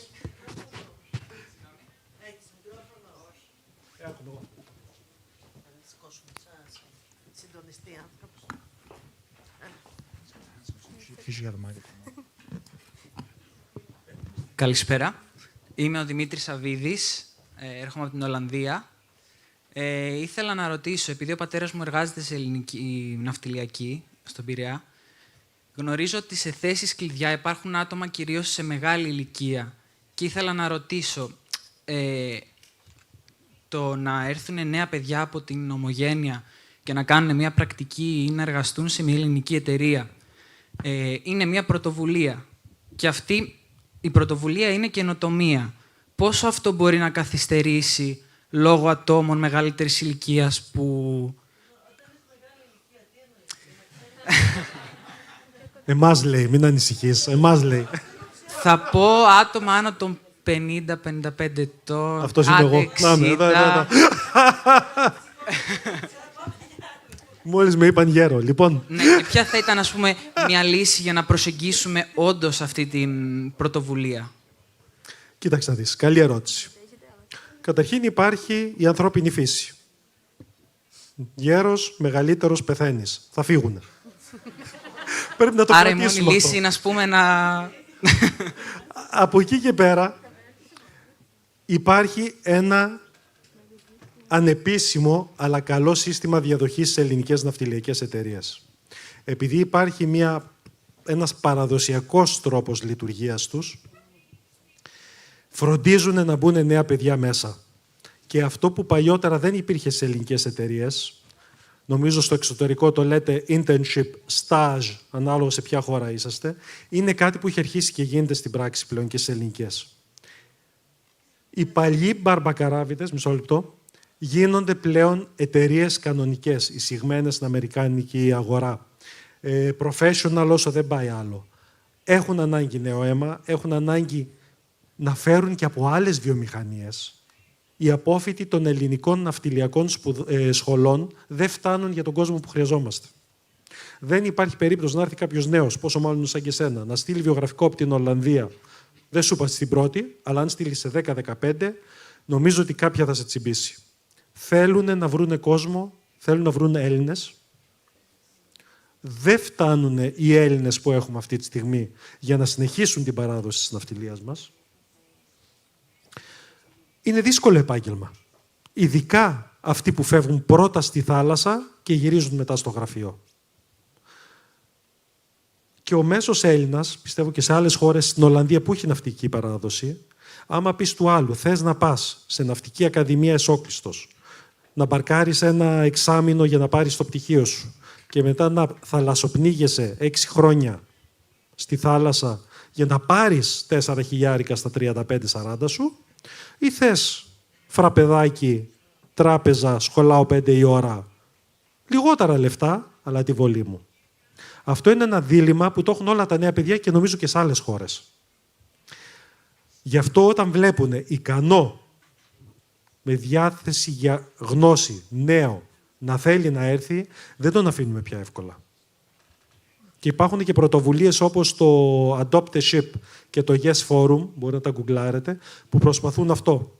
Νέους που δεν έχουν σχέση με την ναυτιλία, να δημιουργήσουν ένα κανάλι, στην Ελλάδα πάντα βέβαια, να γνωρίσουν την ναυτιλιακή βιομηχανία. Αλλιώς τους φαίνεται ένας τείχος που δεν μπορούν να περάσουν.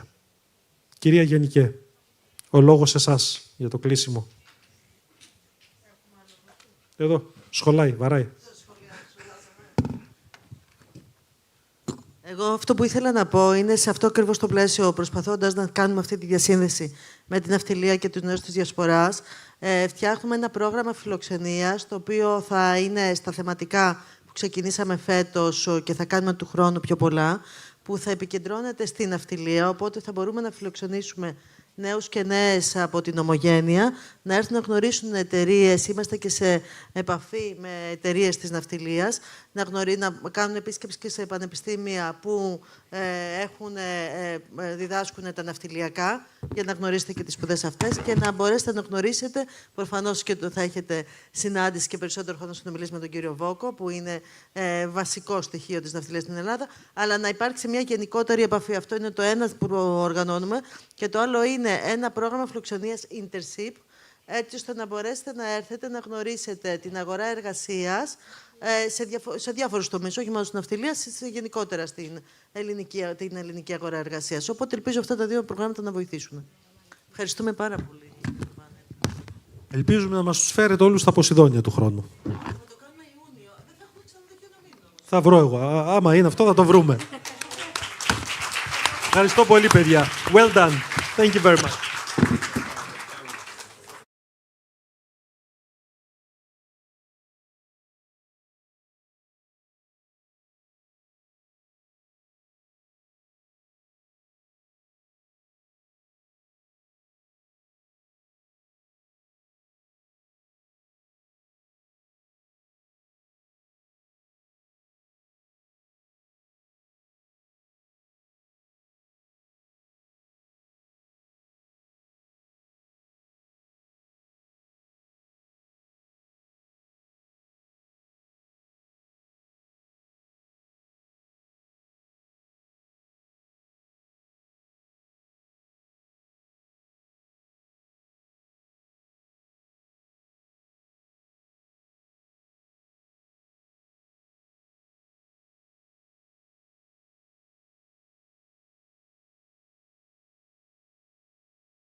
Και αφού ακούσαμε αυτή την πραγματικά πάρα πολύ ενδιαφέρουσα συζήτηση για την ναυτιλία, πιστεύω ότι θα είμαστε όλοι εδώ τον Ιούνιο στα Ποσειδόνια και θα οργανώσουμε, κύριε Βόκο, ένα πάνελ στο πλαίσιο των Ποσειδονίων.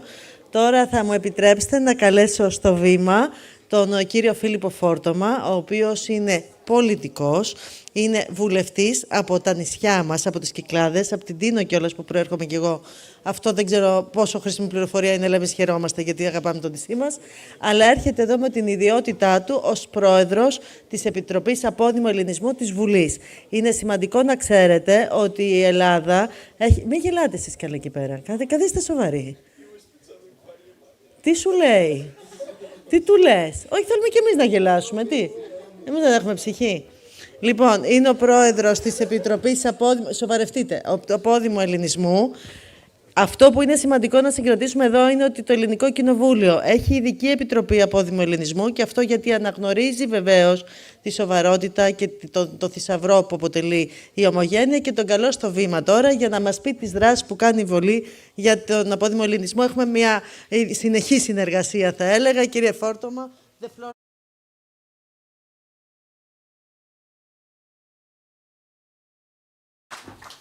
Καλησπέρα και από μένα.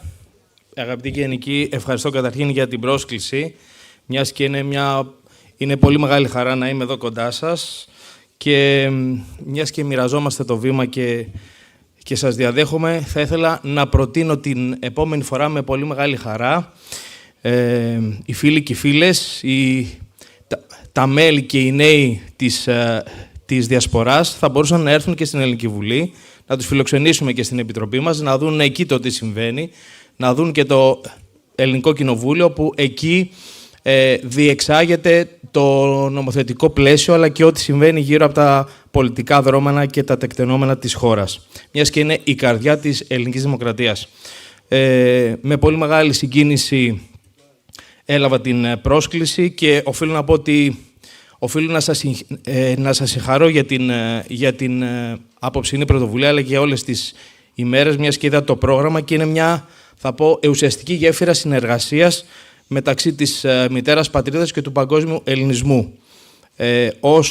Ως πρόεδρος της Επιτροπής Ελληνισμού Διασποράς, αρμόδιος για τον ελληνισμό Διασποράς, θεωρώ ότι η ενίσχυση αυτών των συνολικών δεσμών αποτελεί εθνική προτεραιότητα και θα πω πως είναι κυρίως στρατηγική επένδυση για τη χώρα αλλά και για το μέλλον της πατρίδας μας. Η χώρα μας επιδιώκει όχι μόνο το brain gain, αλλά θα πω και το diaspora gain.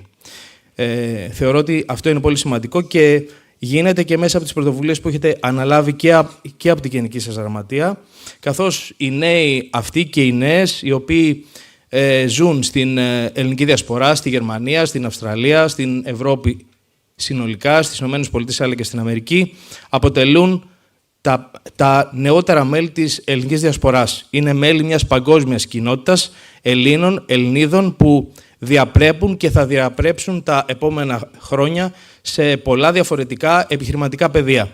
Και αυτό φαίνεται και μέσα από το δικό σας πρόγραμμα, καθώς εσείς, φίλοι, φίλες, αποτελείτε μια πηγή, μια δεξαμενή ταλέντου, αλλά και δικτύωσης που μπορεί να λειτουργήσει πολλαπλασιαστικά και για την ελληνική οικονομία, αλλά και ως αναμεταδότες του μηνύματος στους τόπους που εκεί διαμένετε.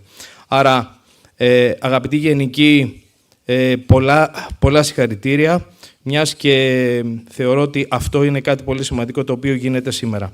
Θα σταθώ λίγο σε αυτά τα οποία υπάρχουν ως πρόγραμμα και θα πω ότι με πολύ μεγάλη χαρά είδα και τα θέματα γλώσσας, μιας και το πρώτο συνέδριο το οποίο πραγματοποιήθηκε πέρσι εδώ, τον Νοέμβριο του 2025, συγκέντρωσε νέους από 4 υπήρους, από δεκάδες χώρες και το οποίο είχε, οφείλω να πω, εντυπωσιακή επιτυχία. Οι νέοι αυτοί, αλλά και όσα εσείς είχατε καταθέσει, γιατί κάποια από εσάς φαντάζομαι ότι είστε παρόντες και παρούσες από πέρσι, έχουν αποδώσει καρπούς και θα αποδώσουν καρπούς, ενώ φέτος θα έχουμε την χαρά να δούμε και να παρουσιάσετε το έργο σας, αλλά κυρίως να έχετε μια πολύ σημαντική βράβευση. Το φετινό φόρουμ έρχεται να διευρύνει αυτό τον συνολικό δεσμό, εντάσσοντας ακόμα πιο εξειδικευμένες θεματικές ενότητες Και θα σταθώ σε κάποιες από αυτές, μιας και πολλές από αυτές ήταν και το θέμα δικών μας συνεδριάσεων στην Επιτροπή Ελληνισμού Διασποράς και το είδα με πολύ μεγάλη χαρά, μιας και προφανώς γινόμαστε χώρος έμπνευσης για πολλά πράγματα συνολικά ως Επιτροπή. Το θέμα της γλώσσας. Η όλη συζήτηση για την ελληνική γλώσσα, μια από τις αρχαιότερες αλλά και τις πλουσιότερες του κόσμου, υπάρχει προσέγγιση και στο φόρουμ. Στην εποχή της τεχνικής νοημοσύνης, των νέων μορφών γνώσης, η δική μας ελληνική γλώσσα προφανώς χρειάζεται καινούρια εργαλεία, κοινότητες πρακτικής και από νέους ανθρώπους που θα την μεταφέρουν στο μέλλον. Τώρα, η ενότητα για την πολιτιστική κληρονομιά. Εμείς είχαμε φιλοξενήσει τον Γιώργο Κουμουτσάκο, πρεσβευτή, και αν δεν κάνω λάθος να με διορθώσετε στον τίτλο, μιας και δεν τα θυμάμαι και απ' έξω και δεν είμαι κιόλας και υπηρεσιακό στο Υπουργείο. Είναι πρεσβευτής της χώρας μας στην UNESCO και έδωσε μια πολύ σημαντική μάχη μαζί με τους υπηρεσιακούς και του Υπουργείου Εξωτερικών, αλλά και διαδοχικά και τις υφιστάμενες και τις παλιότερες διοικήσεις από το Υπουργείο Εξωτερικών για την αναγνώριση της ελληνικής γλώσσας ως παγκόσμιας ημέρας με την ημέρα την 9η Φεβρουαρίου. Οπότε με πολύ μεγάλη χαρά βλέπω την ενότητα πολιτιστικής κληρονομιάς συνδέεται με την ελληνική γλώσσα και η σύγχρονη δημιουργία υπογραμμίζει και τη σχέση που έχει με την ιστορία αλλά και την παράδοση, η οποία δεν είναι κυρίως στατική.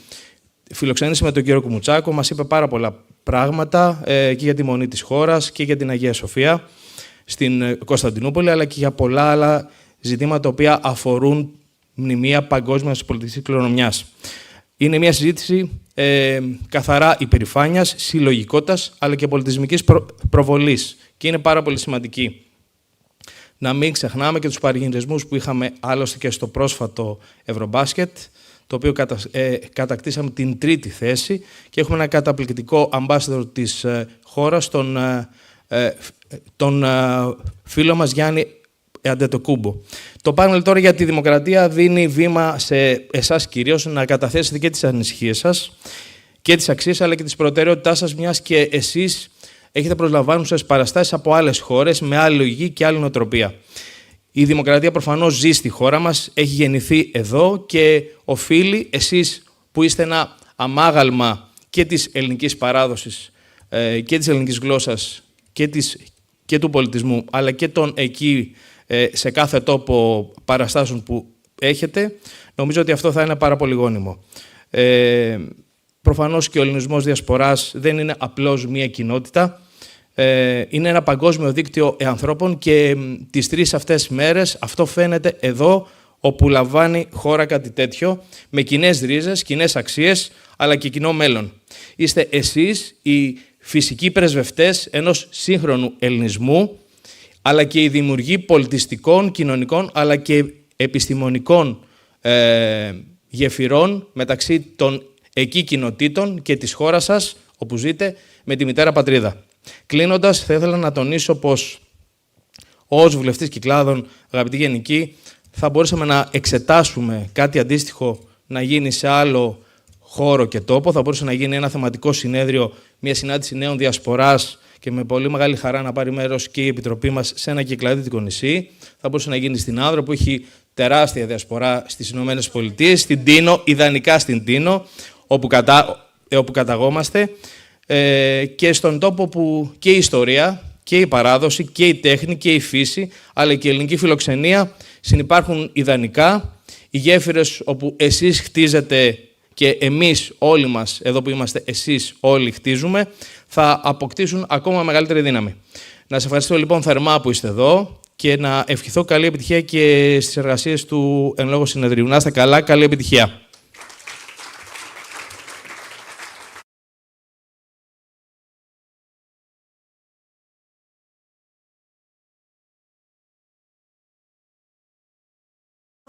Να πω ότι μου αρέσει πάρα πολύ το project το να κάνουμε ένα συνέδριο στην Τίνο και εσάς θα σας αρέσει, είναι υπέροχο το νησί μας αντικειμενικά μιλώντας.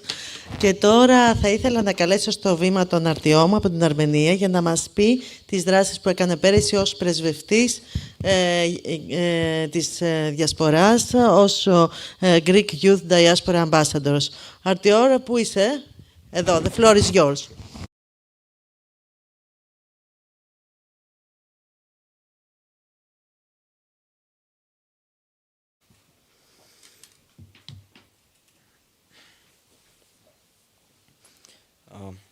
Dear participants, youth ambassadors, dear guests and organizers, I would like to express my thankfulness to organizers for this important event and for Greek youth all over the world and to give the youth all over the world the opportunity to express their opinion, to share their ideas and initiatives. Today I'm going to present my achievements throughout this year and my future initiatives.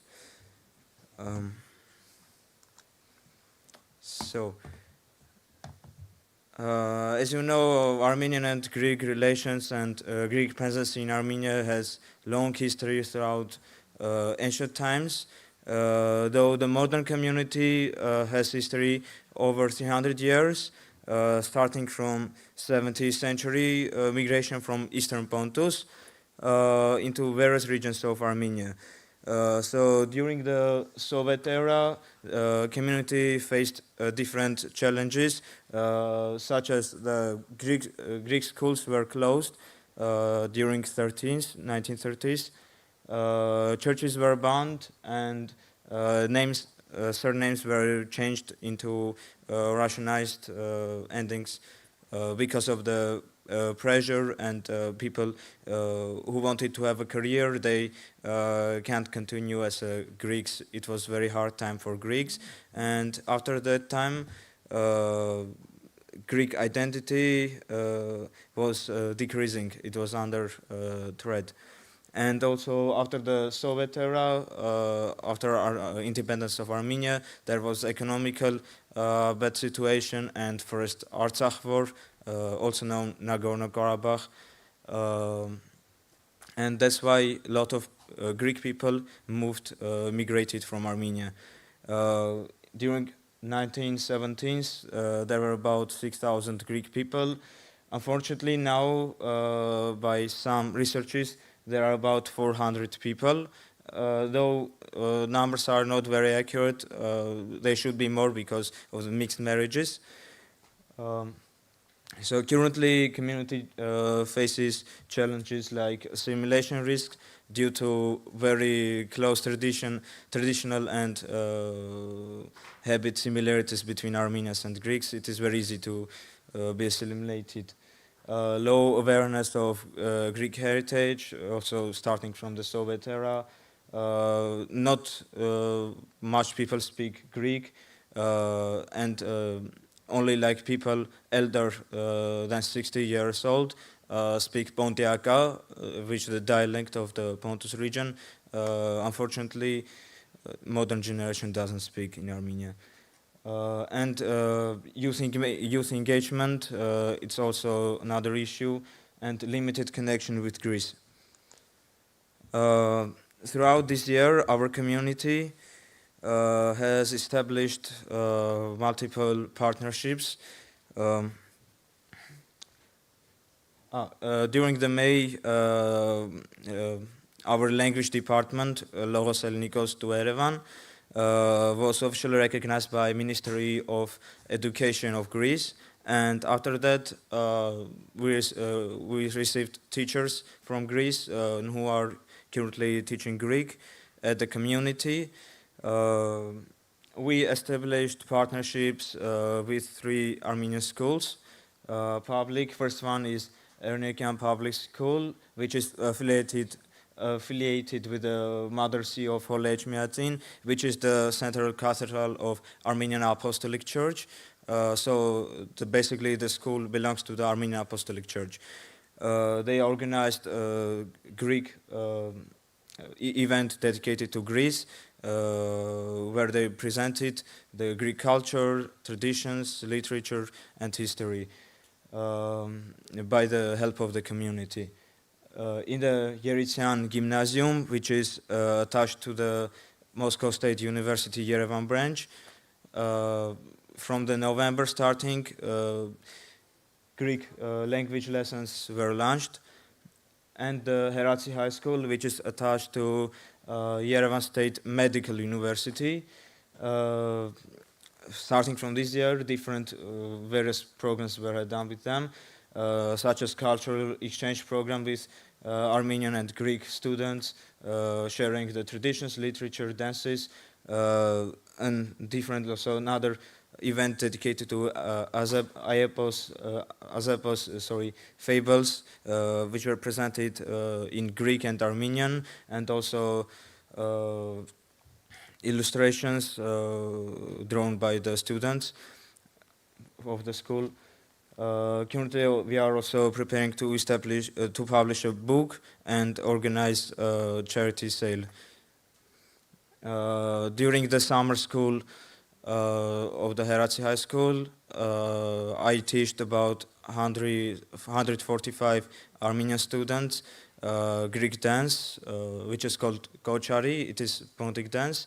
I teach them Pontic dance because the main topic was the similarities between between the cultures. Starting from the January, there will be also Greek language classes at the school as a third optional language. And we are also planning to expand the partnership with these schools and new other schools to promote Greek language and culture. Also, I would like to mention that there are Greek language lessons at Yerevan State University's linguistical faculty and Prusev State Linguistical University.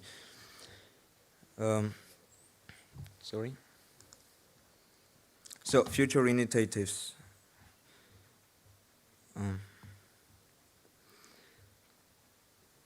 So the first one, the collection and digitalization of family archives, so which is basically from the governmental archives. We are planning to collect family records, photos, and to collect them, and in the future to digitalize, to make an open access.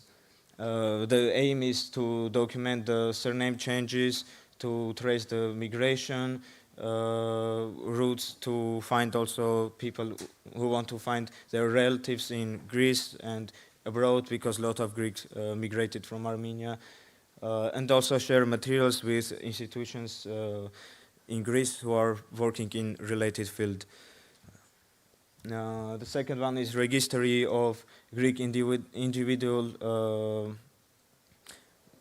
recording of the oral history and culture, basically, which means we're gonna go to the villages, find the elder people who still remember some information, some history, to record their family histories, traditions, recipes, and anything basically which we will be able to find, because there are few people left and not much time left to collect those information until everything gonna be lost. As a bad example, I can say about settlement in Artsakh region. It was the only Greek settlement with a 300 years old Hellenic history, Greek presence in Artsakh, which was over during one day in 2020. Also to record Greek people in order to facilitate the communication and participation, inclusion in the community life. The second one is the Greek traditional dances. So basically I told that I'm also teaching Greek dances, and this year we restarted Greek dances. Now we have about 20 students which are visiting of different nationalities. Some are Armenians, some are Greeks. And we are planning to expand to 50 more people in the future. Greek Days, so establish annual Greek Days in Yerevan. We're gonna be presented Greek cuisine, Greek handcrafts, art, and traditional costume. Also the dance workshops and performances. And the third one is the Shared Multicultural Festival. As I should have mentioned before that Greeks in Armenia are officially recognized by the constitution and protected as the national minorities in Armenia. So the third initiative is Share Multicultural Festival, to have a festival with different nationalities which are living in Armenia in order to showcase the similarities between Greeks, Armenians, their traditions, and Assyrians, which are also very big community in Armenia, and Yazidi, who are from Middle East. So, for realizing these initiatives, I would need some support connected with outreaching the sponsors, partners. I would need help for that, and collaboration with Greek universities and institutions for methodology and guidance, for archival work, the recording of the oral and cultural heritage, and connection with other Pontic associations, communities, and cultural centers in Greece and all over the world to establish and develop the connections between the diaspora Greeks and in Greece, and to revive the traditions which are lost and are forgotten. Also, we would need support with traditional customs.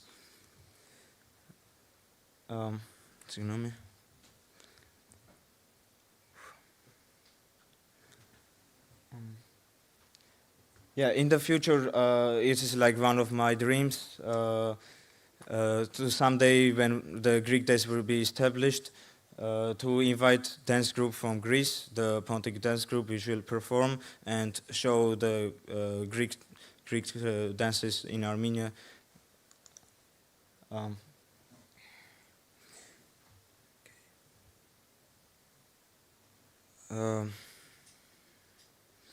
So the impact, what kind of impact those initiatives would have? The public awareness and visibility would increase throughout the festivals, public performances, partnering with the schools, youth engagement,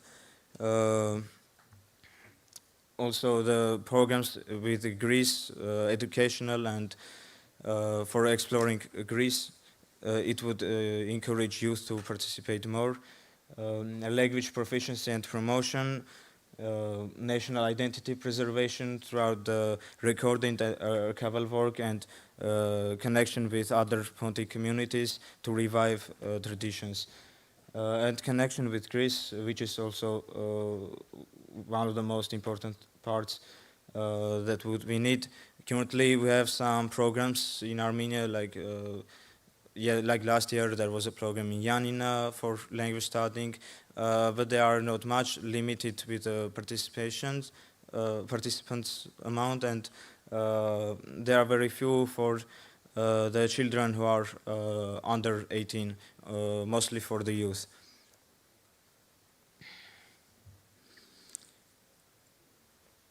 So,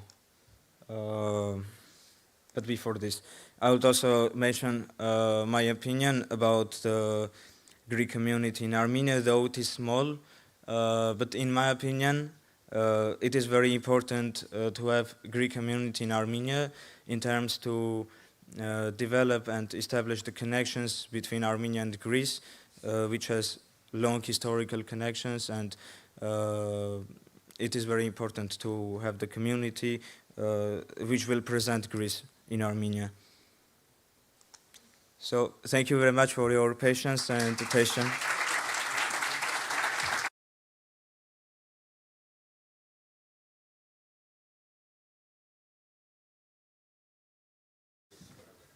It didn't seem stressful, but it was very thorough, I can say. Σε πολύ αναλυτική περιγραφή. Ευχαριστούμε πάρα πολύ.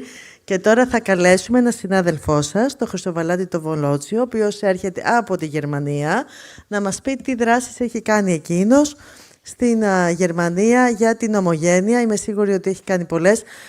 Άρτη μου, ήταν πολύ ωραία αυτά που μας ανέλυσες και πραγματικά ήταν επιστημονικά. Χρυσοβαλάντη, σε περιμένουμε, έλα.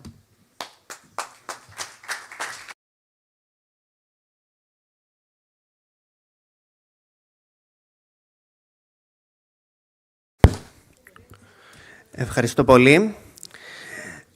Θα ήθελα να σας καλησπερίσω με τη σειρά μου και να σας παρουσιάσω λίγα στιγμιότυπα από κάποιες δράσεις, προτού σας παρουσιάσω ένα σύντομο βίντεο με νέους αποδήμους Έλληνες της Γερμανίας, τους οποίους τους ρώτησα για διάφορα θέματα, να μας πούνε λίγο την άποψή τους, να μας πούνε λίγο τη σχέση τους με την Ελλάδα. Θα δούμε τώρα κάποιες άλλες δράσεις, θα δούμε το βίντεο και συνεχίζουμε. Εδώ είμαστε σε μία κοπή Βασιλόπιτας, όπου είχα την ευκαιρία να συνομιλήσω με την νεολαία της κοινότητας του Γκίνγκεν της Γερμανίας, όπου πραγματικά είναι σχετικά απομακρυσμένη κοινότητα από τα κέντρα, αλλά χάρηκα πάρα πολύ όταν μου είπαν ότι υπάρχει ενεργή ελληνική κοινότητα και ελληνικό σχολείο. Επίσης, μπόρεσα να τους μιλήσω για διάφορα θέματα, να ακούσω λίγο τις απόψεις τους, να τους συστήσω την πρωτοβουλία του Υπουργείου Εξωτερικών. Εδώ είμαστε στην κοπή Βασιλόπιτας της Πανυπηρωτικής Συνομοσπονδίας Ευρώπης. Εδώ επί χρόνια γραμματέας ο κύριος Γκίνης, ο νυν πρόεδρος της Ομοσπονδίας κύριος Ντόκος. Παρέμβαση εδώ πέρα στην νεολαία, όταν συνεδρίασε η νεολαία μόνη της, σύστησα το πρόγραμμα στα παιδιά, τους ενημέρωσα για τις διάφορες δράσεις του Υπουργείου Εξωτερικών, τους ρώτησα για τις απόψεις τους, για τους προβληματισμούς τους και τους έδωσα να καταλάβουν ότι η ελληνική πολιτεία είναι στο πλευρό τους. Πράγμα που είναι μεταξύ άλλων και στόχος του συνεδρίου αυτού, να υπάρξει έτσι και δέσιμο μεταξύ της νεολαίας, αλλά να υπάρχει και η σιγουριά μέσα στη νεολαία ότι η ελληνική πολιτεία πραγματικά νοιάζεται για τις απόψεις, για τους προβληματισμούς και για όλες τις έννοιες της απόδημης νεολαίας. Εδώ είμαστε σε παρέμβαση που έκανα μετά στη Γενική Συνέλευση της Πανυπηρωτικής Συνομοσπονδίας, πάλι παρουσιάζοντας και λέγοντας δύο λόγια για το πρόγραμμα και κάποιες άλλες απόψεις. Βλέπετε μία έτσι αρκετά δυναμική παρέμβαση και πηγαίνουμε λοιπόν στο βίντεο. Καλή σας απόλαυση.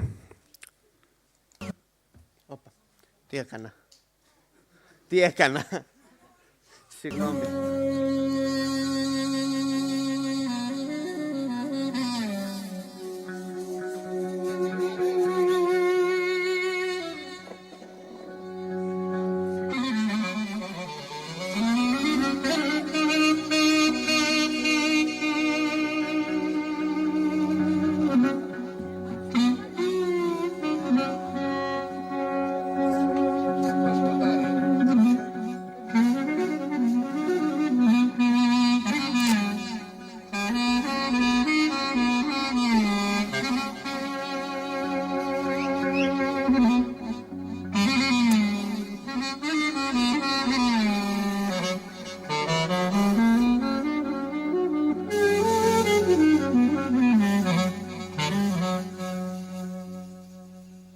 Καλησπέρα Θωμά. Πες μας μερικά λόγια για σένα. Με λένε Θωμά, είμαι 20 χρονών, είμαι φοιτητής ψυχολογίας εδώ στη Γερμανία, στο Μόναχο. και κάθε Κυριακή προσπαθώ να πηγαίνω εκκλησία. Ωραία. Από ποιο μέρος της Ελλάδας κατάγεσαι? Οι γονείς μου είναι από Καστοριά, από 2 χωριά της Καστοριάς, που επισκέφτομαι πολύ με μεγάλη χαρά και τώρα συχνά έχουμε τώρα 5 με 6 χρόνια που πηγαίνουμε Θεσσαλονίκη διακοπές γιατί η γιαγιά μου μένει εκεί. Ωραία, δηλαδή βλέπω έχεις καλές σχέσεις και με την Ελλάδα και με το χωριό όχι τόσο, αλλά όταν μπορείς πηγαίνεις και από εκεί μια βόλτα. Πολύ το σωστό. Ωραία. Πήγες εδώ πέρα σε ελληνικό σχολείο? Όχι, ελληνικό σχολείο δεν έχω πάει ποτέ. Αλλά βλέπω έχεις μάθει άπτεστα να μιλάς την ελληνική γλώσσα. Ευχαριστώ πολύ. Έχω πάει από τους γονείς μου. Ωραία. Όταν σκέφτεσαι το χωριό σου ή ενδεχομένως και τη Θεσσαλονίκη, ποια πράγματα που σου περνάνε στο μυαλό? Χαλάρωση, ήλιος, χορός, χαρά, αγάπη, παραλία, όλα τα καλά. Πολύ ωραία. Υπάρχει κάποιος τρόπος με τον οποίο εσύ προσπαθείς εδώ στο Μόναχο να μένεις συνδεδεμένος με την Ελλάδα? Έχω την ελληνική μου την παρέα που έχουμε γίνει μεγάλη οικογένεια, θα έλεγα τώρα ότι γίναμε μεγάλη οικογένεια. Έχω την εκκλησία, έχω την οικογένειά μου. Οι περισσότεροι τώρα γυρνάνε Ελλάδα, αλλά έχουμε ακόμα άτομα εδώ στο Μόναχο. Και με τη γλώσσα πιο πολύ, εγώ προσπαθώ να μιλάω πιο πολύ αγγλικά, με τους φίλους μου και με την οικογένειά μου. Και επίσης ακούω πολλά ελληνικά τραγούδια. Ωραία. Έχεις κάποιο μήνυμα να δώσεις στον κόσμο? Να ζήσετε τη ζωή σας. Να ξέρετε από πού ερχόσαστε, ποια είναι η πατρίδα σας και να ξέρετε να κάνετε αυτό ό,τι επιθυμείτε για να μην ακούτε κανέναν, να ακούτε την καρδιά σας και να ακολουθήσετε το δικό σας δρόμο. Αμήν. Ευχαριστούμε πολύ. Γεια σου Μαριάνθη. Γεια σας. Πες μας λίγα λόγια για σένα. Με λένε Μαριάνθη, μένω εδώ στη Γερμανία, στην Ελλάδα είμαι από την Καστοριά και ναι. Ποια είναι η σχέση σου με την Καστοριά? Η μαμά μου έρχεται από την Καστοριά. Πάμε κάθε καλοκαίρι στις διακοπές. Εκεί μένουν όλοι τα ξαδέρφια της μαμάς μου και ναι. Εδώ πέρα στη Γερμανία είχες πάει σε ελληνικό σχολείο ή μόνο στο γερμανικό? Μόνο στο γερμανικό. Αλλά από ό,τι βλέπω ξέρεις πολύ ωραία και τα μιλάς στα ελληνικά. Ναι. Και είναι ευχάριστο αυτό. Όταν σκέφτεσαι την Καστοριά, ποια πράγματα έτσι περνάνε από το μυαλό σου? Έχεις κάποιες συγκεκριμένες σκέψεις, κάποιες αναμνήσεις? Τι συνδέεις ας πούμε με κάποιον πίνακα παραδείγματος χάρη? Χαίρομαι να βλέπω γιατί δεν είναι αλλιώς εδώ από τη Γερμανία. Είναι πιο... δεν έχει πολύ κόσμο, τους ξέρω όλους εκεί, δεν μένουν πολλοί άτομα. Το σπίτι με χαρεί που το βλέπω γιατί έμενε και ο παππούς μου που πέθανε εκεί με τη γιαγιά μου. Και ναι. Δηλαδή νιώθεις ένα έτσι πιο οικογενειακό κλίμα στην Καστοριά. Έχεις κάποιο μήνυμα να αποστείλεις? Δώσω χαιρετισμούς στις εξαδέρφες της μαμάς μου στη Καστοριά, στους Έλληνες και ναι. Ευχαριστούμε πολύ. Γεια σου Λεωνίδα. Γεια σου Μαλάκα. Πες μας μερικά λόγια για σένα. Με λένε Λεωνίδα, είμαι 21 χρονών. Γεννήθηκα στη Θεσσαλονίκη. Στα 8 μου ήρθαμε στη Γερμανία, στο Μόναχο, με την οικογένειά μου και σπουδάζω οικονομικά στο Μόναχο. Ωραία. Έχεις παρατηρήσει κάποιες διαφορές όπως έχεις μεγαλώσει στην Ελλάδα σε σχέση με τους Έλληνες του εξωτερικού που συναναστρέφεσαι? Εννοείς στην Ελλάδα να έχει διαφορά? Όχι. Ένιωσες κάποια μεγάλη διαφορά μεταξύ εσένα και των παιδιών που συναναστρέφεσαι εδώ πέρα στην Γερμανία, τα Ελληνόπουλα? Μεταξύ τους Έλληνες εννοείς? Ναι. Στην αρχή ναι, γιατί ήταν λίγο περίεργο για μένα. Ήξεραν όλοι και καλύτερα και γερμανικά, ήξεραν και... Δηλαδή μιλούσαν, ήταν δύο γλώσσες να το πω αλλιώς. Ναι. Ήταν λίγο περίεργο στην αρχή, μετά το συνηθίζεις και καταλαβαίνεις ότι δεν έχουμε τόσο μεγάλη διαφορά. Από πού κατάγεσαι? Από Θεσσαλονίκη. Από Θεσσαλονίκη. Πηγαίνεις τακτικά? Προσπαθούμε κάθε χρόνο, κάθε καλοκαίρι και αν είναι δυνατόν, αν έχουμε και την ευκαιρία, μπορεί και 2 φορές το χρόνο. Να αγαπάς τη Θεσσαλονίκη. Την αγαπάμε.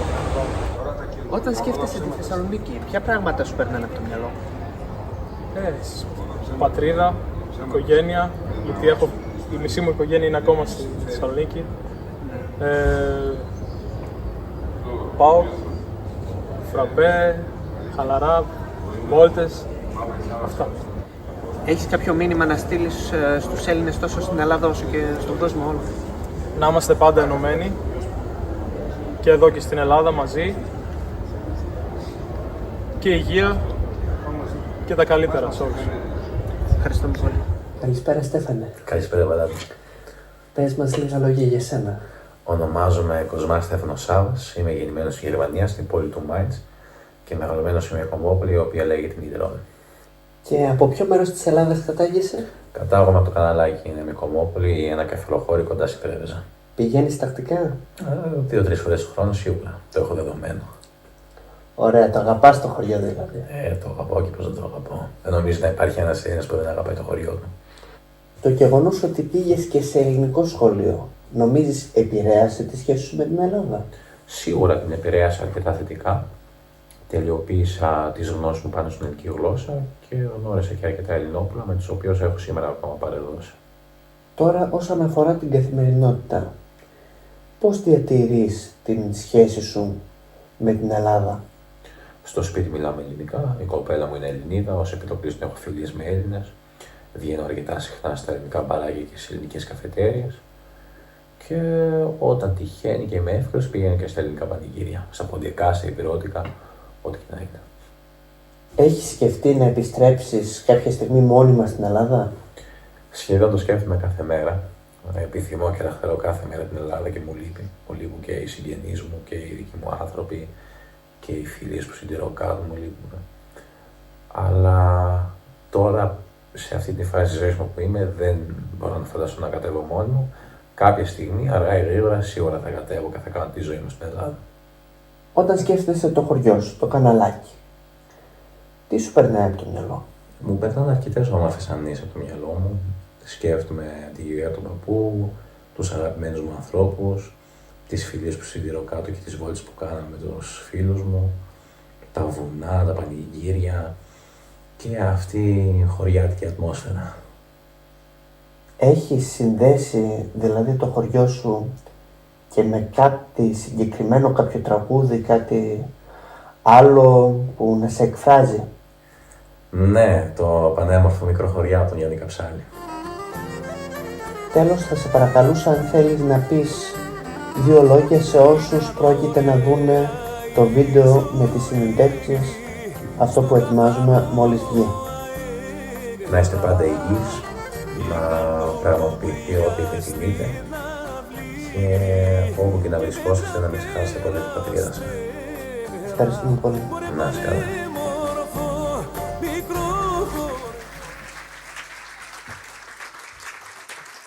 Ευχαριστούμε πάρα πολύ και τα παιδιά και τους καλλιτέχνες που μας δώσανε την άδεια να χρησιμοποιήσουμε τη μουσική τους. Βλέπετε, είδατε ότι όλα τα παιδιά και μεγάλωσαν στην ξενιτιά και ας ήρθανε σε μικρή ηλικία ή ακόμα και αν γεννήθηκαν στην ξενιτιά, την αγαπάν την Ελλάδα και προσπαθούν να ζούνε την Ελλάδα ακόμα και στο εξωτερικό, να την κουβαλάνε μέσα τους. Ευχαριστώ πολύ.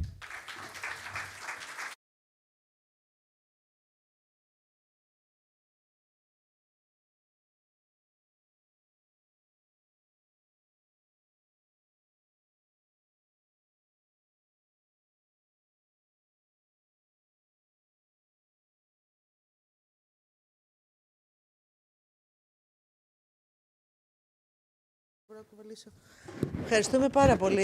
Είμαι σίγουρη ότι θα μπορούσαμε βέβαια να δούμε πολύ ωραία ακόμα βίντεο, γιατί έχεις κάνει ιδιαίτερη έρευνα σε αυτό. και αυτό στις κοινωνιολογικές επιστήμες έχει μια ιδιαίτερη αξία. Έχω να πω ότι το γεγονός ότι έχει καταφέρει και μιλήσει με τόσο κόσμο μας δίνει και μας την εικόνα του πόσο στη Γερμανία βλέπουν είναι η καθημερινότητα με έναν τρόπο της διασποράς. Μ' άρεσε πάρα πολύ εντωμεταξύ και η μουσική, το οποίο μας πήγε σε μια άλλη διάσταση.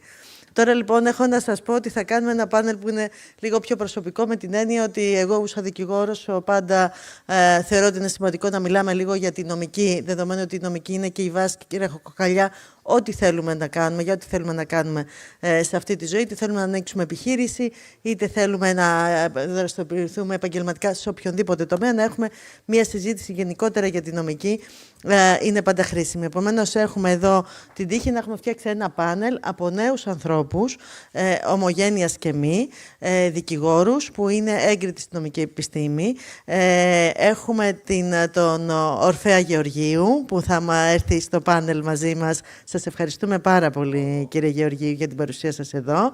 Την κυρία Κανελοπούλου.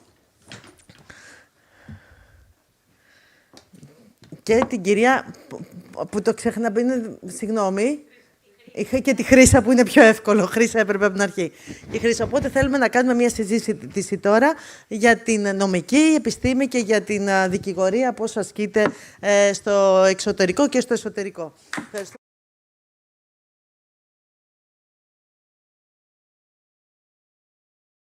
Ακούγομαι. Να ευχαριστήσουμε την Γενική μας Γραμματέα για την πολύ ωραία πρωτοβουλία και σκέψη, η οποία γίνεται για δεύτερη φορά. Ξεκινήσαμε μια πάρα πολύ ωραία συζήτηση πέρυσι και εξελίσσεται ακόμα πιο δυναμικά, με πιο εξειδικευμένα πάνελ και πολύ ωραίες θεματικές και συζητήσεις. Το σημερινό πάνελ, αυτό που έχουμε τώρα, είναι με μια νέα δικηγόρο ομογενή της Διασποράς, συγκεκριμένα έρχεται από τη Γερμανία. Και με έναν δικηγόρο με τον οποίο έχουμε και συνεργαστεί και είναι έγκριτος στο τομέα του, τον Ορφέα Γεωργίου, με πολυδιάστατη δραστηριότητα. Και θα συζητήσουμε για τη δικαιοσύνη και την ίση πρόσβαση των νέων της Διασποράς σε ολόκληρο τον κόσμο. Να ξεκινήσουμε με την κοπέλα της παρέας, με τη Χρύσα. Να μας πεις εσύ ως νέα δικηγόρος της Γερμανίας, με την εμπειρία σου και τα βιώματά σου εκεί. Πώς θα έβλεπες μια αλλαγή και έναν ερχομό σου στην Ελλάδα, να έρθεις να εγκατασταθείς εδώ, να δραστηριοποιηθείς σαν νέα δικηγόρος εδώ? Ποιες προκλήσεις βλέπεις στην νέα αυτή πραγματικότητα που θα μπορούσε να έρθει? Αρχικά, εγώ έκανα άσκηση στην Ελλάδα, οπότε το έζησα αυτό, δηλαδή ήμουν κάθε μέρα στα δικαστήρια και μου λείπει πάρα πολύ αυτό. Δηλαδή, ενώ ήμουν φοιτήτρια και πολλοί μπορεί να λένε ότι ζήσε τη φοιτητική ζωή στη Γερμανία, σε καμία περίπτωση. Μου έλειπαν πάρα πολύ τα δικαστήρια. Οι προκλήσεις όμως είναι πολλές. Για παράδειγμα, μένοντας στη Γερμανία, ο μισθός θα είναι πολύ μεγαλύτερος. Ο μισθός στην Ελλάδα είναι περίπου το 1/4 του μισθού που μπορεί να πάρει κάποιος στη Γερμανία. Σίγουρα και εκεί τα πράγματα είναι δύσκολα. Η αρχή είναι δύσκολη. Αν στρώσει το πράγμα μετά μπορεί κάποιος να βγάλει αρκετά λεφτά. Το μόνο που με κάνει να σκέφτομαι και να φοβάμαι να γυρίσω στην Ελλάδα είναι οι απολαβές. Είναι ο μισθός. Υπάρχουν και άλλα προβλήματα. Για παράδειγμα, η καθυστέρηση στην απονομή της δικαιοσύνης. Αλλά αυτό που εμένα με σταματάει από το να έρθω είναι ο μισθός.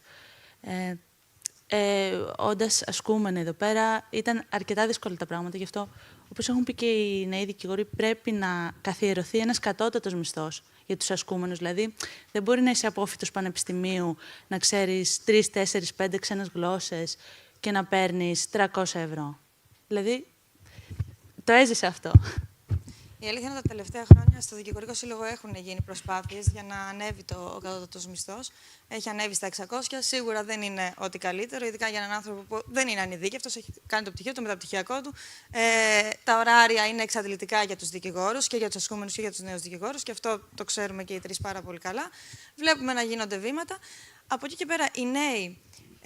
Και στην Ελλάδα αυτό ισχύει, αλλά και για τους Έλληνες της Διασποράς. Πώς αντιμετωπίζουν τους θεσμούς, την πρόσβαση, μάλλον την πραγματικότητα της δικαιοσύνης της ελληνικής? Θεωρούν ότι είναι ένα εργαλείο το οποίο μπορεί να φέρει πιο κοντά τους Έλληνες σε όλο τον κόσμο?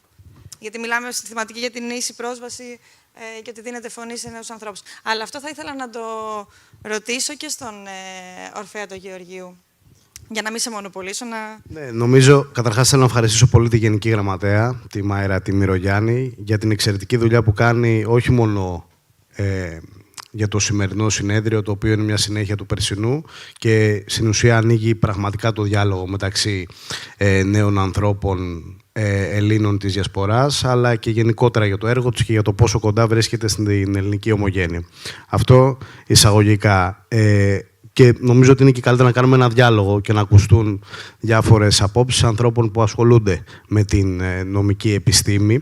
Εγώ θεωρώ ότι το βασικό θέμα που νομίζω αυτή τη στιγμή απασχολεί κάθε νέα και κάθε νέο, είτε στην Ελλάδα είτε στη Γερμανία, γενικότερα εντός Ευρωπαϊκής Ένωσης, είναι η εμπιστοσύνη των νέων ανθρώπων στην δικαιοσύνη. Αυτό θεωρώ ότι είναι ένα θέμα το οποίο θα πρέπει να θίξουμε στη σημερινή ολιγόλεπτη συνάντηση και κυρίως να δούμε ποια είναι εκείνα τα στοιχεία που πολλές φορές τους νέους ανθρώπους τους αποτρέπουν από το να εμπιστεύονται τη δικαιοσύνη. Στο πρακτικό όμως του θέματος και σε αυτά που άκουσα, πράγματι όντως θα πρέπει να υπάρχει πιο ισχυρή κατοχύρωση του μισθολογίου για ένα νέο δικηγόρο. Στους ασκούμενους όντως έχει πλέον περάσει ο κατώτατος μισθός, αλλά από εκεί και πέρα θα πρέπει να υπάρχει μια επαναφορά του κύρους των ανθρώπων που υπηρετούν την νομική επιστήμη. Γιατί την νομική επιστήμη την υπηρετούν και οι δικαστές και οι διοικητικοί υπάλληλοι των δικαιοσύνη, αλλά κυρίως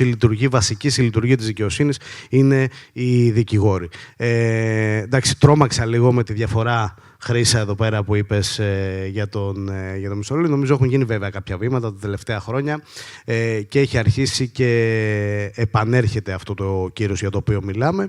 Έθιξα πολλά θέματα, αλλά νομίζω ότι είναι ωραίο να τα ξεδιπλώσουμε έτσι μέσα από συζήτηση. Το πιο βασικό έτσι στην πρώτη πάσα που γίνεται είναι να σκεφτούμε ποιοι είναι οι τρόποι που μπορούν να φέρουν κυρίως στους ανθρώπους που υπηρετούν τη νομική επιστήμη και να αγαπήσουν το επάγγελμα και κυρίως στους ανθρώπους όπως είναι η Χρύσα που είναι στη Γερμανία να τους δοθούν κίνητρα κάποια στιγμή εφόσον θέλουν ή τουλάχιστον να έχουν την επιλογή. Γιατί καταλαβαίνω από πολλούς και φίλους μου που έχουν φύγει στο εξωτερικό ότι δεν υπάρχει και επιλογή λόγω κυρίως οικονομικών δεδομένων να επιστρέψουν στην πατρίδα τους. Επομένως, κίνητρα όπως είναι για παράδειγμα τα τελευταία χρόνια που έχουν δοθεί, όπως είναι η ψηφιοποίηση της δικαιοσύνης, η οποία έχει και ένα διτό, έτσι, αν θέλετε, αποτέλεσμα, αφενός να εξοικονομείται και χρόνος αλλά και χρήμα για τον Έλληνα δικηγόρο στην δικηγορική του καθημερινότητα, αλλά κυρίως η ψηφιοποίηση οδηγεί πάντοτε σε μια ισοτιμία μεταξύ των επαγγελματιών κάθε επαγγέλματος, αλλά πόσο μάλλον των δικηγόρων που έχουν και καθημερινή δράση. Εγώ προσωπικά υπηρετώ την δικαιοσύνη ισορροπώντας μεταξύ και της μάχημης δικηγορίας, κυρίως όμως της συμβουλευτικής τα τελευταία χρόνια και είναι κάτι το οποίο η ψηφιοποίηση της δικαιοσύνης έχει βοηθήσει και είναι ένα ισχυρό κίνητρο ώστε να επιστρέψουν και Έλληνες δικηγόροι, οι οποίοι είναι πάρα πολλές χιλιάδες πλέον, ειδικά στη Γερμανία, ειδικά στην Αγγλία και στην Κεντρική Ευρώπη. Ευχαριστούμε πάρα πολύ για την τοποθέτηση έτσι, και τις σκέψεις σου. Θα ήθελα να επανέλθω στη Χρύσα και να μας πει τι θα συμβούλευες ένα νέο συνάδελφο της Διασποράς που θα ήθελε να ασχοληθεί με τη νομική και συγκεκριμένα με την δημόσια πολιτική σε διεθνές περιβάλλον. Δηλαδή, όχι μόνο να επιστρέψει στην Ελλάδα, αλλά ποιο θα ήταν το δικό σου έτσι, αποτύπωμα που θα ήθελες το δικό σου μήνυμα που θα ήθελες να του δώσεις. Ένα νέο άνθρωπο της συνάδελφός στη Γερμανία, ας πούμε, ή Θεωρώ... Καναδά, επειδή μιλήσαμε πριν και... Θεωρώ πάρα πολύ σημαντικό να μην μείνουμε σε σπουδές εντός Ελλάδας. Πρέπει να φεύγουμε, όχι για προπτυχιακό απαραίτητα, για μεταπτυχιακό, για διδακτορικό, για άλλες σπουδές. Δεν πρέπει σε καμία περίπτωση το ταβάνι μας να είναι η Ελλάδα. Σε ρώτησα αυτό, να σε βοηθήσω, γιατί στην προηγούμενη συζήτηση που κάναμε, να πούμε ότι η Χρύσα έχει συμμετέχει στους ευρωπαϊκούς θεσμούς, στον ΟΗΕ, στο Κοινοβούλιο, σε πάρα πολλές δράσεις και φόρα διεθνή. Οπότε είναι η κατάλληλη κοπέλα να μας πει την άποψή της για το ζήτημα αυτό. Και θα θέλαμε πολύ να σε ακούσουμε. Οπότε η Ελλάδα μας προσφέρει τη δωρεάν παιδεία, που είναι ένα φοβερό πάτημα. Για παράδειγμα, σε άλλες χώρες είναι σχεδόν αδύνατο να σπουδάσει νομική. Οπότε έχουμε τη νομική και αν κάποιος συνεχίσει τις σπουδές του στο εξωτερικό, μπορεί να κάνει πάρα πολλά βήματα εντός Ευρώπης, αλλά και παγκοσμίως σε διεθνείς οργανισμούς. Είναι λοιπόν πάρα πολύ σημαντικό να κάνει ο νέος το άλμα, να φύγει, να πάει για κάποια χρόνια στο εξωτερικό και οπωσδήποτε να επιστρέψει. Δηλαδή, να μείνει 2-3 χρόνια στο εξωτερικό, αλλά μετά είναι εξίσου σημαντικό να γυρίσει στην πατρίδα του για να συμβάλλει όλη αυτή τη γνώση που έχει αποκομίσει, να την εφαρμόσει σε αυτή τη χώρα, γιατί αυτή η χώρα έχει επενδύσει στο νέο δικηγόρο, έχει επενδύσει στο νέο μηχανικό, στο νέο γιατρό, έχει δώσει πολλά χρήματα για να τον σμιλεύσει, ας πούμε, να φτάσει σε αυτό το επίπεδο. Οπότε είναι πολύ καλό, θεωρώ, να συνεχίσει μετά τις σπουδές του κάποια πρακτική και μετά να μπορέσει να μπει σε κάποιο διεθνή οργανισμό. Είναι δύσκολα τα πράγματα, δεν είναι εύκολο, ο ανταγωνισμός είναι τεράστιος, πρέπει να ξέρεις πολλές ξένες γλώσσες, πρέπει να έχεις μεταπτυχιακά πτυχία από πολύ δυνατά πανεπιστήμια και να προσπαθήσει στο εξωτερικό να ακολουθήσει αυτή την πορεία. Σε ευχαριστούμε πάρα πολύ. Τώρα να μιλήσουμε με τον Ορφέα. Είπε πριν για την ψηφιοποίηση στην καθημερινότητα. Έχουν γίνει πάρα πολλά άλματα στη βελτίωση των δικηγόρων και γενικότερα η εμπιστοσύνη των νέων στους θεσμούς, στο δίκαιο, στη δικαιοσύνη. Είναι κάτι το οποίο γίνεται εύκολα και πώς θα μπορούσε... Οι Έλληνες της Διασποράς το αντιμετωπίζουν, το βλέπουν, έχουν την ίδια αμφισβήτηση, ίσως αμφιβολία με νέους στην Ελλάδα. Ποια θα ήταν η δική σου τοποθέτηση σε αυτό? Η αλήθεια είναι ότι και σύμφωνα με έρευνες που έχουν υπάρξει τα τελευταία χρόνια, η αλήθεια είναι και γενικότερα δεν έχει να κάνει τόσο με την ηλικία και τους νέους και τις νέες. Σίγουρα όμως, όταν υπάρχει μια αμφισβήτηση ευρύτερα του κοινωνικού συνόλου, παρατηρείται από τις έρευνες ότι στα πιο δυναμικά κοινά, στη δική μας τη γενιά, είναι αυτό ακόμη πιο έντονο και πιο δυναμικό. Νομίζω ότι αυτό χτίζεται και ξεκινάει κυρίως από την παιδεία, ξεκινάει από το σχολείο, ξεκινάει από την οικογένεια, το πώς ένα ευνομούμενο κράτος θα πρέπει να έχει ψηλά τον σεβασμό προς τους θεσμούς. Η αλήθεια είναι ότι ειδικά η Ελλάδα τα τελευταία 15 χρόνια έχει περάσει πάρα πολλά που έχουν οδηγήσει στο να υπάρχει αυτή η αμφισβήτηση και έντονες καταστάσεις με μια δεκαετή πάρα πολύ δύσκολη οικονομική κρίση που κυρίως κλήθηκε να την αντιμετωπίσει η γενιά μας. Μια γενιά η οποία το βασικό που έχει να αντιμετωπίσει όλα αυτά τα χρόνια είναι αλλεπάλληλες κρίσεις και ευτυχώς και βλέπουμε ότι και τα καταφέρνει και πρωταγωνιστεί. Αλλά το πιο σημαντικό όσον αφορά τη δικαιοσύνη και το πώς θα δυναμώσουμε όλη αυτή τη σχέση που έχουν οι νέοι και οι νέες με την δικαιοσύνη σε κάθε κράτος της Ευρωπαϊκής Ένωσης, αλλά και σε κάθε γωνιά του πλανήτη, γιατί εδώ πέρα βρίσκονται νέες και νέοι από κάθε γωνιά του πλανήτη που έχουν τη σύνδεση με την πατρίδα και πρωταγωνιστούν και κυρίως κάνουν περήφανη την πατρίδα μας σε κάθε γωνιά του πλανήτη. Το πιο σημαντικό για να υπάρχει αυτό είναι η μόρφωση, είναι η παιδεία. Το να μπορείς να αντιλαμβάνεσαι ότι για να λειτουργεί κάθε κράτος, το να μπορεί να λειτουργεί με σωστό και ορθό τρόπο, η δικαιοσύνη, οι θεσμοί θα πρέπει να βρίσκονται ψηλά. Και προφανώς υπεύθυνοι για όλο αυτό και βασικός προστάτης των θεσμών είναι η πολιτεία και οι κανόνες που βάζει στους θεσμούς αυτούς, το οποίο είναι μια συνεχή προσπάθεια, είναι μια προσπάθεια που αφορά κυρίως το να λειτουργεί με δημοκρατικό τρόπο κάθε κοινωνία, είτε αυτή αφορά την ελληνική κοινωνία, είτε αφορά κάθε κοινωνία στον πλανήτη μας.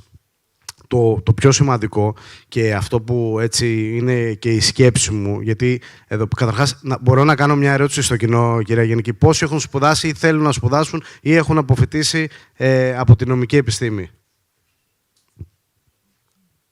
Εντάξει, αρκετοί.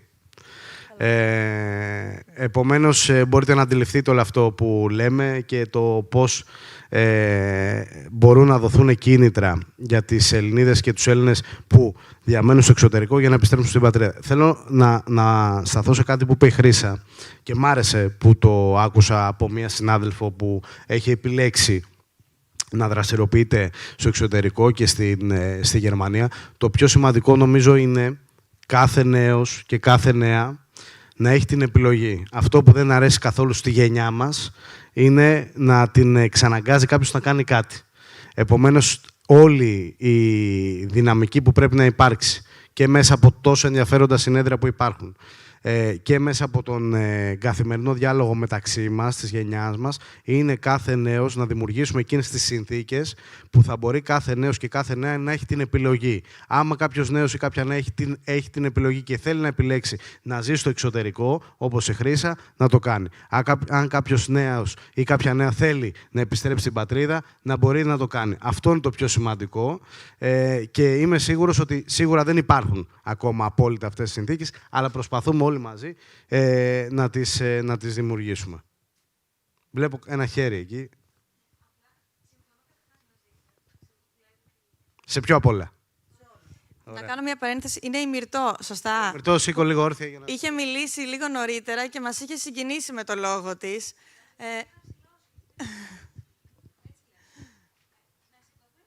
Ναι, έλα εδώ μαζί μας.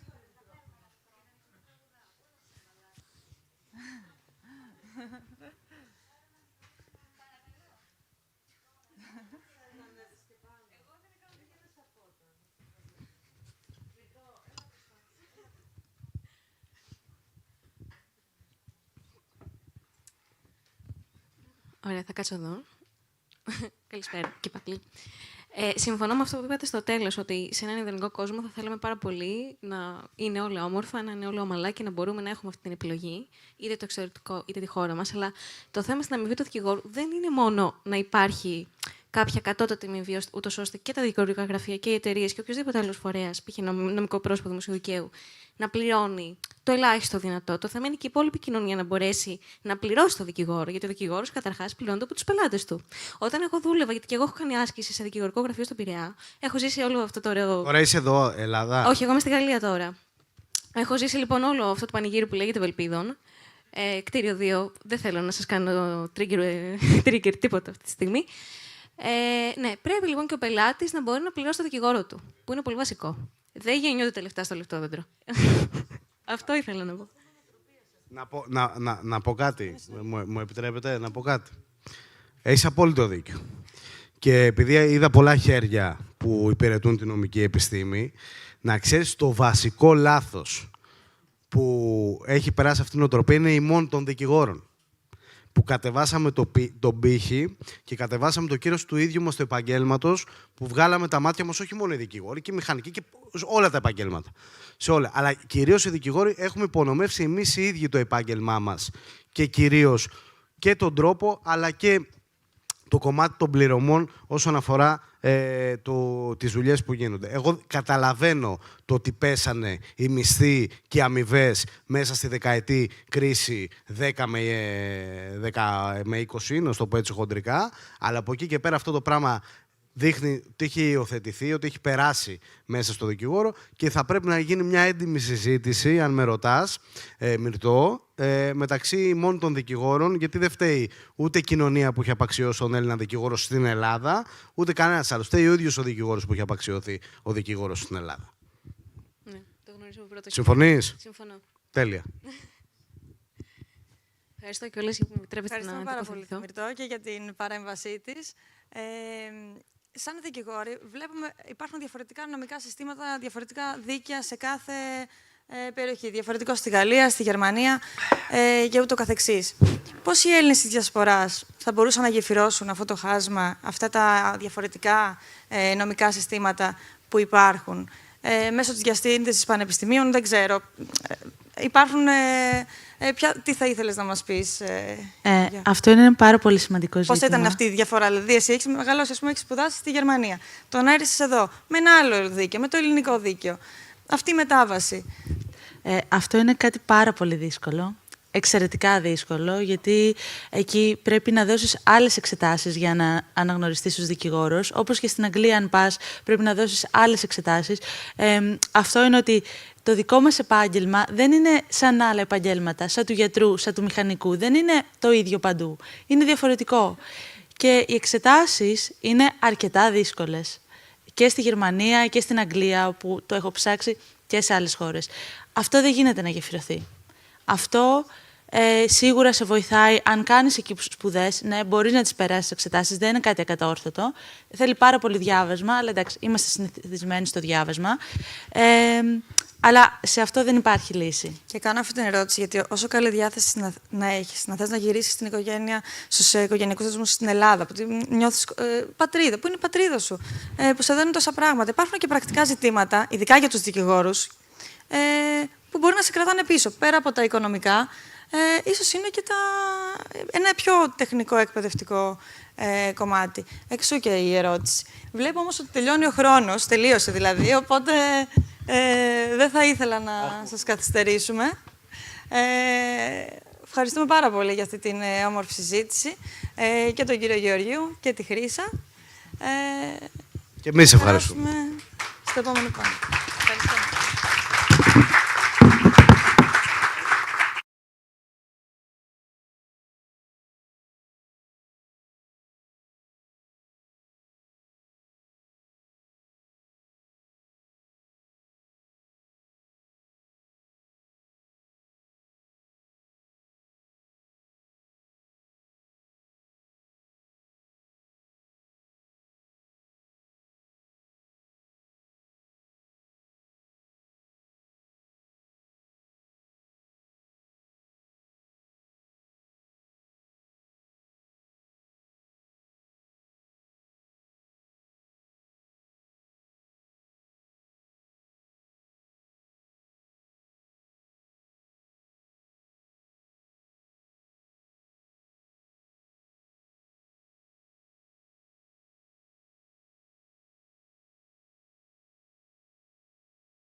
Λοιπόν, αυτή ήταν η τελευταία συζήτησή μας για σήμερα. Τώρα έχουμε να κάνουμε το εξής. Όσοι είστε πρεσβευτές, όσοι είστε στα ambassadors, μένετε στο χώρο εδώ, γιατί ακολουθεί ένα workshop ειδικά φτιαγμένο για εσάς. Οι πανελίστες, εσείς που έρχεστε πρώτη φορά, θα βγείτε έξω, γιατί θα πάμε στο Θόλο να παρακολουθήσουμε την αρχαιολογία και τον Όσιο Λουκά. Είναι 2 βίντεο που θα σας ενδιαφέρουν πάρα πολύ. Οι περσινοί το έχουν δει, οπότε θα κάνουμε τώρα το workshop εδώ. Οπότε χωριζόμαστε σωστά, ξέρουμε ποιος είναι ambassador και ποιος είναι panelist. Όσοι είναι βγαίνετε, όσοι είστε μένετε πρεσβευτές και τελειώνουμε το πρόγραμμα και θα τα πούμε αύριο. Ευχαριστούμε πολύ για όλα.